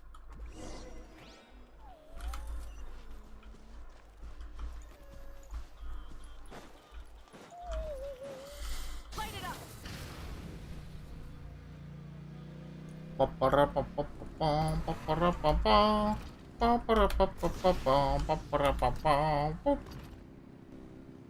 Whoop. Well. Were you waiting for me? It's been a while, Dane. And yeah, after we heard what went down, we figured you'd shown up. You caused quite a stir, you know. Oh, this is Okay, maybe I should go for Japanese this time. She insisted on coming here to thank. It is my honor, Mr. Dainsleif. Thank you for breaking the stalemate in our war against the Abyss Order. Natlan is fortunate to share a common enemy with such a mighty warrior as yourself. Yeah. No need to thank me. I hunt the Abyss Order for my own reason. Please don't mind him, Eon-san. He always talks like that, but he's a pretty nice guy deep down. It's quite alright. Uezo Janssen respects those of great power. It's quite clear that he meant no offense, and I am still delighted to make his acquaintance. Anyway, since you're old friends, I'll leave you to catch up for now. Take your time. Yep. Sure thing. You probably have plenty of other stuff to do anyway, right? Since this war isn't exactly over. See you later, Eon-san! Yep. Hey, Dane! Would it have killed you to be a little more polite? She's our friend! Yes and yes. Yes and yes. I will remember the name. But I will not invest more emotion than is necessary when dealing with the citizens of the Seven. It is a matter of principle for me. Fine. Since you helped break the statement, I will let you. Ugh, so stubborn. But whatever. So anyway, Dane, do you have any new info about the Abyss Order for us? Any idea what they're trying to achieve with this war, for example? Never before have I seen the Abyss Order take action on such a large scale. Taking a fat value, it seems highly illogical. In a war with the Natlanese, the odds are stacked firmly. Oh. We thought so too. But it sounds like you're no closer to learning what that goal is than we are. I've been on the case of some of time. Even captured into the Abyss Order. Yet still, I am none of the wiser. I can assume they are going to get secrets. Bad feeling about this. The Abyss Order is wasting a lot of our forces attacking Natlan. What do you think we should do? Well, since we lack an actionable intelligence, for now we might as well continue to focus on the fighting. Lead them to the secret plots. If they are willing to sacrifice manpower for it, if we use the opportunity correctly, I believe we can eliminate the vast majority of the Abyss Order's forces. They'll never be able to mount such a large campaign as ever. Yeah, that's better. That's right. The ideal scenario would be to destroy them before they can reach their goal. Paimon gets it. Nothing in the world can satisfy you like making mincemeat out of the Abyss Order, right? Right. Wow. Okay. A rare, candid response from Dane. Yeah. What about you? Any news to share with you? Well, actually, we found his sister's hibernation chamber key near the Collective of Plenty. She must have lost it. So she's here in person. Unsurprising, given the scale of the operation. Oh, and there's more! After finding the key, we also ran into this weird girl. She kept seeing monsters that we couldn't see, and then, this other time, we saw a load of monsters, but she couldn't. She also said she was on a journey to find the Savior. Her description of this Savior matched the Traveler pretty closely, so we figured it's probably his sister. Hold on. That girl called her the Savior? Yeah, that's right. Is something the matter, Dane? The last time I heard the term was before the Cataclysm. And not just that, it refers to your sister then, too. But who will still believe in the myth of the Savior when the Cataclysm has already been taking place? It makes us... That term went around. Wait, wasn't his sister called the Princess, though? Where did this Savior thing come from? Well, when she was first granted the title of Princess, the Winster King and the entire court of Caria sat around loudly proclaiming the might that she would bring to the nation. They made it sound as if, with her there, all pain and suffering would be washed away, and the future of Conria would be brighter than anyone could imagine. The Savior was a celebratory title given to the princess by those who believed the rhetoric. Of course, you know what the story ended. You know how the story ended. In hindsight, the cruel irony is glaring. All that title really stood for was the Winster King's lust for power. Sounds like the people of Conria really believed in her. Is that why Lumine is so determined to revive the homeland?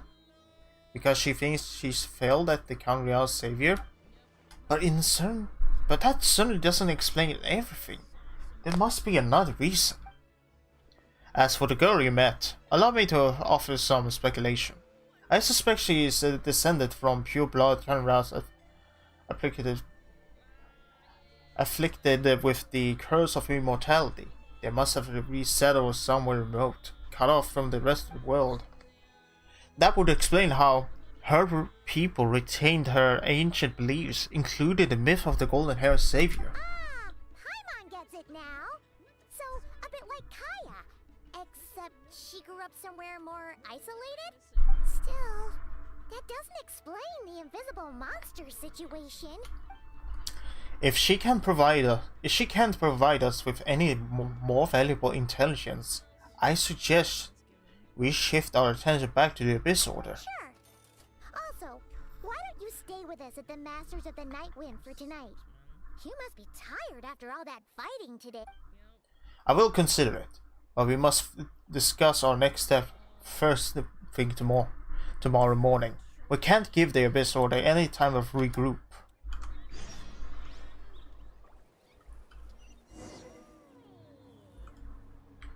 Oh. Okay. First things first. And now it's morning. It's 5 in the morning right now in Sweden. Great. That's great.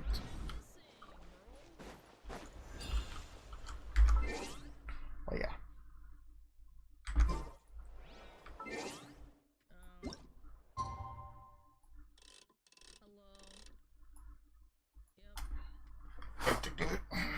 What?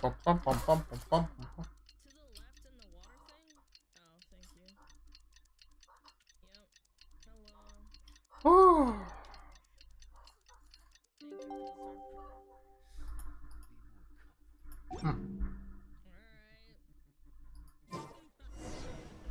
All right.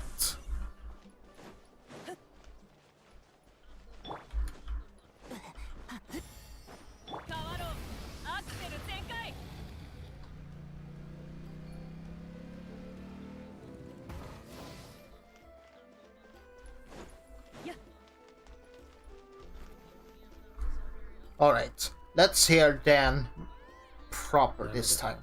Dane. No, we can't do that.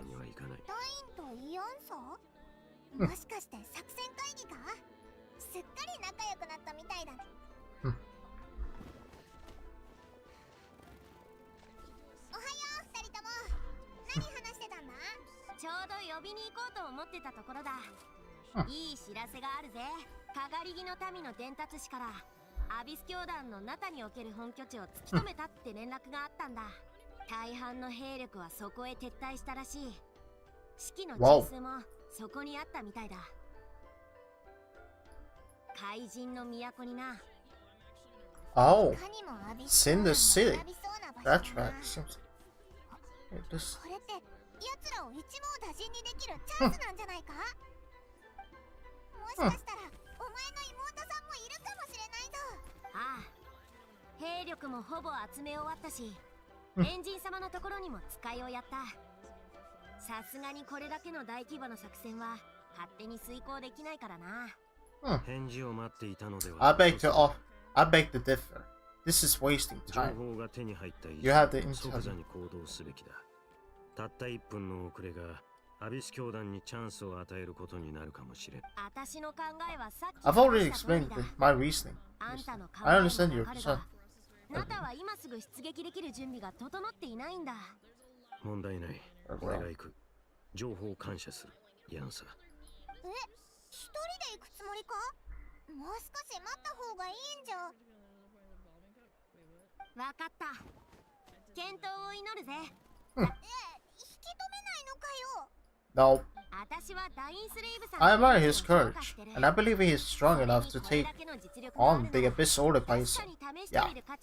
万が一劣勢になったとしても、時間さえ稼いでくれれば、私たちが援軍として戦場に駆けつけられるし、じゃあご分を。ああ、感謝する。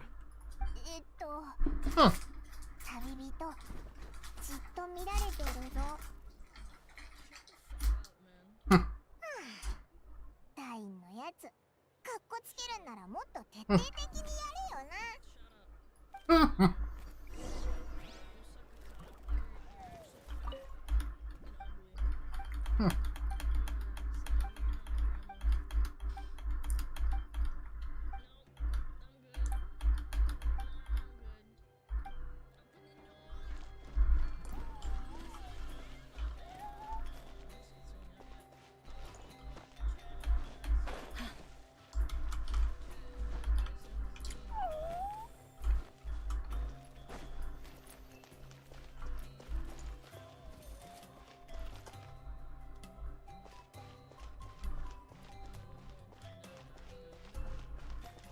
Now, where's the broken mill? Oh, there it is.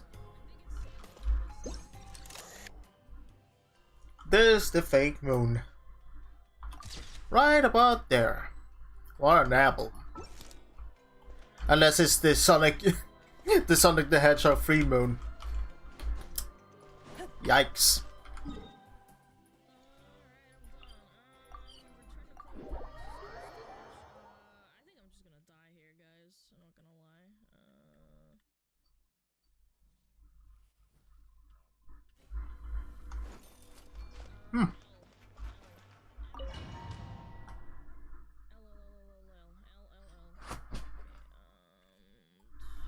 All right. ここがアビス教団の本拠地か？アビス教団は昔から潜伏と陣地戦を得意としている。俺が長年奴らの戦力を大幅にそげなかった原因の一つだ。戦闘中は貴様のことを常に気にかけられるとは限らない。もしアビスの力で動く装置などに遭遇したら遠慮なく頼ってくれ。対処する。ダインと一緒に戦うのは久しぶりだな。イアンサが来る前にオイラたちだけで攻略できちゃいそうだぜ。お前の妹さんにも会えたら最高なんだけどな。Alright. In the battle, Dying Chief will show you the might of the Twilight Sword Summit. Oh my god, yes. Wait. Okay.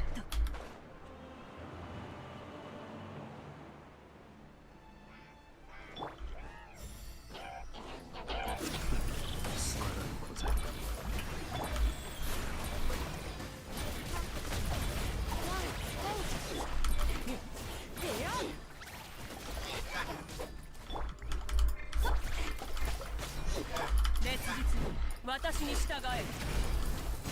せいせい。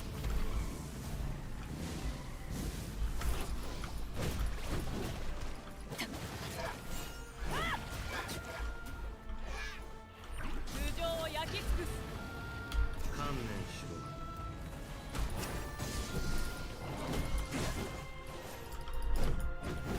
この天下で裁く。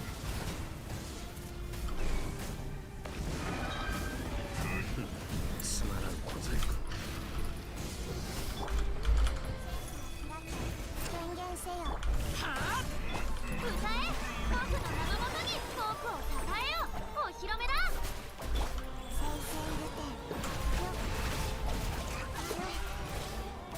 灼熱先行。Whoa, fire enemy.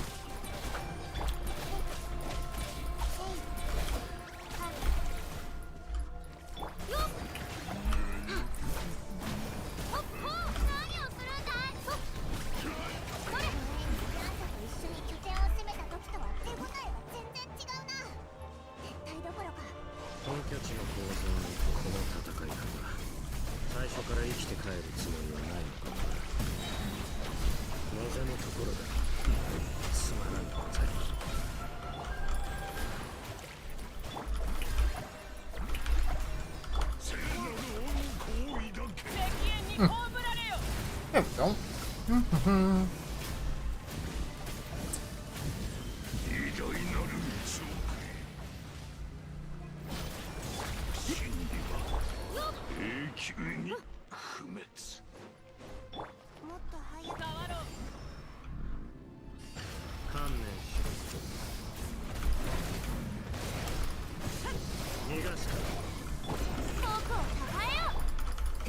Woohoo! 灼熱先行。戻れ。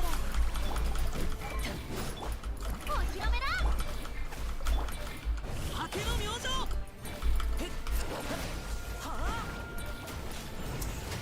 Finish the blow. Yes.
全ているのは一体誰だ Whoa.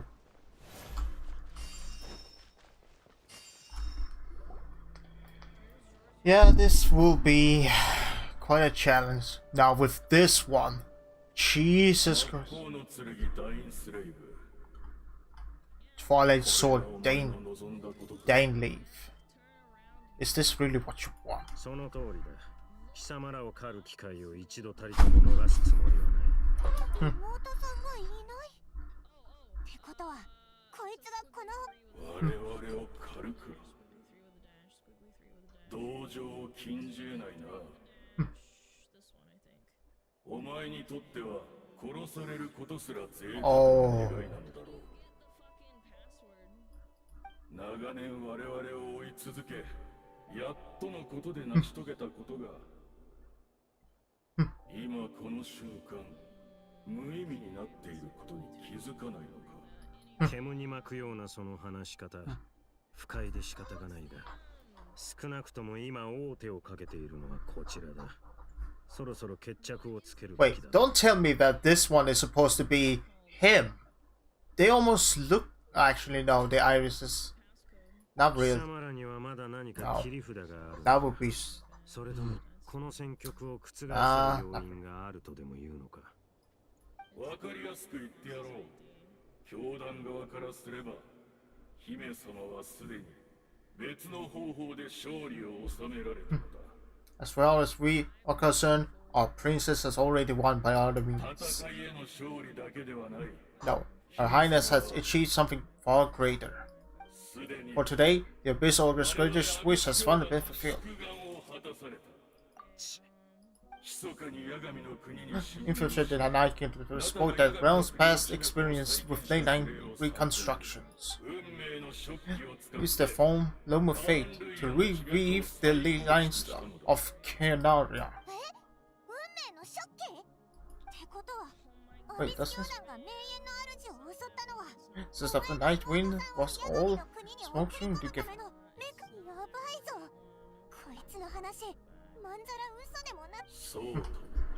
As for now, our homeland has been revived, and all of our comrades that you have slain lately, they shall forge. That you have slain, they shall forget these struggles that have been beset these parts 500 years, and begin their lives as anew in Canary's restored to life. Your falsehood are riddled with flaws. My ears tired of your tedium.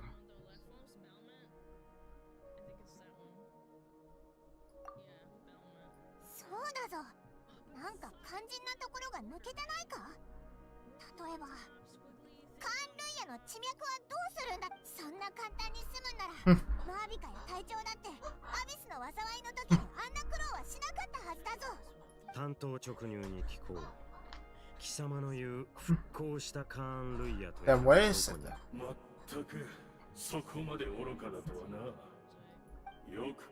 Think back of the past. Have you truly not noticed anything like this? Anything amiss? Are there? Wait, anything amiss? Are there signs that I could have missed? さっき見た夢がどうも引っかかってね。うまく言えないけど、ノイズ？地脈や八神の国に実質的な影響はなさそうだけど。そう。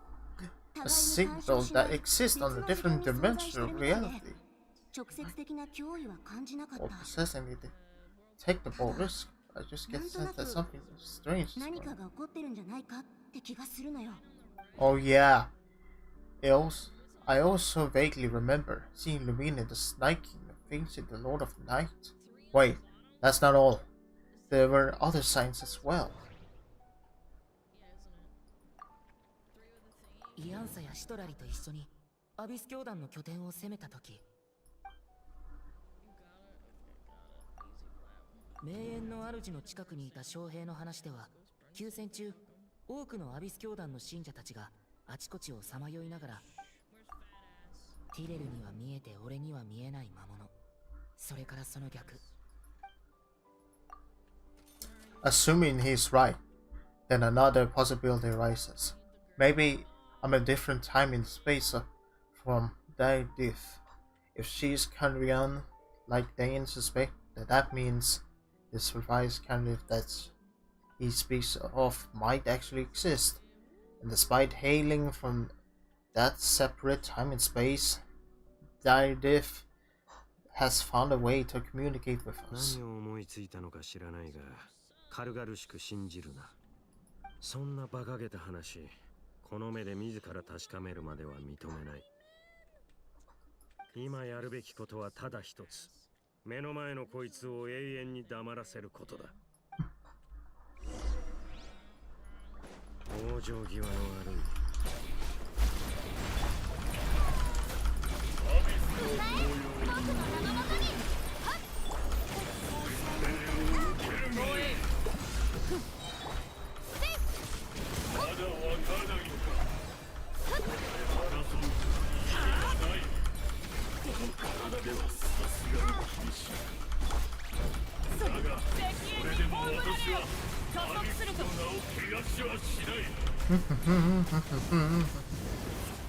Damn, that was fast.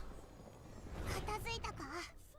これでアビス教団のナタでの本拠地は落としたんだよな。 Doesn't feel satisfying at all. さっきのことを考えてるのか？すごく悩んでるって顔してるぞ。なるほど。つまり貴様は彼女が復興。俺はやはりカーン・ルイヤの I have said my piece. I don't completely right so easily. If it will give some peace of mind about her, test your fear. I will stay here and do some post-battle cleanup.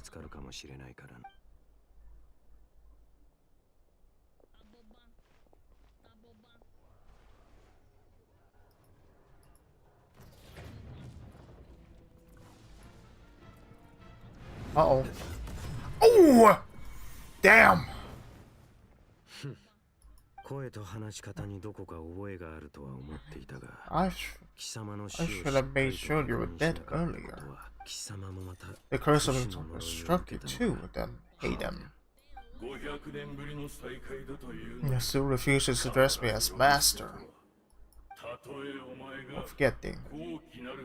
You may be your own twilight sword, but my arm has grown too feeble to swing a blade. Oh, then you may be the renowned twilight sword. You're wielding a blade. Oh, wait. I may have read too much about Twilight Princess. From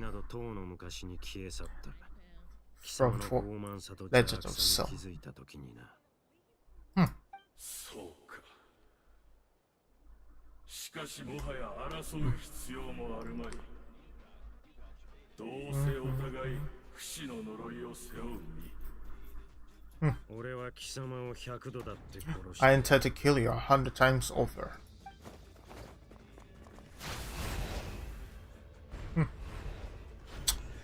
They really give me that Dante and Virgil kind of behavior.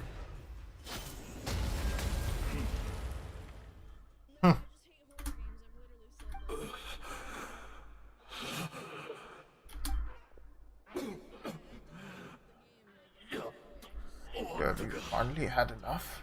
You weren't joking. Never in all my worst life have I experienced anything close to the pain of 100 deaths. It's no point.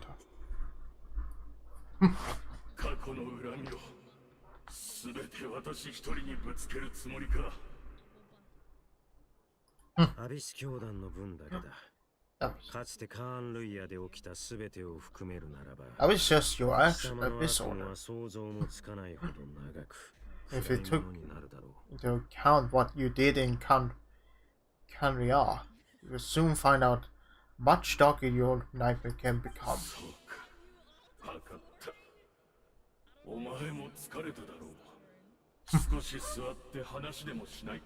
I think he is past his time to relax. Where is he? 昔話は嫌いか？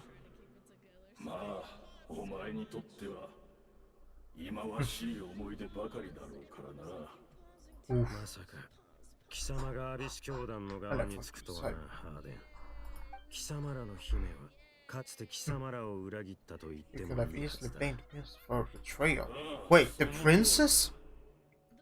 かつてカーン・ルイヤの最悪が起こった時、 But she was nowhere to be found. 彼女の絶大なアビスの力がすでに削られていたことを分かっていても、それでも彼女が一人で去ってしまったことに我々は深く失望したのだ。だが私は信じている。あのお方がなそうとしていることも、その胸の内の後悔も、すべてが偽りなきものだと。 Of course. この状況で我々が信じられるものなど他にいるか？カーン・ルイヤの民が Wait, there's prophecy. Of course. ありえないだろ They were so busy trying to prevent the prophecy that they pretty much made the prophecy into reality. 彼女を許すとは、この500年で貴様も随分変わったな。もし貴様が騎士学院で俺に国者剣術を教えていたあの頃、今のような心の持ちようでいてくれたなら、俺はここまで貴様を憎み続けることは。そうか。俺の行いは学院が掲げる騎士の精神にのっとったものだった。にもかかわらず冷静さを欠いているなどという理由で罰を受けようとはな。それから本当はこんな名など口にしたくないが、同級生だったスルトロッチも騎士精神をShut the が Loki. ゆえに迫害 Whoa. 獅子の自由を失った。 Wait, hold on. Shut a Loki? That one?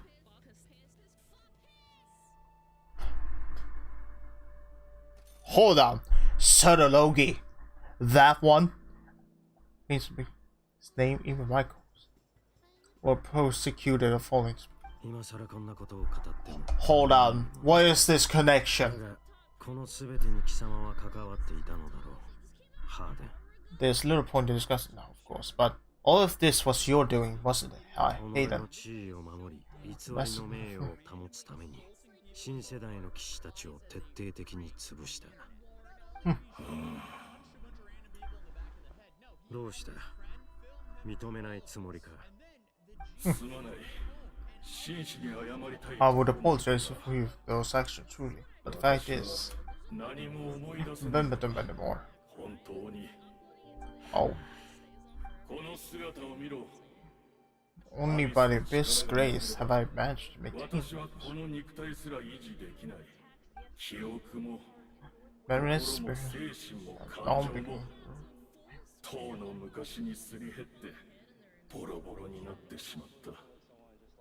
Poor being. たとえそれが私にとって振り返りたくもない過去で、かつて目を背けた記憶であったとしても、それでも私は心の底から思い出したいと願っている。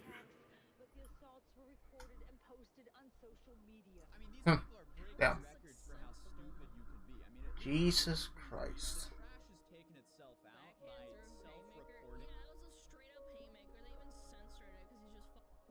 Hold on. このまま本当の自分を失ってしまうことが怖いのだ。私が犯した罪についてはすべて謝罪する。I would like to. だからもっと聞かせてくれ Tell ない me か。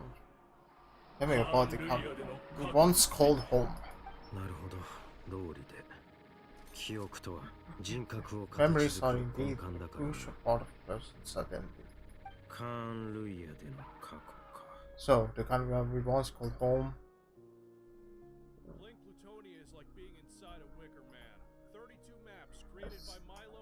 All the sight, memories and feelings, everything.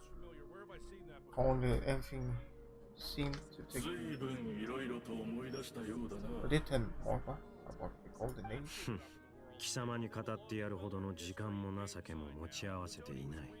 そうか。残念だがよかろう。私には聞けぬものが。 As long as the loom of fate heard what I could not. The loom of fate? What have you done? Wait, loom of fate. I lied, you heard. Your wits are too sharp for one. The homework must have been right. Even the ley lines even isn't that yet. Think of the ley lines as a collection of memories.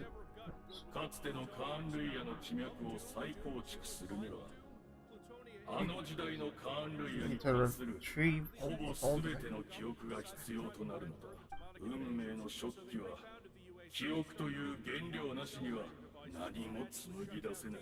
だからアビス教団の者たち全員で記憶の断片をかき集め、当時のカーン・ルイヤの姿を可能な限り復元しようとしたのだ。今もなお運命の The loom of fate.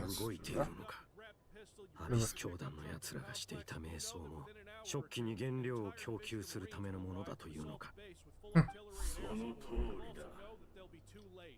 500年の時を超え、残された我々が記憶を紡ぎ、夢の国を We'll weave our homeland into you and bring the nation to our dreams back to the real world.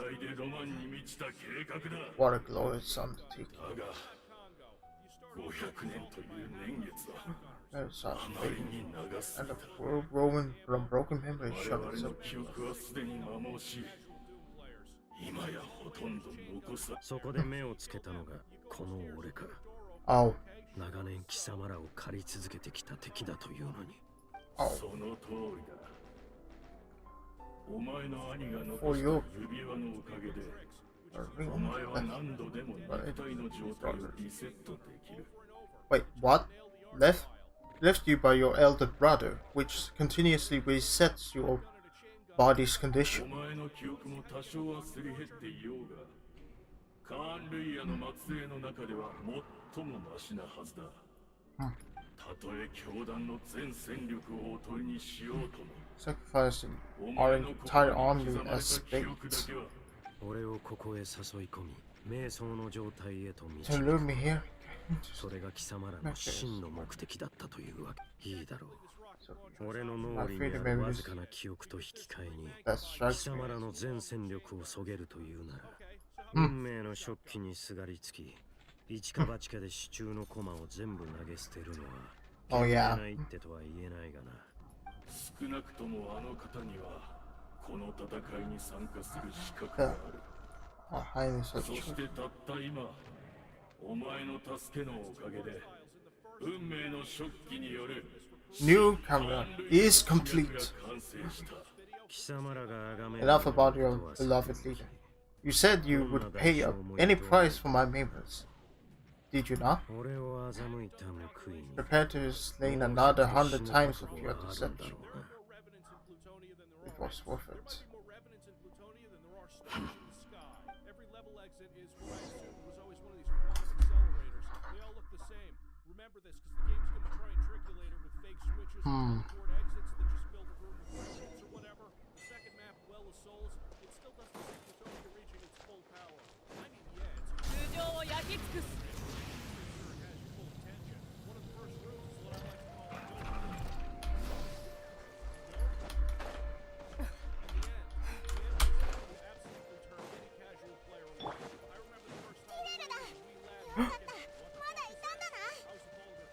There she is. Alright.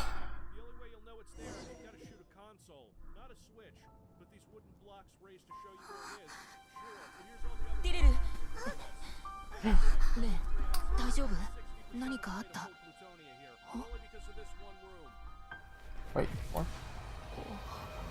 Oh, that! Holy crap! Whoa.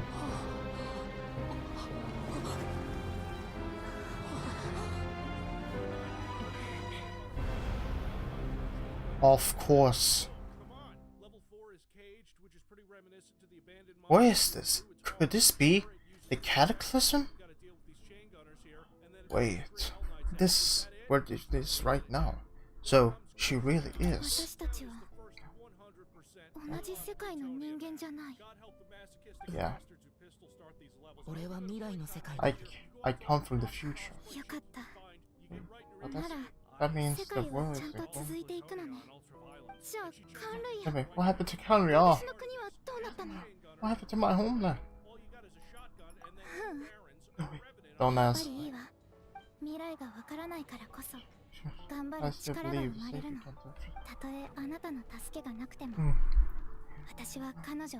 yeah. Although, in a way,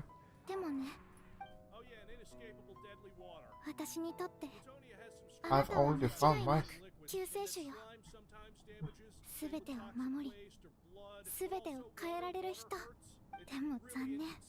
We're from the same time or place. Not even close. そうだ。前から思ってたんだけど、 Find your あ sister. なたが一生懸命妹さんを探してるように。だから何かあなたと会った証になるものを Is there くれ anything な I いかし can ら。 give me as a memento?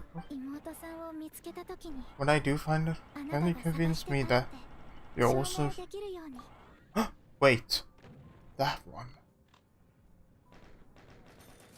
Wait. どうかした？ Yeah, I thought so too. That's the Hilichurl. She became a Hilichurl. Did you think that was it? Yeah. Oh yeah, that's Oh boy. okay, so that was awful. What's Wait, hold on. Let me just think.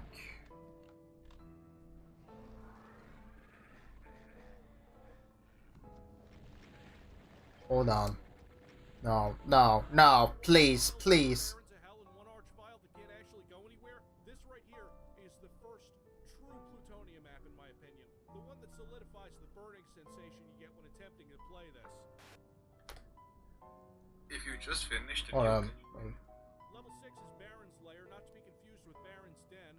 This one is way shorter. There's a secret with a bunch of supplies I'm gonna need for the next level. This map isn't too bad. It's not like the last one in terms of cruelty. We're still fairly early into Plutonia. You meet your first cyber demon of the game here before being able to get to the next level, which is the Dead Simple replacement, and is way harder than that. Just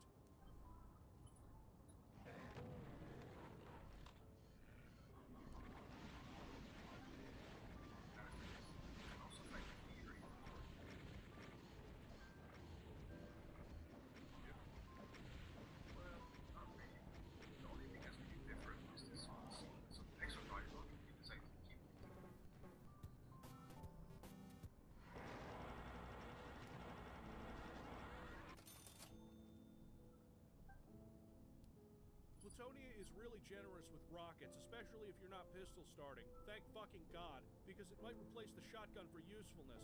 If you're close enough into a horde of monsters in this game to use the super shotgun, you might already be dead. Level 8 is called Realm, and it's notable for two awful, awful traps. One where you get in the blue key, naturally, and this shit happens.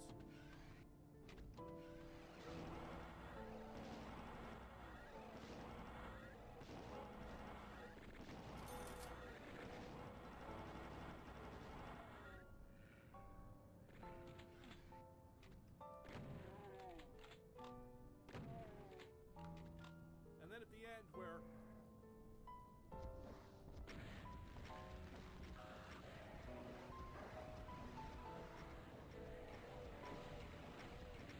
Oh boy, this is going to... you know what? I'm not sure it's enough. 2 archviles and 8 revenants. I'm not sure it's evil enough to put right in front of the level exit.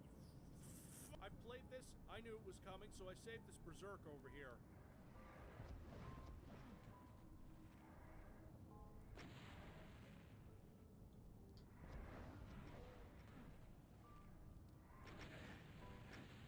Nah, you're just messing with me about this.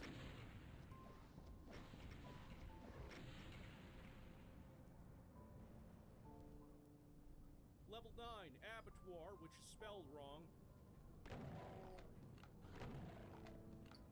Oh no. Yeah, you go get him, Mr. Pinky. I believe in you. Now I'm bored.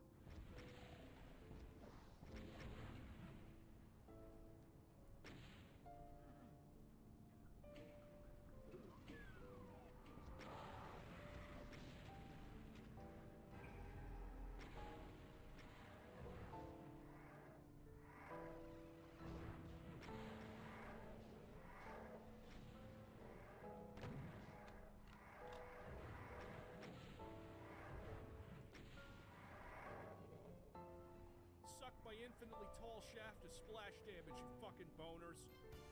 Oh, what's that? I'm being told we've just won the most phallic line ever in a YouTube show award. I'm also being told that that's a thing, and yeah, look at that. I guess you guys can't see that, but I promise you it's shaped like a penis. The end of this map was one of the most difficult parts I had to deal with. And don't talk to me about infighting. That's for later. Right now, these two can't even hit each other.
Oh no. Did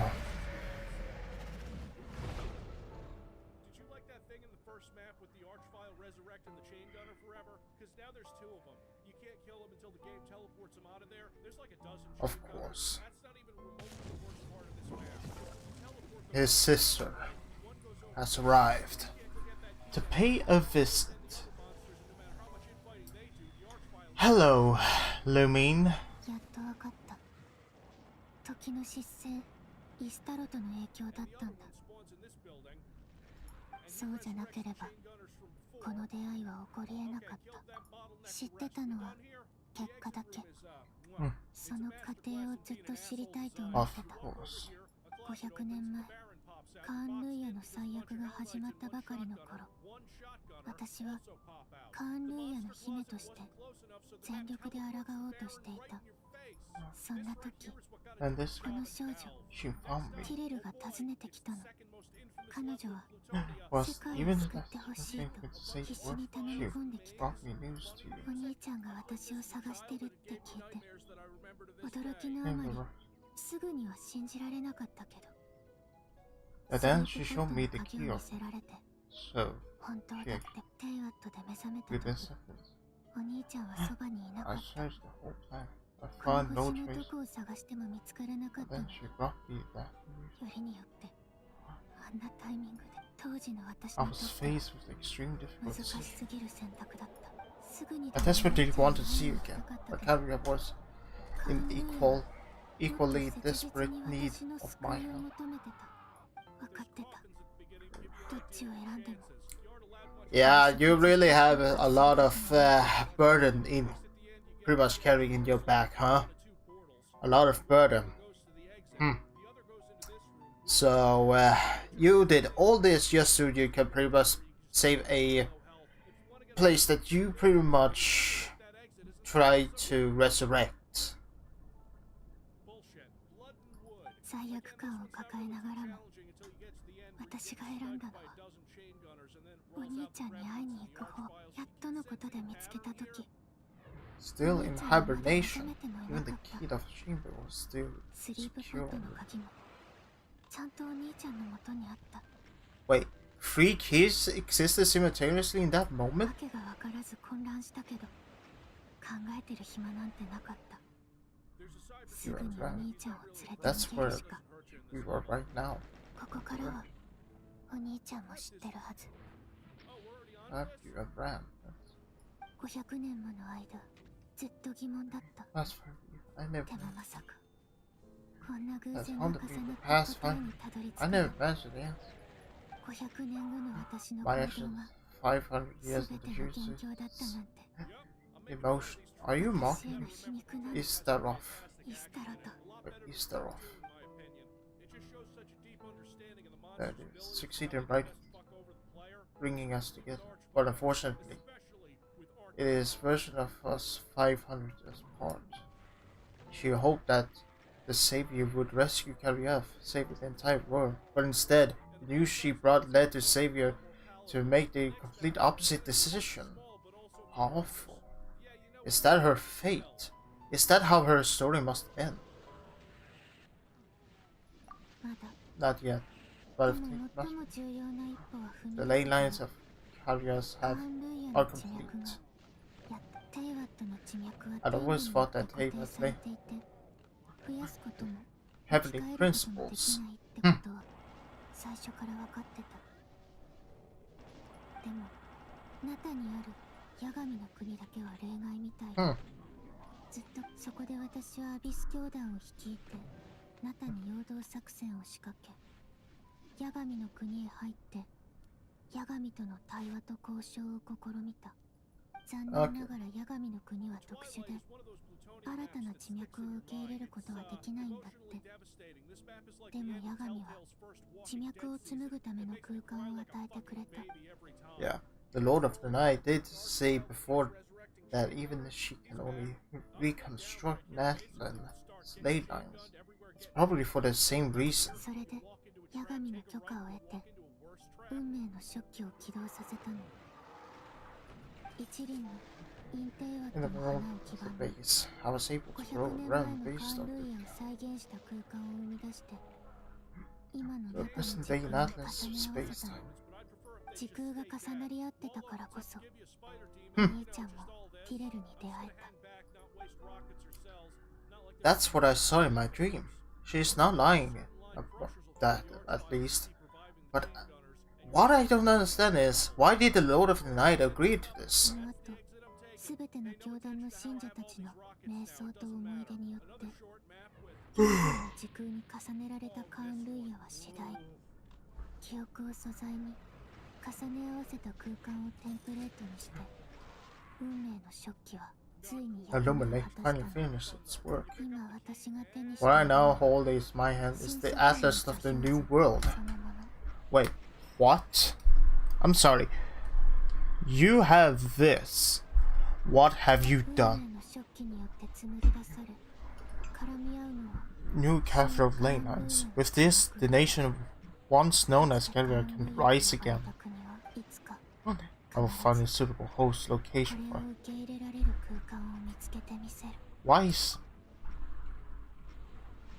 it because of guilt? 500年前、カーン・ルイヤに来たばかりの頃、私はすべての記憶を失ってた。カーン・ルイヤの姫として、王宮で長い時を過ごしている間に、やっと少しずつ思い出したの。What? Your memories were erased? カーン・ルイヤで過ごしたあの時間を否定できない。私にとってカーン・ルイヤは第二の故郷なの。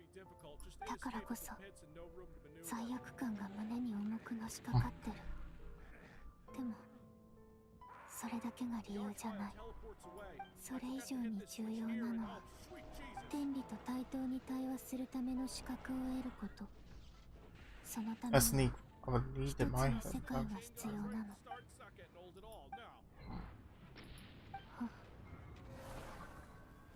Oh.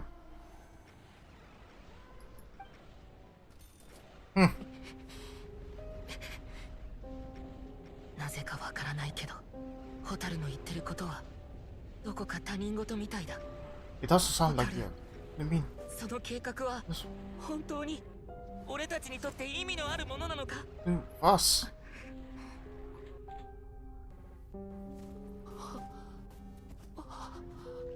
最初から全部私とお兄ちゃんだけの問題。 It's only been about us. さようなら、お兄ちゃん。 Brother. 旅の終点で We will 二 begin 人の新たな始 our まり end が of 待 our ってる。 day.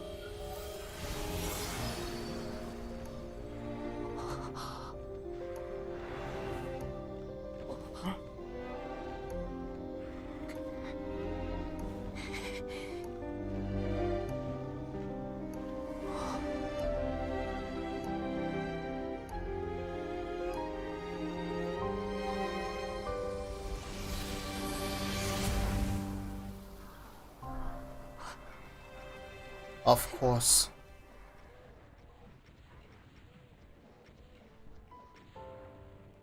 She did it. That was... Oh boy. That was something. 我らが英雄のご帰還だ。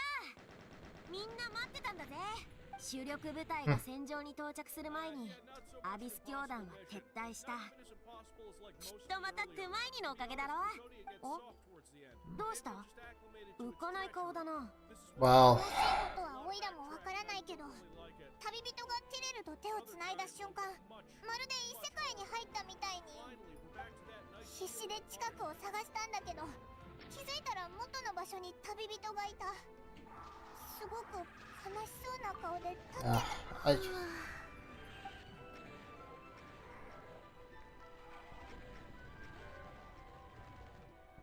なんとなくわかる。 What happened? Something to do with your sister. 夢の中 I で spoke to ヤ them. ガミと話していろいろ聞いてきたの。 Yeah, 妹さんに会えたのか？ I did. なんでオイラに一番に教えてくれなかったんだよ。 I think... 思ってたのはわかるけどさ。 Dude, he just witnessed something fucked up. So, of course, he's pretty much upset. He just learned that all the things that his sister pretty much planned was just to bring a fucking nation back. Pretty much back to life. Well, pretty much being a different person. With all the genocide, with all this planning, with the abyss and all that sort of stuff, yeah, it's pretty fucked up. Let's just say that. And he just was baffled in belief.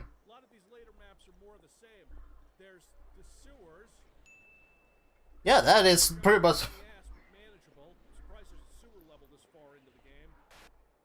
He just feels like a fucking victim at this point. Holy sh.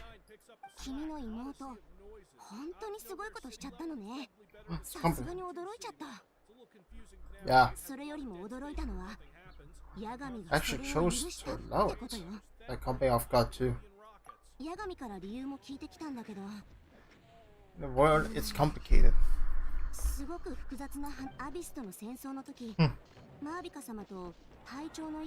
Had an argument with Cap. Wait, during the war of the Abyss, Malvalika had an argument with the captain.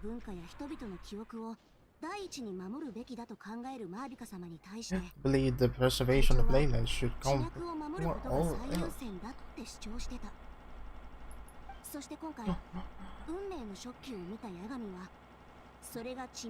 The loom of fate and inform potential for nameless information form as an atlas.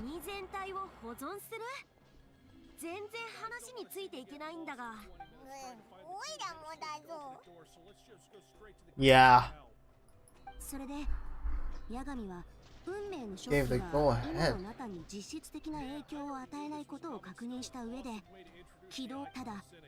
I believe she imposed an additional condition of her own.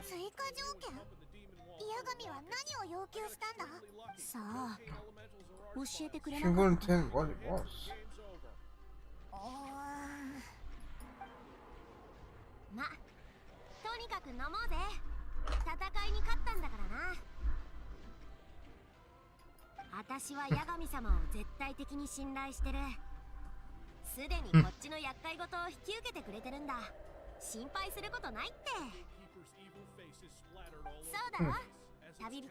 Well, you got a point. Yeah, I still feel like this.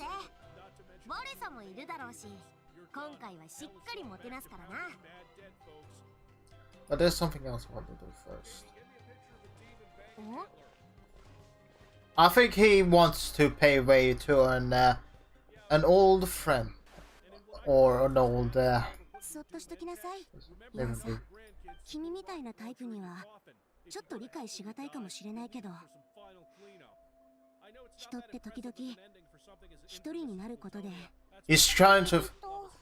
he's going to find that hill troll, isn't he?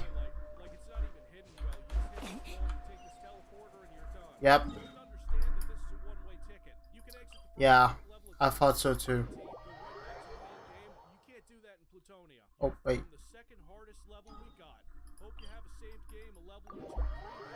Hold on. Let's just do this instead.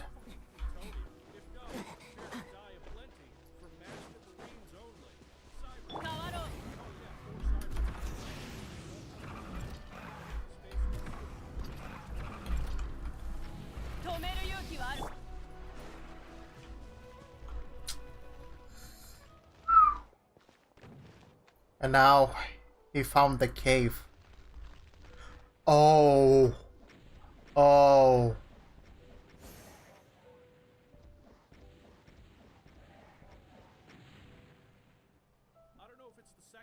Please tell me is the key. The club is still there. Before you know it, your phone is driving me red. You faintly sense what feels like someone clasping your hand. By this time, it sends you deep sleep or sweet dreams.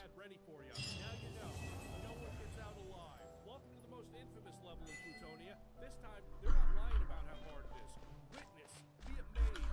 The hardest level in any commercially released Doom game. The Titan slug map.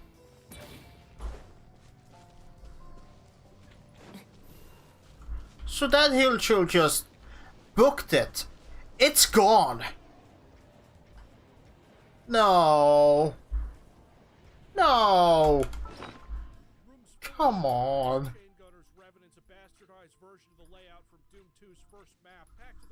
No. You gotta be kidding me. Oh. Wait.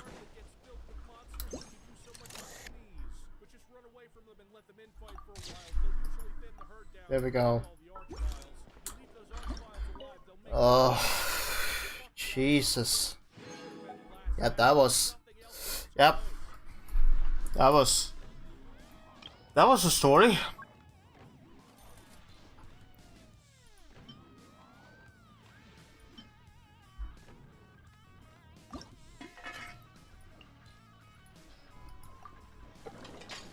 I'm sorry, I'm just gonna cook some food while I'm at it.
maybe the new liquid cooler system installed uses the spinal fluid of a toxic child, something to do with the lower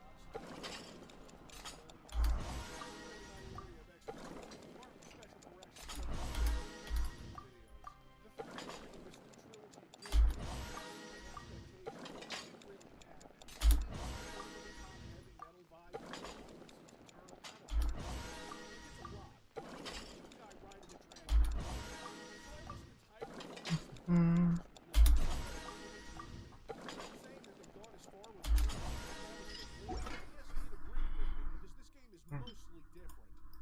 Oh, God, yeah, okay, something I can actually bitch about. I'm getting my big major complaint about this game out of the way now.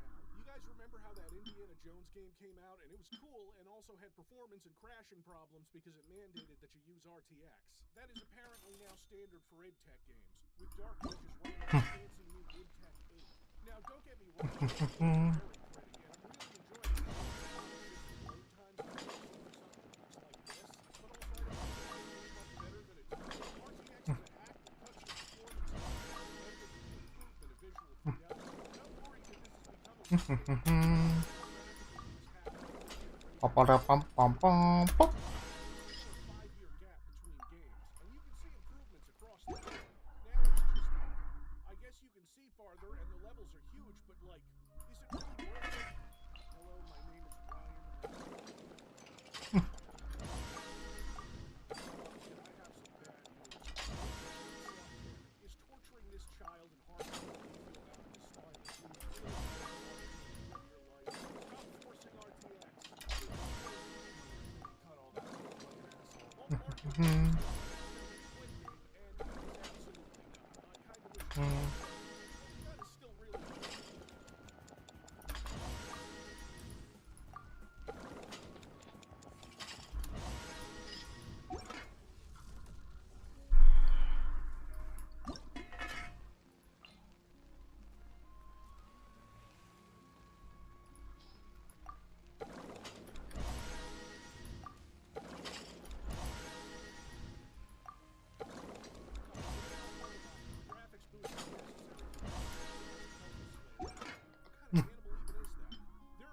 Trappings all over the game does not make it cool, nor does it make it Doom. But treating it like Doom is ultra-violence. There are some skill levels here. To die with Aspiring Slayer, and there's a new one called Pandemonium. Each one gives you a quick summary of what you can expect. Don't worry about that part.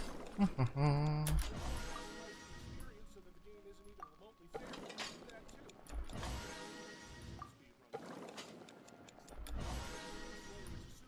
Rather than a marine. This doesn't that and there's an intro, but there's air, fairy imps. We're getting closer by the day to furry shamblers.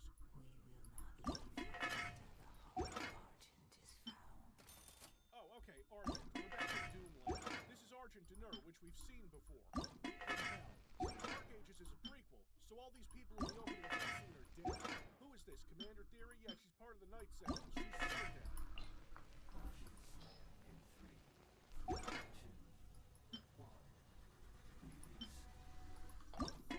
It's been 3.5 minutes and we haven't been doing anything. That's not very Doom of you unless you're playing Doom 3. Right, shotgun, shield, superhero. The shotgun absolutely shit 100%. Not so much. You move like a tank. Your footsteps are heavy. But I'm gonna let you know a secret. Fuck that. When you sprint, you get your... You need to sprint jump to get any kind of distance. So here's what I did. Auto sprint on, like it should have been in the first place. Screen effects off, FOV to 110, classic HUD face, and we're going. Now it feels right. The game's marketing says standard. They want to lean into that, which is fine. No complaints from me. I was hoping they'd shift away from a few rampages, and I played this game directly after Viscera Fest, so I wasn't looking for another game like that. Mando's become a much bigger factor in this whole thing because of the shield and your new, honestly fucking awesome tool. Gauntlet? Yeah, I was expecting that. Punching, some light combo mechanics, bashing things for ammo, great. You will never be low on ammo in this game. It just doesn't happen. The first few stages where I'm getting my bearings and learning how the game works is easily the worst part. I don't Okay, I might just take a really big piss break because right now it's pretty much 6 in the morning. 無事今日の星とし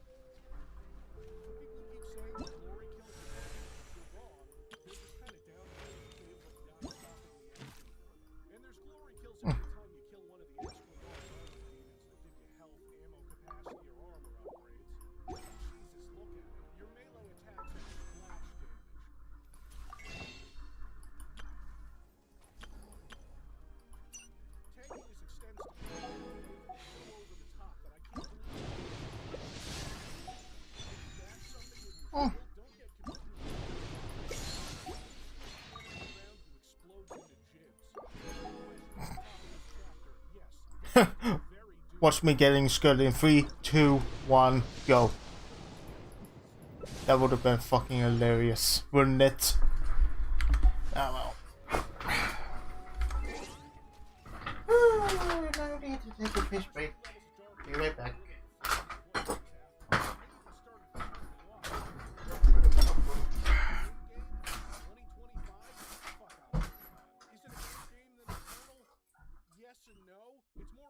Personal preference. I think Eternal had tighter and more focused design. Even if I didn't care for the constant weapon swapping required to play on higher skills, that's not a design flaw because they implemented it with the care of id Software. And the worst game that id has put out in the last 30 years is Rage. Just imagine that a game with good gunplay and a shit ending with only vague gestures toward being open world is the worst thing your studio put out after defining an entire genre. These first few levels are significantly less fun than the ones that come after, and I get it. The game needs to teach all of the new mechanics because every Doom game is a different flavor now. 2016 was vanilla, which is insane to say in hindsight, and Eternal was like flamin' hot. And this is closer to chocolate, but they've all got a special sauce, kids. 2016 had sheer brutality and unchecked power fantasy. Eternal had speed and ridiculously tight combat. Dark Ages has the shield.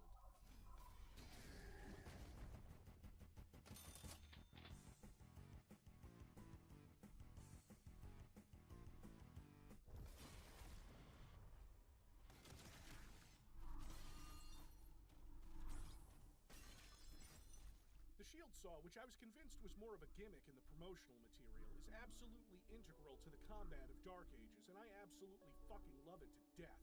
It lets me enter arenas like this.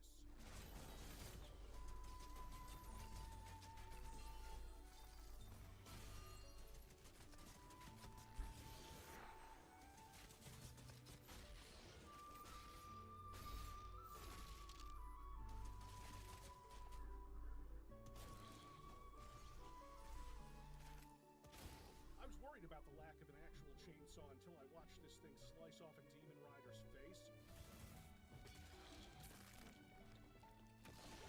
Oh yeah, pinkies are horses now. Sure, why not? The first levels of Dark Ages do not prepare you for what comes after. Sure, they teach you how to use shields and do parrying, but you are not ready for the carnage you can inflict with this thing. Dark Ages doesn't throw 1 or 2 shielded enemies at you. They throw squads of them at you. And the ones without electric shields that explode from plasma fire instead have shields you have to superheat with gunfire before... Jesus. And as crucial as parrying ranged attacks is, melee ones become just as dangerous later when the new barons are introduced. Melee attacks from different demons have different timing, and the new barons have one of the more difficult patterns. But once you learn it,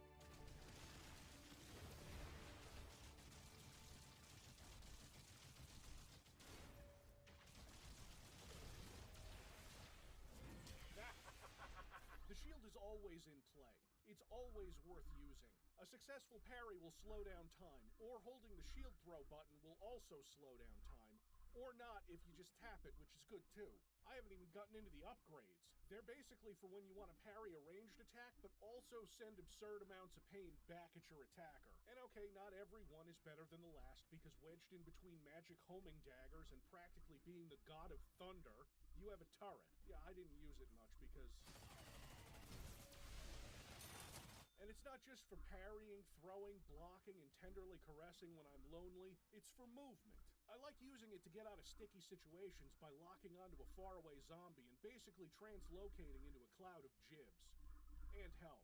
There's no point in this game that the shield feels like a gimmick. It's woven into the combat so well that once you have the hang of it, you'll be using it as much as anything else. You can toss the shield into your enemies to stun lock them. It just sticks out of their chest and carves them up for you to shoot them. The game balances the power of the shield by throwing armored enemies at you in increasing numbers as it goes on, and having Revenants straight up dodge a shield throw, which, no, fuck you, take your medicine.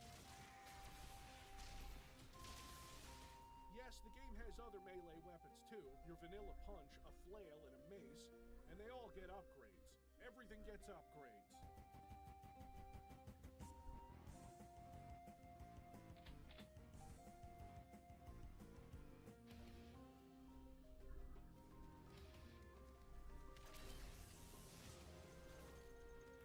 Let's talk about the weapons. It's an id game, so the weapons are incredible even if I think there's too many of them. Yes, I think there are too many weapons. Not like there's too many by number, more that the new system we have here is weapon classes. So you've got 2 shotguns, 2 nail guns, 2 explosive weapons, 2 plasma guns, 2 skull crusher weapons. Okay, so skull crushers are self-explanatory. But you don't really need 2 of them. Like 2 shotguns, obviously, the super shotgun, which I let out an embarrassingly sexual moan when I picked up. Oh! Damn it, you were recording that? Moan sample collected. We're opening the OnlyFans, Civvy. And made sure to collect the skin to turn it gold because Doom's double barrel is royalty. And the regular shotgun, while solid, really shines when upgraded to have a rapid-fire 3-shot burst that sets things on fire.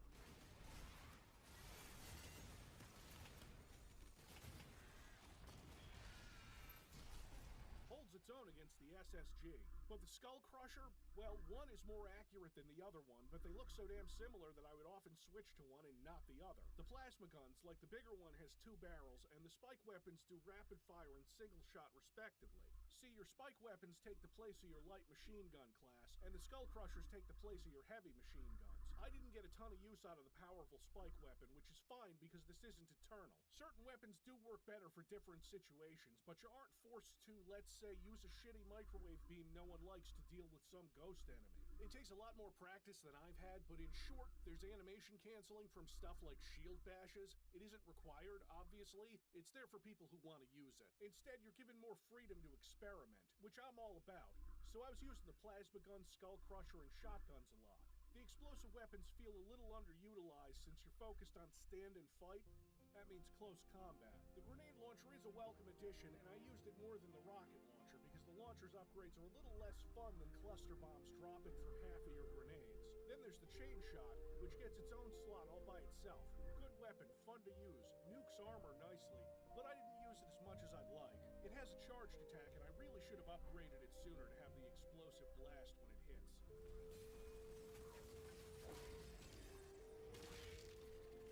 It's not like the weapons are bad, but I didn't touch the first plasma rifle again after getting the bigger one. Hardly ever used the spike weapons, and now that I think about it, I hardly use the BFG, which is now a big fucking crossbow. Is it cool? Of course, but I saved it for when I was kind of done with an encounter and I didn't want to fight yet another cyber demon.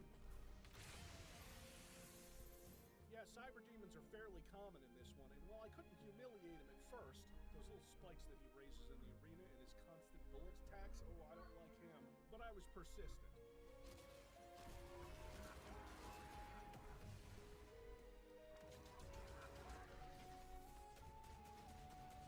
Yeah, that's right, run away, bitch!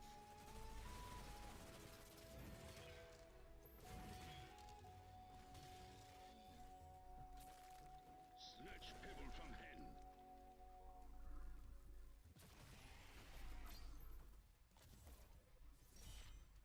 Like, obviously the game is gonna shine in the combat and the weapons. It's an id game. That's what we're here for. No, it's not as tight as Eternal, and it is noticeably easier. Ammo isn't hard to find, and I usually had whatever ammo I wanted to use. The demons are mostly familiar, with a few exceptions. The barons that people online thought were shamblers look different, but act kinda like souped-up Hell Knights. When I say it's easier, I mean that those Hell Knights can be parried in melee, or, you know, parried with white-hot buckshot.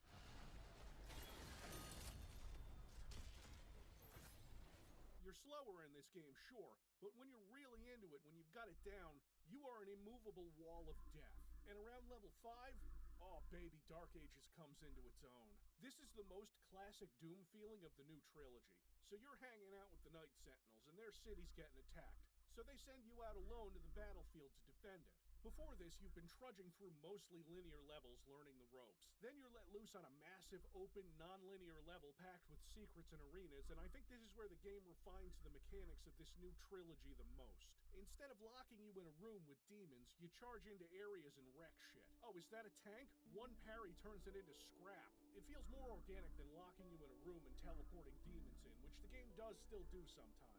Specifically in challenge rooms that are marked by gore nests, so when you approach a gore nest thinking it's just part of standard play, well, no. And they're not going to kick your ass like Slayer Gates in Eternal, usually. Although they're the hardest fights in the game and were responsible for most of my deaths. I wasn't really breaking a sweat until I got to hell. Yeah, spoilers, you go to hell in a Doom game. Also, spoilers, I'm pretty sure I made that joke before.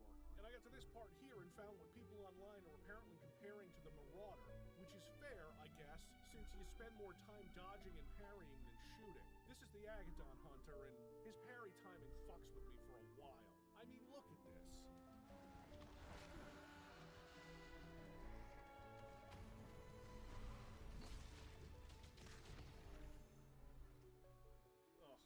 I'm not usually driven so strongly by hate that I want to humiliate a demon, but oh, this son of a bitch.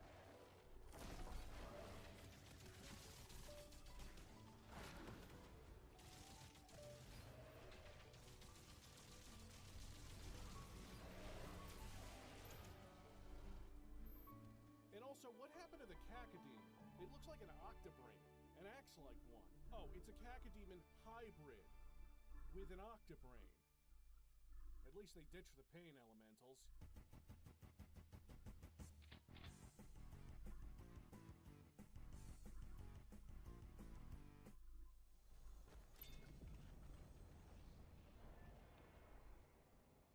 So you most certainly do very classic Doom things in Dark Ages. One of those things is secret hunting, which, I mean, it reveals where everything is on the map, so the hunting part is kind of downplayed. I didn't find a dopefish, and if there was one in here, I'm deeply ashamed, and if there wasn't, I'm deeply offended. Secrets are good for finding collectibles, codex entries, and most importantly, upgrades. Upgrades can be purchased with gold, better upgrades can be purchased with gems, even better upgrades can be purchased with wraith stones. Secrets aren't always just a room with some goodies. You can find combat encounters, and some of them are classic Doom as all hell. Okay, so, life sigils, which are extra lives, like in Eternal, although you really don't need them as much. Here's one in this secret. And then, in the most Doom 2-ass trap, it spawns like a dozen Hell Knights. You're likely to lose the life sigil in this trap. I didn't, but I had the biggest grin on my face when I saw what the game was doing. Let's fucking go.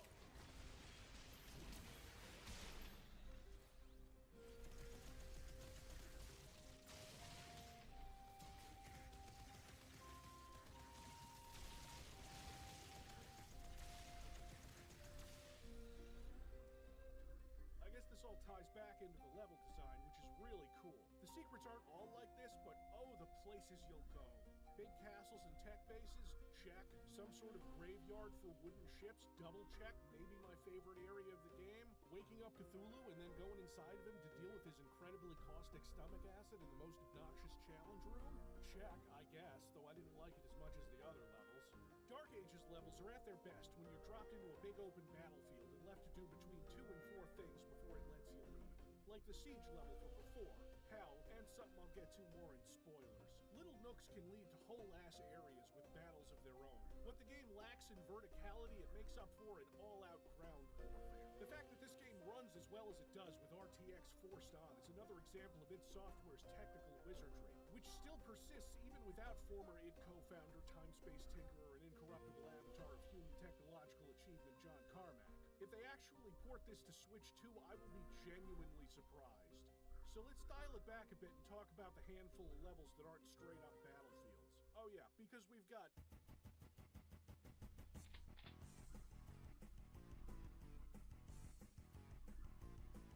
Okay, I was wrong about the shield saw, but I was also pretty skeptical of the dragon riding and mech combat I saw in the trailers. Doomslayer riding a dragon around is so absurd that it borders on camp, and hopped the border like it was being chased by rabid dogs during the Ancient Gods. But, I love the dragon. I don't love the parts where you have to lock in, dodge, and shoot down hell ships, which is really not that interesting. But when you're just flying around shooting stuff, it works. The way the dragon levels work is that you get to fly around in a big area and land places, do some battles, get back on the dragon, and repeat. It controls well and is fun. The mech combat is a little different because you feel even more like a tank and engage in slower, more deliberate kaiju battles.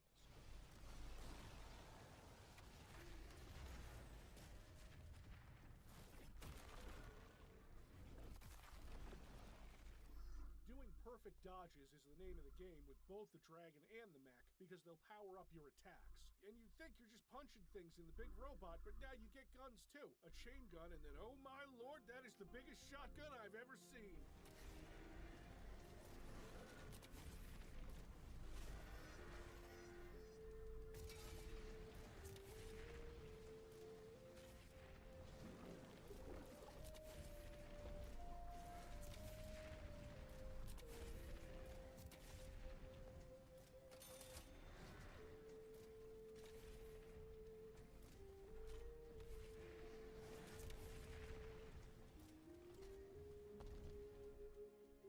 Intentional or not, but the stomping of ant-sized enemies on the ground and the complete destruction of pretty much everything in your path feels kind of light and not very impactful. I guess kicking over cardboard boxes isn't very impactful either. I think only 5 of the 22 levels here use these mechanics. I was shocked at that kind of restraint. They come in, do their thing, and go away. The mech stuff feels easier than the rest of the game, even towards the end when they throw lots of enemies at you. So, at its worst, meaning the first few levels, Dark Ages is a decent shooter with impressive technology that they've been improving with each of these new installments. At its best, your shield bombing onto the battlefield is a debatably human Swiss Army knife that leans a bit heavy on the can opener. But I was having a blast.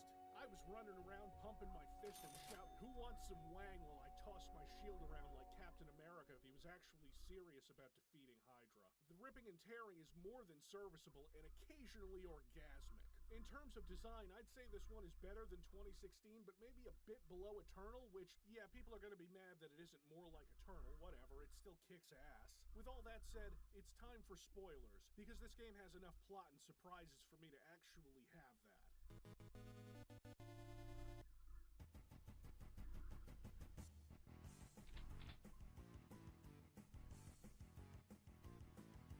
There is a story to this game that's probably a little more involved than 2016 or Eternal. A little, marginally. I don't care what's going on. We've got 3 major players here. The Makers, who suck, the Night Sentinels, who are bravely fighting for their survival against the demons, and Hell, which for once gets a real demonic villain instead of some corrupted human antagonist. He comes in the form of Prince Azrak, who would be an intelligent villain if he didn't keep trying to kill the Doomslayer. Dumb, awful move. Don't fuck with this guy. Did you see what he did when you killed his pet rabbit? And that was before he had superpowers. In this timeline, this is after he kills the Icon of Sin and the Mother of all Demons, so I guess he hasn't killed God yet. All the power of hell, cowering before one man. And a heart of Argent gives us the power to conquer the beast. He's after that MacGuffin, right, which needs to be powered with the ancient Sentinel stuff that lives inside Commander Thera, who is the daughter of Night Sentinel King Novik, this big burly Viking dude. Helping Prince Azrak is the witch. No, that's the only name I have. And she does some magic to trap him sometimes so that Azrak can survive until the end. The Makers, who apparently hold the Slayer's leash in this game, well, if you played Eternal, you know they're dead. And if you thought Khan Maker was an easy name to make fun of, get ready for...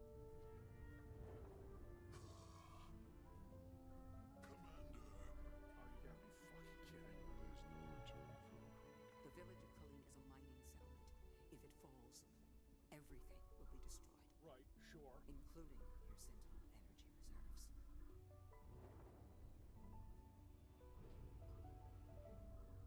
Launch the Slayer. He's in charge of all Doomslayer-related deployments, and maybe he's shafting the Night Sentinels a little bit by holding him back. He's also more concerned about the flow of energy to the Makers, because without the UAC, we still need a greedy, corrupt businessman in there somewhere. He's helping Hell for reasons. I guess once he gets stuck in a foreign realm and he has nowhere else to turn, that's when Azric gets to him. But he kills 10 possessed makers before hearing him out, which seems like a lot until you realize that you kill 10 things simply by entering arenas. I can help you target her location. And the Slayers, using the tether. Yes, that would be most useful. Like, they got Deborah Wilson to voice Thera, and it's nice that she got a paycheck, but she's hardly got anything to do. She is the Heart of Argent. Oh, okay. She's the Firehawk. Then why didn't she use her sorcery against us? The true scope of that human's power is unknown to her. I feel like we spend most of the game chasing after Thera and trying to save her, and I'm just gonna come out and say it, I don't care about this story at all. It exists to stop the Doomslayer from killing everyone from the start. They just send a giant tentacle through a portal to grab Thera. After we fought through the Lovecraft dimension, Thera's Sentinel Spirit stunlocks Doomslayer so Azrak can get a word in. The Sentinels know so little about themselves. She has the spirit of an ancient Sentinel god within her. A wraith who are descendants of this realm. Here, her energy becomes fully realized.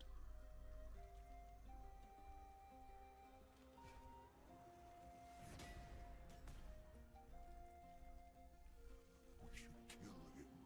Okay, smartest character award goes to Creed Maker. Who would have thought? Quit winning. This is coming from someone who earlier witnessed the Doomslayer break through some of his control by getting really angry.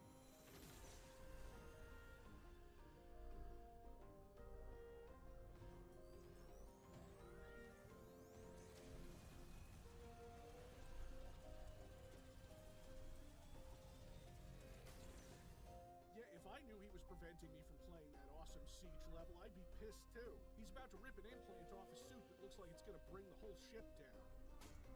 We'll need something more permanent. More permanent than death? Wow, surprisingly good long-term planning. So they do the thing that probably won't work, which is stranding him in a magic trap. This is before Doom 2016, so they don't know that that isn't gonna work. Oh, he's gonna rip something. He pulls that thing out and it kills 3 giant monsters, and so he falls into nasty green shit and dies. Yes, he dies, and it is most definitely not permanent, because he gets back up sometime later, and then, swear to God, and then John was a zombie. Just like Rip and Tear, this is canon now. Oh my God, look at his mugshot. The game gives you Berserk now. Dying only made him angrier. He loses none of his abilities. Now he has to fight his way out of the spirit realm and does the most Doomslayer thing on his way out.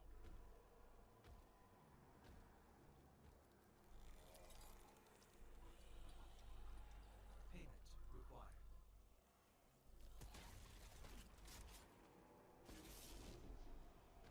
The man is untouchable. The Sentinels bring him back, and the next time you see a cutscene, he's landing a cybernetic pet dragon on Creed Maker's ship. Prince Azric, please, help me. I could still be of service. Not when I'm done with you.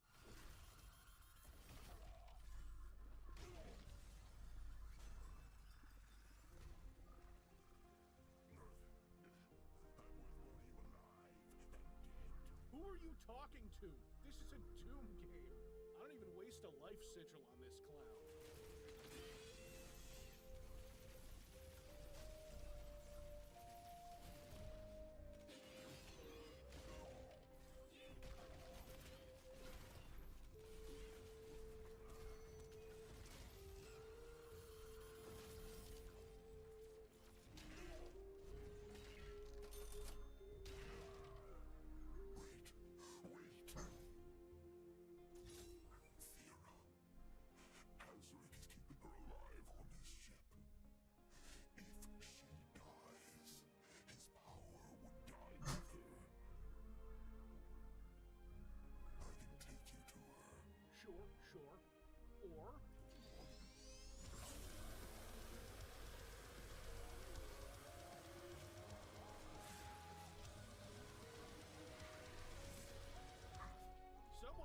this was a Doom game. After that, we grab a super mech, punch kaiju demons, fist fight an elder god.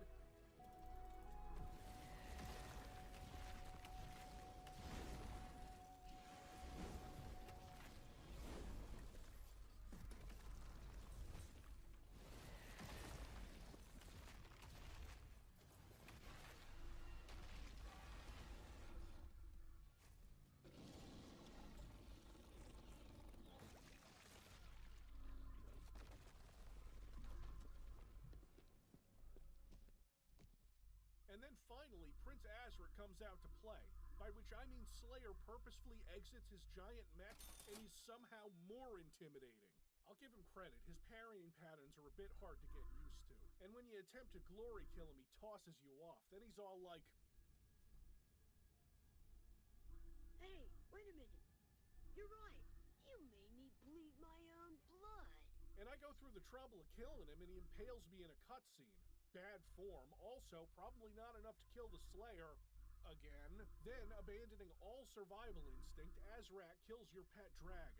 If you thought Doom Guy got mad when you killed his bunny, what do you think killing an awesome cyber dragon is gonna do?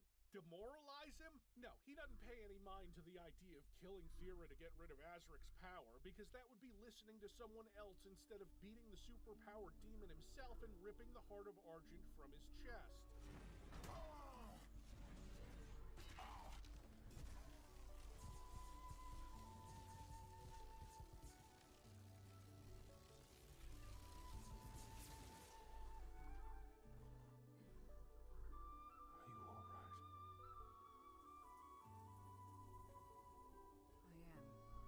Settled. Then this game has the balls to call this level the final battle, and then have another whole-ass giant open level in hell where you chase Azric again because he disappeared after an explosion blew you 10 feet away from him.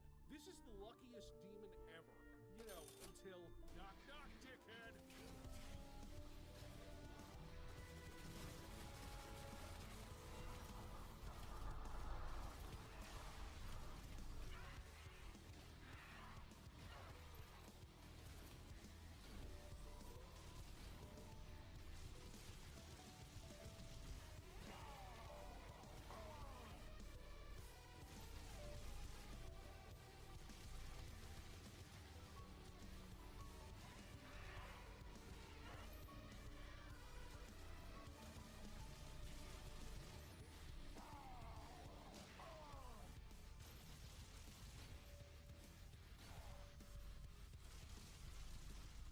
This is a much easier fight, until...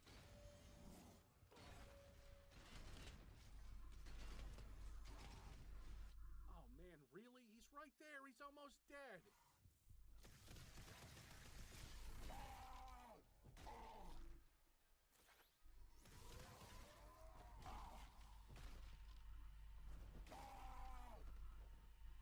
And when that ship crashed, I was annoyed because he was just gonna worm his way out again and...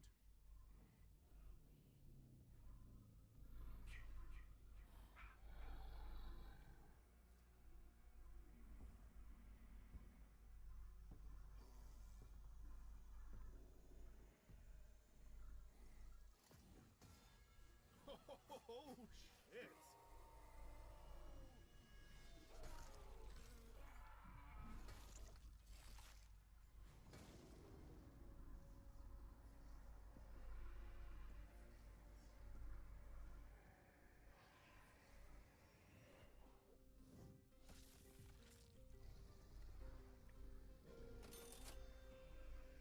Sentinels celebrate, and Thera has a rousing speech, and I don't care because all of these characters are already dead, and I doubt we're going to see them again anyway, except maybe in a DLC or something. And then we see the awful truth. The Doom Slayer floats above hell itself, and he's just staying there to kill more demons. He's just going to do that now, probably until the events of Doom 2016. What else would he be doing?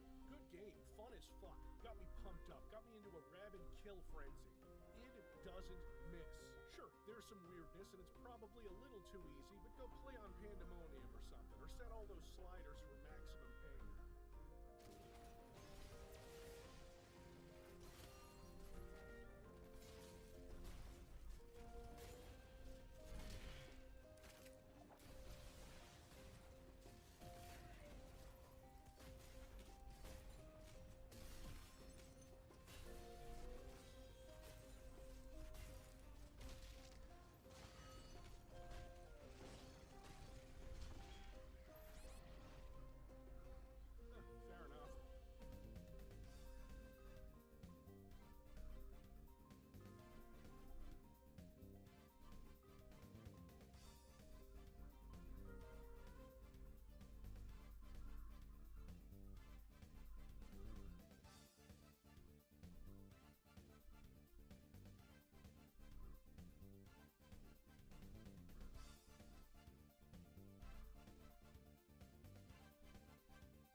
go away for a while.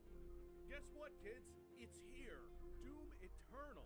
4 years since the last one, after a delay to, I guess iron out the kinks. Let me be very clear about this game and its presentation right now. As with most id games, Doom Eternal is a technical powerhouse. A game that never once during my 14 hours with it hitched or stuttered or crashed or even ran less than ideally.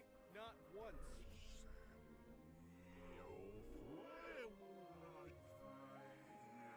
No, you are not putting a side plot in my Doom Eternal video. I've been working on this and I've been waiting for this for too long. We should marvel at that because this game is unrelentingly intense. Beautiful to look at, 100% AAA sheen, so smooth. As soon as you start the game, get ready for some fan service. That title music is straight out of classic Doom.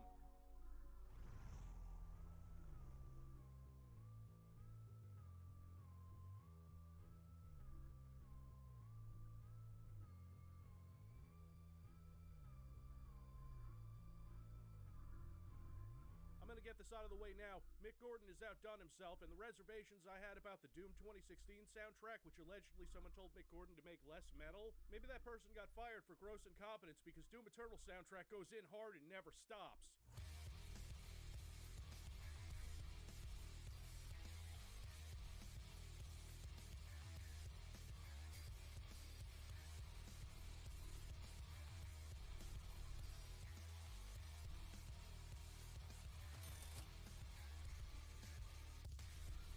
And the intro.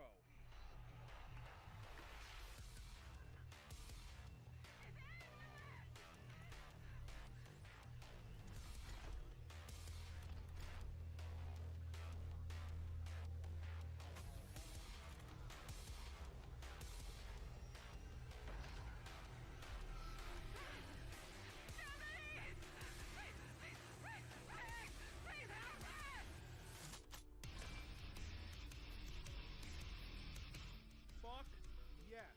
Doom Guy is just chilling on his Justice League watchtower, and he's got a binary fusion generator of his own, if you know what I'm saying. As a veteran Doom player, I'm going to start this game on Ultra Violence. I'm sure I won't regret that. The first level introduces you to the mechanics, and you get a chainsaw early, like really early. There's a reason for that, because the mechanics of the chainsaw have changed a little bit this time around, and it has to do with the fact that you can only hold 16 shells?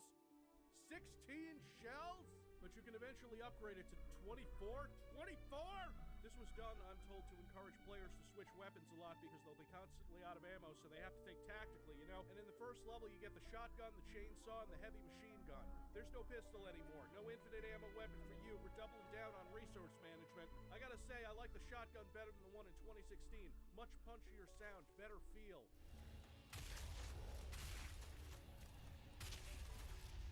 Which is good because you're going to be using it for the rest of the game. Yes, the slot 1 weapon stays relevant even late game, which I'll talk about in the spoiler section of this video, which will probably be around the 2-3 hour mark. There is a lot to go over.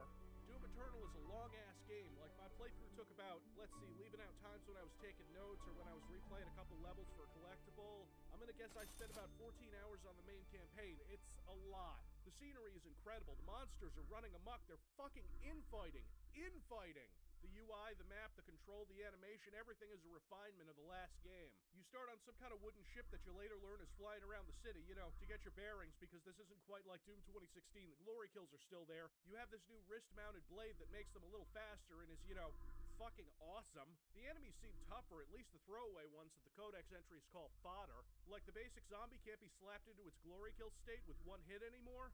You gotta shoot it. There's a few of these simulated training room things, but don't worry, it's not like Rage 2. You are not gonna see many of these. First thing you're doing is going after a Hell Priest, one of several bad dudes who do bad things and are integral to the demonic consumption of Earth. My soul remains guarded. You can.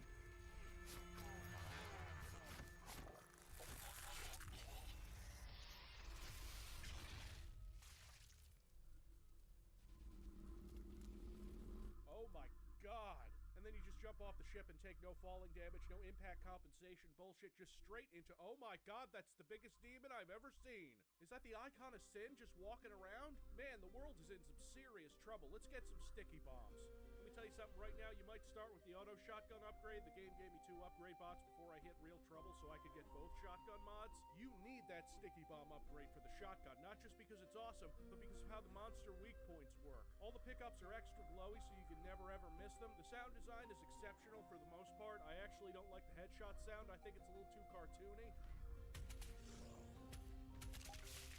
But now we're in it. It's Hell on Earth. Look, that's the one level name. You remember Doom 2, Hell on Earth? It's time to save the world, kids. Time to bring the pain. You'll notice a lot of tutorial messages. A lot of them. The Arachnotron has a weak point. The game will tell you about it several times, as well as the weak points for other demons and how to defeat those demons and the bosses. Yes, the game straight up tells you how to defeat the bosses. Like, really? You can turn off the tutorial messages, of course, but that still seems like a little bit much. 15 minutes into this game, the pain starts. The Arachnotron is back, and it has a weak point. Shoot a sticky bomb onto its turret, and it'll disable it. Then it'll rush you in melee, and it doesn't go down with another shell or 2, no, and I'm out of ammo, so I gotta chainsaw him. Or not, because I don't have 3 charges. The chainsaw generates 1 charge on its own, and each gas pickup gives you another. You need to learn real fast that this game is not gonna give you ammo. You have to make it. You have to constantly chainsaw something during the combat, or else you're just gonna have low ammo flashing on your screen the whole time. Back to the Arachnotron, how about a blade through the brain? I'm so conflicted, I'm annoyed I had to stop in the middle, yet killing it was so good. After that battle, it fades out and cuts to another camera to show a gate opening, a thing that Doom Eternal adds as opposed to the last game, and I get the feeling that this game is trying to idiot-proof itself so it'd be accessible to everyone, and I get that, but this stuff isn't skippable like the cutscenes. It's boring and it sucks, but I guess it doesn't detract too much from the rest of the game. Whatever, let's move on. Wall climbing? Okay, sure, I guess. It's not implemented badly. A 1-up? I saw these in gameplay footage before and I was concerned. I didn't like the idea of a live system, and the way it's implemented here is if you die, you instantly respawn instead of loading a checkpoint. Sure, okay, I'm not against that. This game's getting a little arcadey. I go into the subway and there's fireball shooters like I'm in Rise of the Triad or something. And they don't seem to hurt the monsters at all, just me. Okay. The cleansing of Earth is a necessary step on the path to a brighter tomorrow. Okay, I understood the holograms in Doom 2016, but these? They're obviously demon holograms. They're everywhere, but who made these? What demons in the IT or production departments made these? Now an Arachnotron just walks through those fireballs? Jesus Christ! That's a boy, I can avoid its attack! Holy shit, Doom Eternal! Slow your roll! This is level 1! And also, he was shooting at me through a wall. Fucking roll! Oh yeah, and I die and use my extra life, and it's ready for a glory kill. I can't even start to list the number of times that happened. I don't know if there's some damage done when you respawn, that might be it. Honestly, at times it's so chaotic I can't follow it. I feel old and slow. More equipment? That's right, a grenade launcher that sits on your shoulder. Cool. The Cacodemon, holy shit, he charges right at you to bite your head off. And in this game, when you wail on demons for long enough, they start losing pieces and degrading before your eyes. It's so cool. I remember seeing that originally in Quake 2 where it would change skins to look more damaged, but here the entire mesh starts falling apart. I cannot overstate the quality of the craftsmanship on display here. And the way to stagger a Cacodemon is, are you ready for this? You shoot a grenade into its mouth.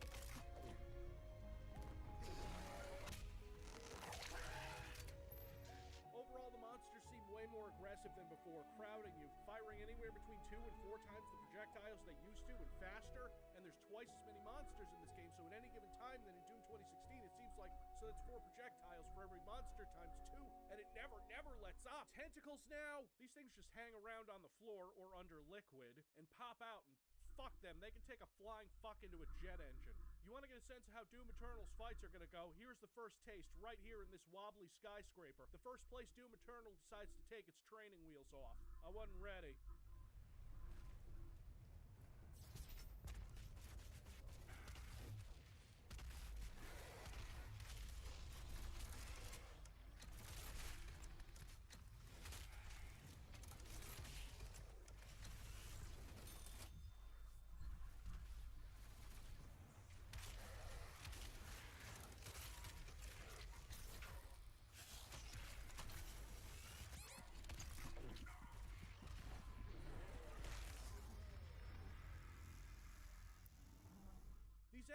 rush you hard, way harder than last time. They crowd you.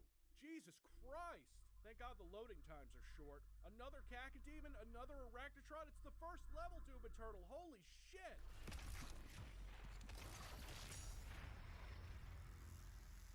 Are you sure this isn't a sequel to Plutonia? As soon as I'm addressing one problem, like a bunch of projectiles coming at me, I have another one on deck ready. It's ultra-violence, so I guess I asked for this?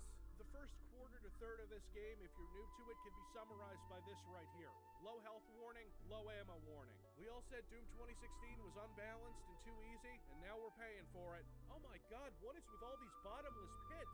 You don't die or take fall damage, it teleports you back and takes some health away, but why? Why are they here? It's all over the place. Was this city a mile above sea level? Is this Denver?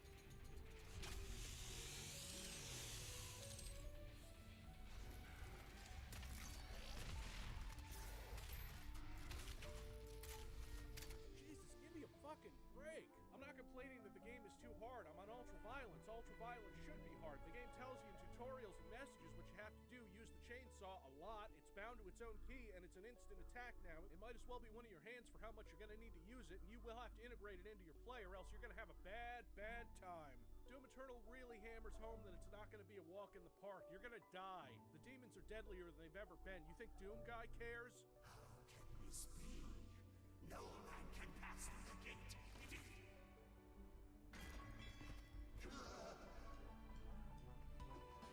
This stops nothing. You will not save them from their judgment.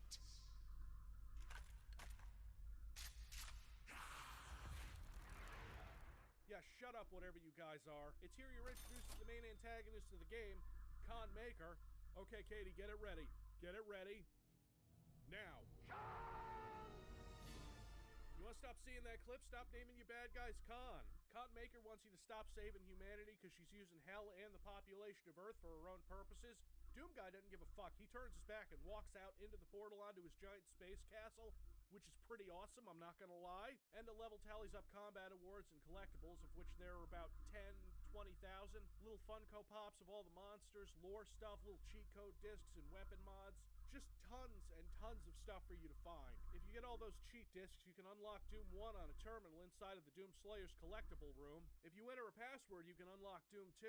Steam didn't include the classic WADs that you need to run, so I had to put those in myself. There's this weird filter that makes it look like it's on a CRT monitor, and if you use the chainsaw,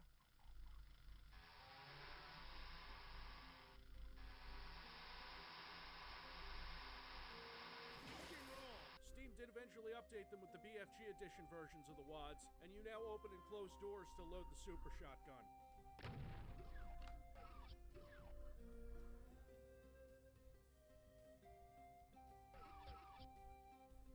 There's also a rewards screen, which I think is part of BethesdaNet stuff, so naturally most of the time it just sat there loading them and not functioning properly. You know, because Bethesda. Nice job, Bethesda. You didn't send Civi a review code, your servers don't work, your fucking DRM was, cracked because you included the non-DRM executable in the game files. Top notch, it just works. On the space station, you got Vega back. Glad I backed him up. Giving you the flame belch attachment, which is also a crucial game mechanic that you'll need to use, because when you light things on fire and then shoot them, they drop armor for some reason. Doom logic. Sentinel crystals to upgrade your max ammo, health, or armor like the Origin cells in the last game, so of course the first one I go for is health because it's only slightly more of an issue than only having 16 shells. The second one goes to ammo, so I can have 18 shells? Are you fucking kidding me? So you get to the next level, and it's of course gorgeous. How in the fuck are they gonna get this running on a Switch without making it look like a PS1 era Silent Hill game? Runes. Oh yeah, I remember those. Let's see. Oh, is that some slow-mo? Yes, please. We're running around killing demons, grabbing onto poles and wall climbing a lot. There is entirely too much platforming in this game, at least in the early sections.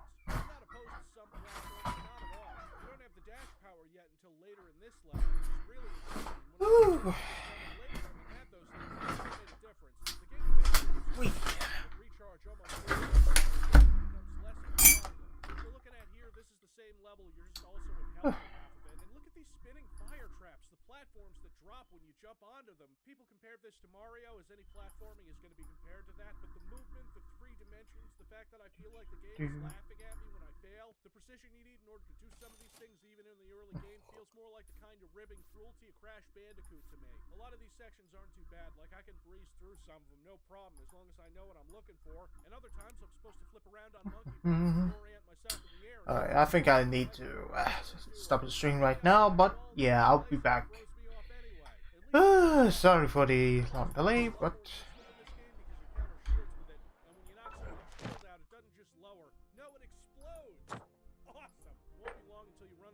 bullshit that absolutely doesn't belong in this game. That's this purple slime. Instead of doing cool shit like animating the Statue of Liberty with it, you move slower, you can't jump, dodge, or really do much of anything, and there are also these goddamn tentacles hiding under it. And they bring it back later too. They know exactly what they're doing, and they stick Hell Knights on you while you're in the slime. It makes you can't move, so you can't do the thing you absolutely need to do when you dodge Hell Knight's attack. Let me tell you, for the first few hours of this game, I was getting progressively more miserable, wondering what the designers were thinking, because everything in Doom Eternal was purposeful. It's not like they didn't know what they were doing.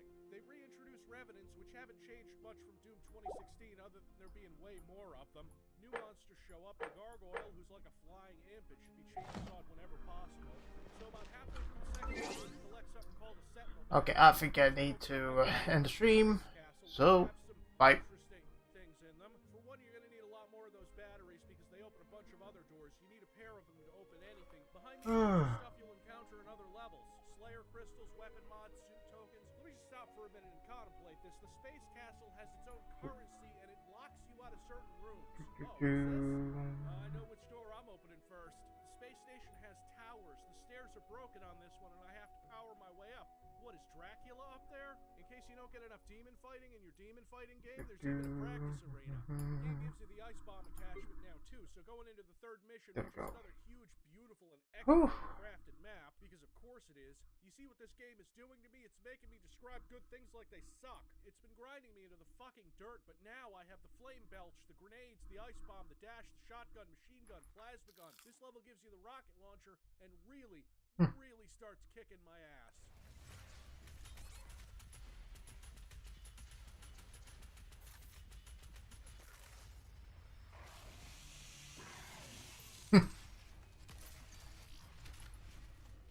That's just a skill issue.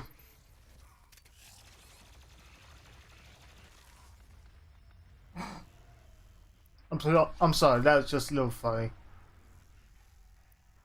Alright, I think I need to end the stream right now, but yeah, might be back soon.